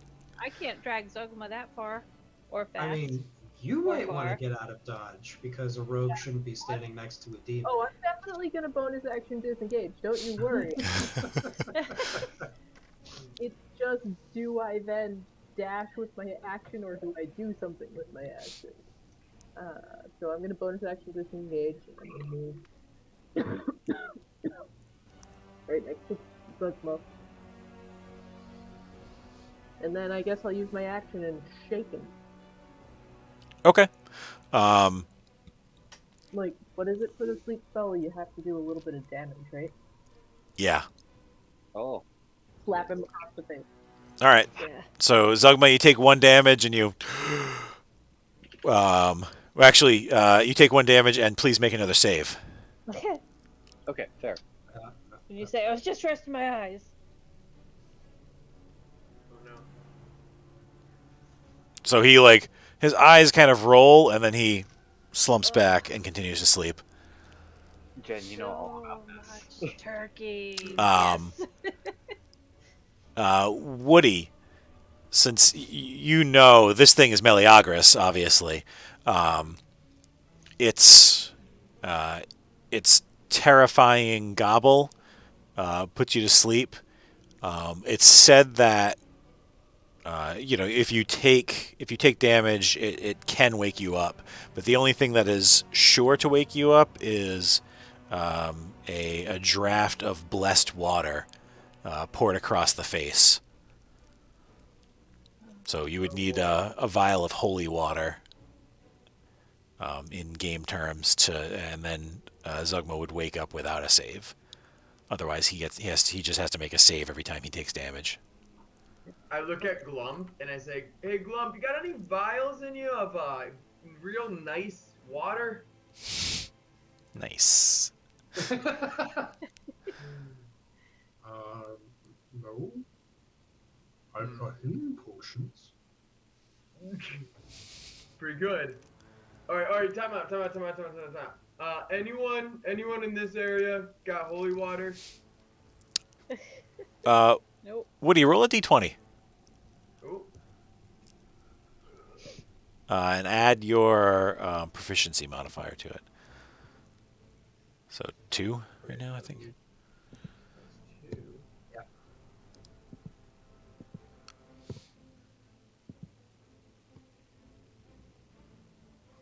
boy, a cleric would go down smooth right now. It's a 15 though. So you actually recall, since you were a guy who makes potions, Yes.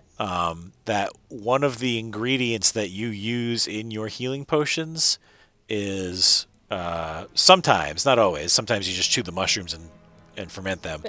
But sometimes you take water that has been blessed by a fairy spring or a fairy pool, Oh, of course. and you use that. So you think that perhaps that would have some effect. Of course. Silly. You guys know me. It's a classic Woody here. And then I pop a potion and I just kind of like pour it over Zugma's forehead. All right. So Zugma, make another save with advantage. Clicky twice. That's a good one. There you go. You don't have to make that second one. Yay!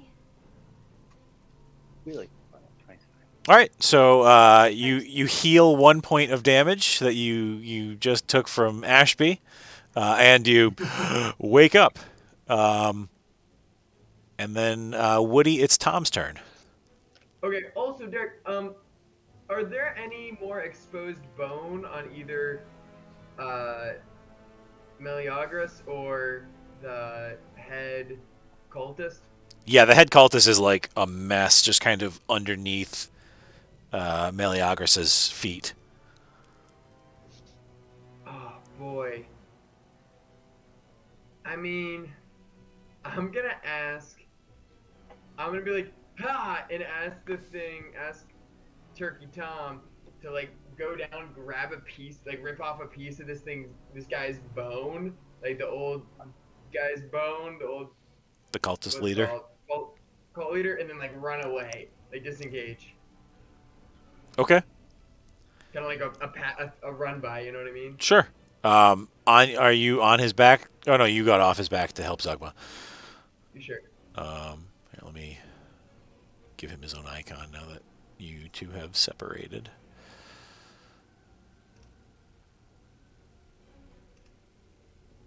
Okay, so yeah, he runs up.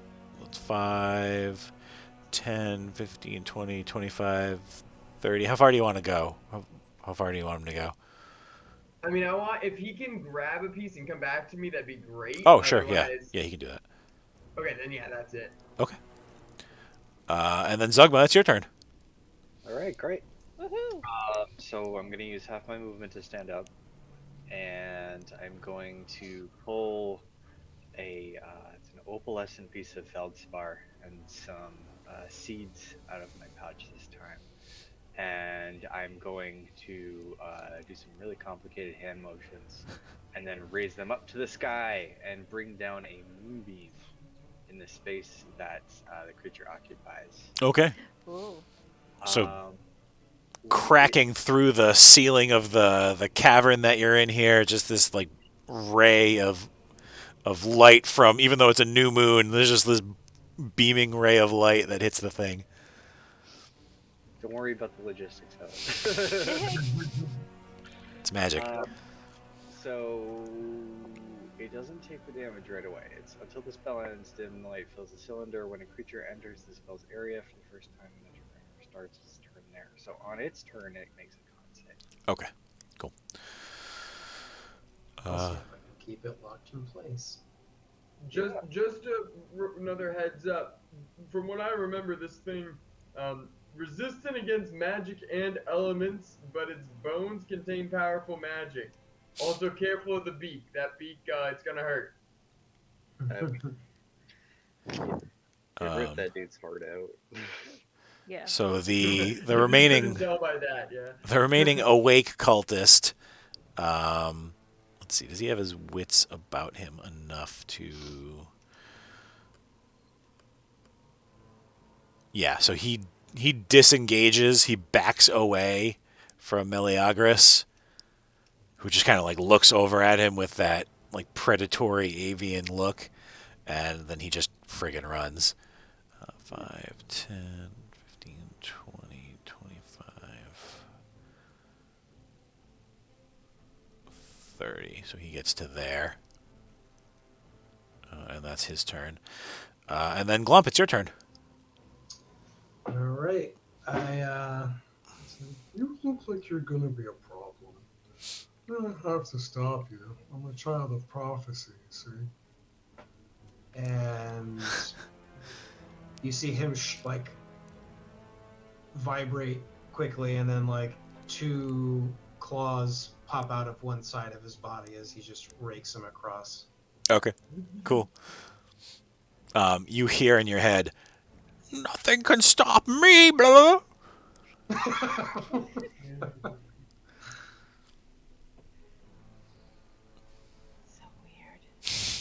love this. Putting This in is the time. first one. Whoa, no. Well, it's reckless, was- right? So Yeah. yeah, you hit. That's That what, was 18? it was an 18. Yeah. And second one looks like it's also hit. That's a crit, baby. That's a Oh, no. hey! Ooh. So these are D6s. So this is the first one. Oop. Ah, Nice. I hope I can get that for the second one. Mm. Well, actually, we'll just do the 2. We'll do it that way. So the first one was 11 damage. The second one is 10 damage. All right. Nice. Not bad. 21 damage. Yeah, it's pretty good. Yeah. Mhm. So claws like spring out of Glump, and they rake across Meleagros's scaly, gross, demonic turkey legs. And it's Oh, and then I spend a minor action to grapple. okay. Like they've been roasting at the fair all day. The creature is larger than you. I think it just. I'll take a double look at the rules, but I don't know if it matters because it's only one size larger than you. But Oh, you can grapple something one size larger. yeah, okay. So what's your bonus there, Nick? You rolled a 17. Was your higher one? 5. Okay.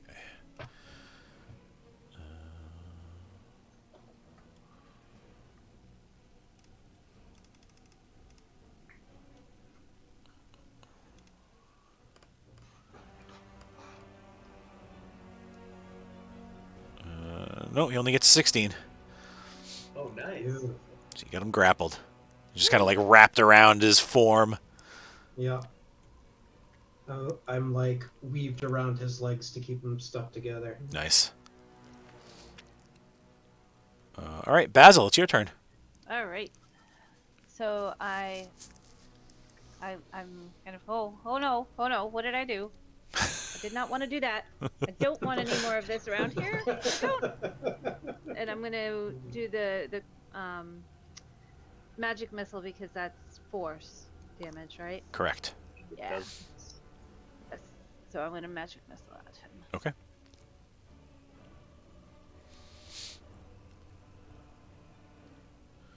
Can't see.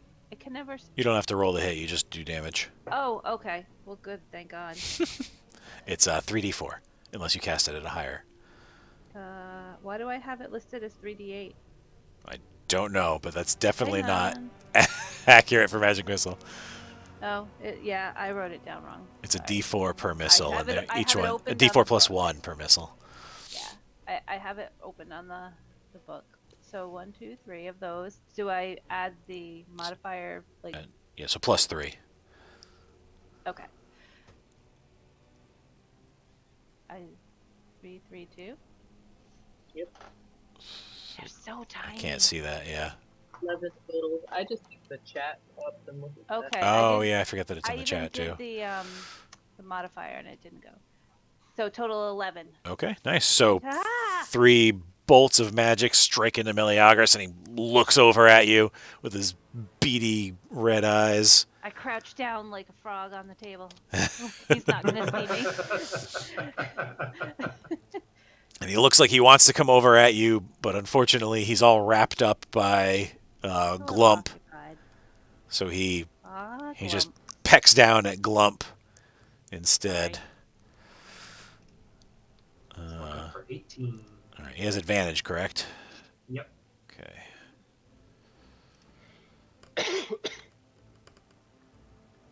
That one looks like it's a hit. That's a 19. Yep. Nice. So that is a 24. So, Nick, you take...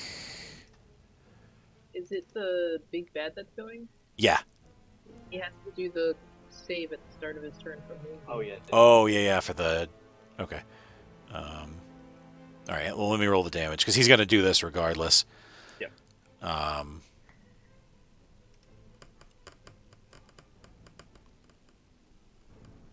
Ooh, boy. So that's 17 piercing damage. Oh, Excellent. I'm not that close. Me too. And then you also take... Oh no! Jesus. Wow. Wow. A lot of dice. Wow. Cow. That is significant. That's Add that 29. up. 29 necrotic damage. And Oh. your hit point maximum drops by 29. Oh, that would insta-kill me. But it does, doesn't it? Because his hit points are 26. No, he's got 45. Oh, thank God. Mine are 26. He's a So barbarian. that was 29, so that brings me to 8. That is wild. Oh, that's hurtful. That's just hurtful. And he goes... Oh, pretty good. Glump was doing a pretty good job up there. You too. And then, okay, so he makes a save against the moonbeam. Yep. 13 to save. What's the... con, was it? Yeah, it's Constitution. So he gets a 13. Okay, so he'll take half damage. So it's 1d10. Is it 2d10 normally? Yeah, it's normally Okay, 2d10. so roll 2d10 and cut it in half. Oh, okay. Sure. 4. 10, 14, 7. And what kind of damage is that? Radiant. Radiant, okay. Nice. So he does get burned by that. Oh shit, I forgot that doesn't work. I tried to do the roll 20 math thing as well. He gets burned by that, and then he just turns and pecks at Glump, and you see like a whole chunk of Glump just like turns black and rots away. Jesus. Oh, no. And then Ashby, it's your turn. I could use your help. Pillars or something? What was that? Are the square things pillars? Yeah. Or raised They're things? like 8-foot pillars. Okay, so can I bonus action hide behind this pillar? And then shoot the guy? Yes. Are you going for advantage? Because you can just not move and take the aim action. That's true. Alright, I'll do that. Okay. And Then it's a guarantee. No. So just put yourself back wherever you were. Well, I was on top of the pillar. Okay. Token had ended up, so I just moved it off of. Gotcha. Yep. I hadn't cried. Oh. Sorry, I just had a realization.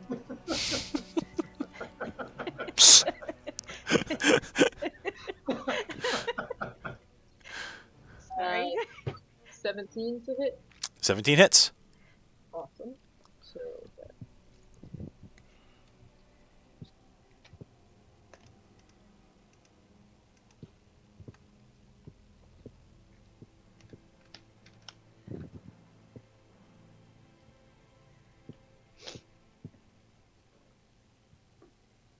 $14 damage. Nice.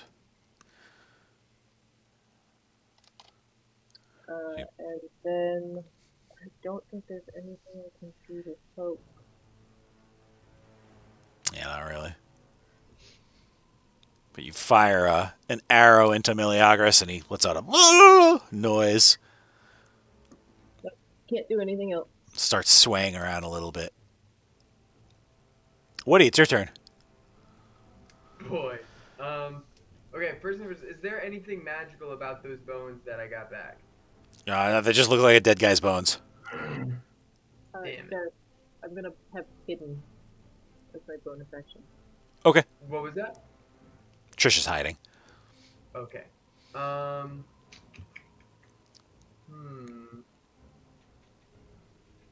Zugma, you're on deck. Gotcha. What's wrong?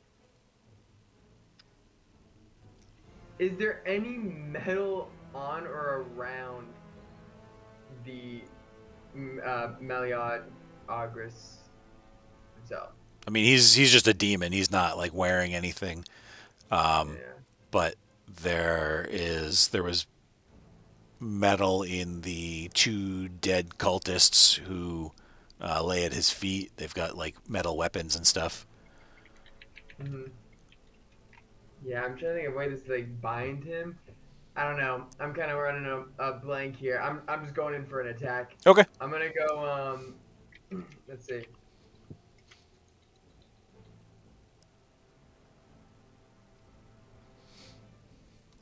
Okay, yeah, I am going to go in with. As you move up to him, TJ, he Yeah, turns and really I'm gonna quickly reach pecks out. you. Wait, what's that? He turns and pecks you as you move up to him. Oh, that's no good. Even if I'm mounted. Yeah. Okay, I mean I said it, You- so I gotta stand by it. Yeah, plus you weren't mounted at the time. You were on... Tom was behind you. Oh, right. He'd run over to you there. So yeah, he turns and pecks you as you run up. And misses completely. Okay. That is Let me start by saying. fine. He's thing. distracted by the turkey. It was too Yeah. quick, yeah. Okay, so go ahead. Yeah, I am going to hit once with the comma. See if we got anything happening there. Okay. Just a little something. A little how do you do. I'm honestly trying to think of a better thing to do, but I'm running I empty. think that's probably your best bet at this point. And that is that is a nice 12 to hit. So you slice the comma at him, and he just like "Bleh," gets out of the way. Oh, What does he do? "Bleh."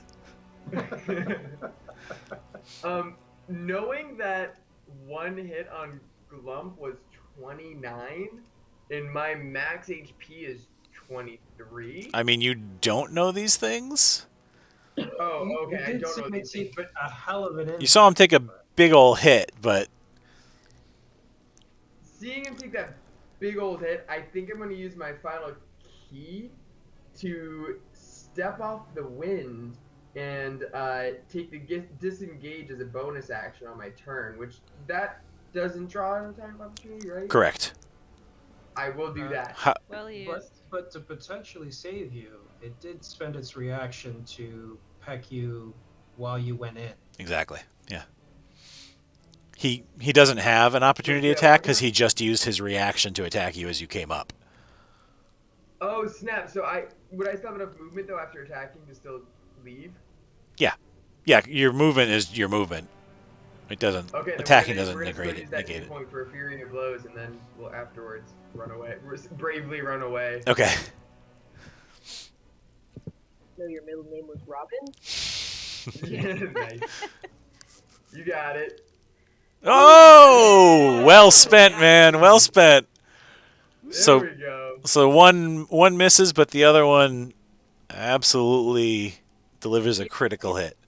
So Beautifully we lands. needed. Okay, so that's 2d4 then. You can double a d4 or you can roll 2d4. It's up to you.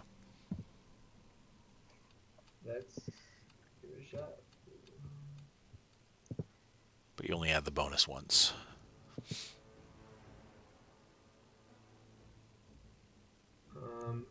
But I'll just double that. We'll do So- 6 plus So 10. 10. Nice. And then I'm gonna add. Little space. Has the bird moved at all? No, it erupted out of the other guy's chest and then immediately got wrapped up by Glump. Okay. I'm gonna use this. I'm gonna say it can't take reactions until the end of my next turn. Okay, is there like a save or something for that? It just says for wave the hand, I have 3 options of what I could do after using Fury of Blows. I could do it where it's knocked prone after a dexterity throw, but then the other thing is it could make a strength save throw, and if it fails, it's pushed back 15 feet, or it can't take reactions until the end of its next turn. Cool. Yeah. So you shut down its reaction ability. Ooh. So hopefully people can now, if you want, for a second until my next turn, go up and make a hit without getting pecked immediately. Everybody just can run up and pop him once in the nose. That's Boop him in the snoot and run away. So are you finishing your movement to move away? Yes, Okay. I am running away. Bravely. Bravely run away. All right. There are no more cultists. Oh no. What is Tom doing? Oh, Tom you know, I just waits. have, what was that? Thank you, Jen. I'm I gonna get have that, Tom just run and ram the thing to try to push him off wherever he is. Like I want him to try to like He's even he's if it's pretty like a well. step back, I want to try to get him off where He's he is. pretty well situated on this stone platform. He's not like gonna fall anywhere or anything. Is there anything visibly underneath him other than stone? The body? Just the bodies that he's standing over. Okay, then I'm just gonna have Tom go in and peck. Okay. Roll a d20. Come on, Tom the Turkey. This is your time to shine. Make it count. Do what you were born to do with a. Oh boy. Nice. Oh, 18. Ooh, ooh. So 2d4 Oh, plus wow. 3, please. 4 plus 3. There you go, Tom. Not bad. 8. All right. Does you have Tom move away as well? Yes. I'm gonna have Tom come back to me. Okay. All right, and then Zugma, it is your turn. So I'm going to continue to maintain the moonbeam on him. Okay. But that's not an action or anything. It's just Yep. concentration, which is great because that means I can hit him with another really cool acid arrow. Woohoo. Just casting all Do my it. So that is.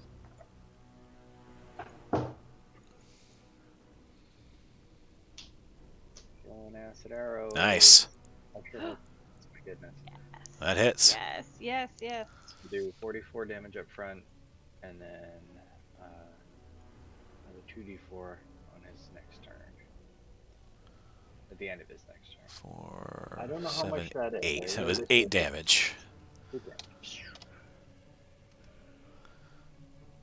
All right. Glump, it's your turn. All right, here's the scariness. So I'm going to spend my action to take a defensive action, Okay. and then I spend my bonus action to activate my last rage. And with that, I shift into like a taller, more like whipping appendage. And that is my turn. All right. Basil. All right. So, if I want to do something that's ranged, I just have to be 1 block away from him, right? You just have to be not next to him, yeah. Yeah. Okay. And I can't even see him on the map, honestly. He is... Oh, you can't see him? Oh, okay. I see him now. I want to be able to run up and back up, though. That's what I'm trying to figure out. Oh, sure. Okay. All right. Yeah. Are you doing So- a range thing? I am, but because we can get close, I want to get up to him in his face. But not too close. Okay. Not because Basil has had it. Gotcha.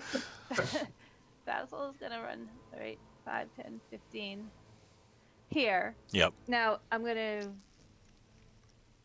I want to hit him with chromatic orb, but I want to use thunder, so it's force. Okay. But if you do that while you're next to him, it's going to be disadvantage. I'm 1 away. Currently you're right next to him. Oh, see, he's very It's hard to tiny tell and where not he is. there on Gotcha. mine. So I would be back 1. There you go. Whatever I need to be. Yeah, he to be takes back. up a 10-foot square. Oh wow. He does Oh. not look that big on my map. Yeah, No? he's like a quarter of a 5-foot square. Oh, jeez. Yeah. So anyway, I keep the range there. So, Okay. Yeah.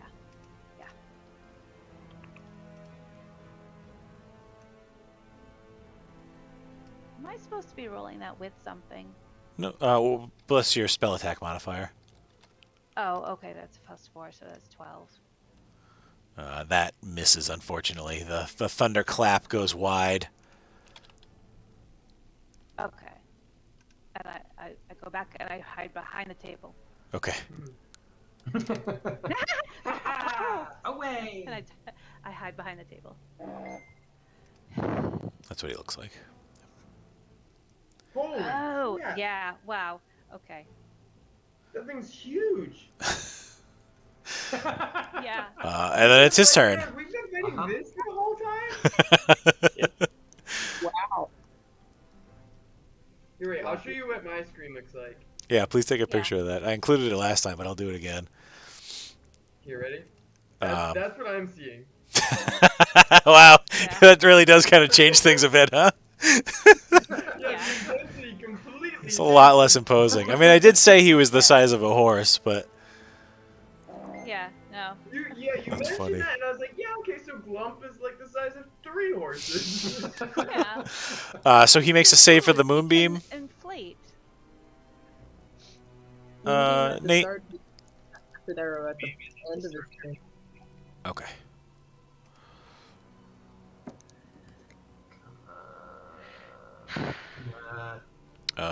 So he gets a, what is that? Con, you said? Yep. 12. Okay, so that would just be another 1d10. All right.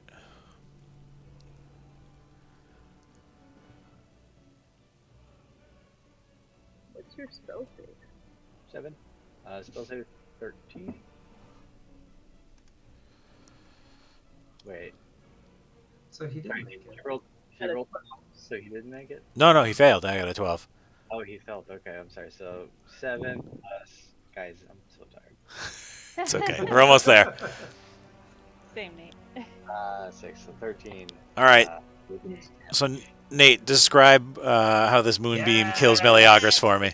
Yes. So this entire time while he's been flailing about and like pecking at random people, there's just been this beam of radiant energy that has just been like on the back of him, right? It's just been just sort of pointed at him, and at first it didn't seem to be doing much of anything.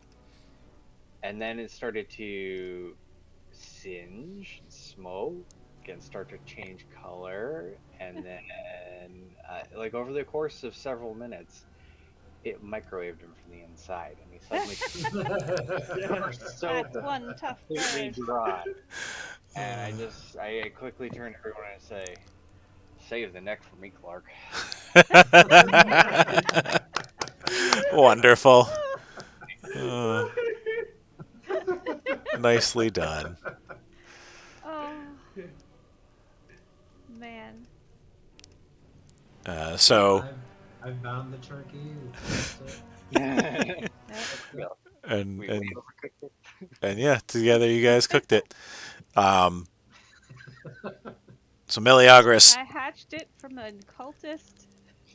Meleagris explodes from the inside, ripping open his breastbone, just like expanding, and all the TJ's video screen's going real wild right now. What's happening? It was like zooming out, like wicked, like zooming in on your face, but like your head was there, but then there was another version. It was weird. But it was like stretching Well, on my inside. computer, you have to see, like, my computer's tripping up right now. I'm gonna send you a picture where everyone's overlapped on each other. It was like some Adult Swim shit. And your face is just all like weirdly stretched out. So yeah, the breastbone rips open and all the meat is dry and singed from the inside. And you see there's just this one like upside down V shaped bone that is sticking there towards the back of the thing. And it almost gleams with luminescence. There's so much magic just emanating from it. That is weird. Is it a limited wishbone? It is a limited wishbone, yeah. So you grab this thing out of Meleagris's corpse, and you know that to enact this, 2 people have to hold it, and think about their, whatever they desire most, and then they try to snap it. And if one of them is successful in snapping it, and because you can just fail to snap it, it's pretty hardy. But if one of them is successful and the other one isn't, then that one's wish comes true. If they're both successful, then something else might happen. And if neither of them are successful, then something bad happens. The rise of Meleagros. And I think we leave it on the five of you kind of like looking around, and then two grab it. One, to grab it by the side, and just before they start to snap, we cut to black. Yep. Nice. And It's then gotta dry out first. no, it's magical. It doesn't have to dry out. That's In the epilogue, the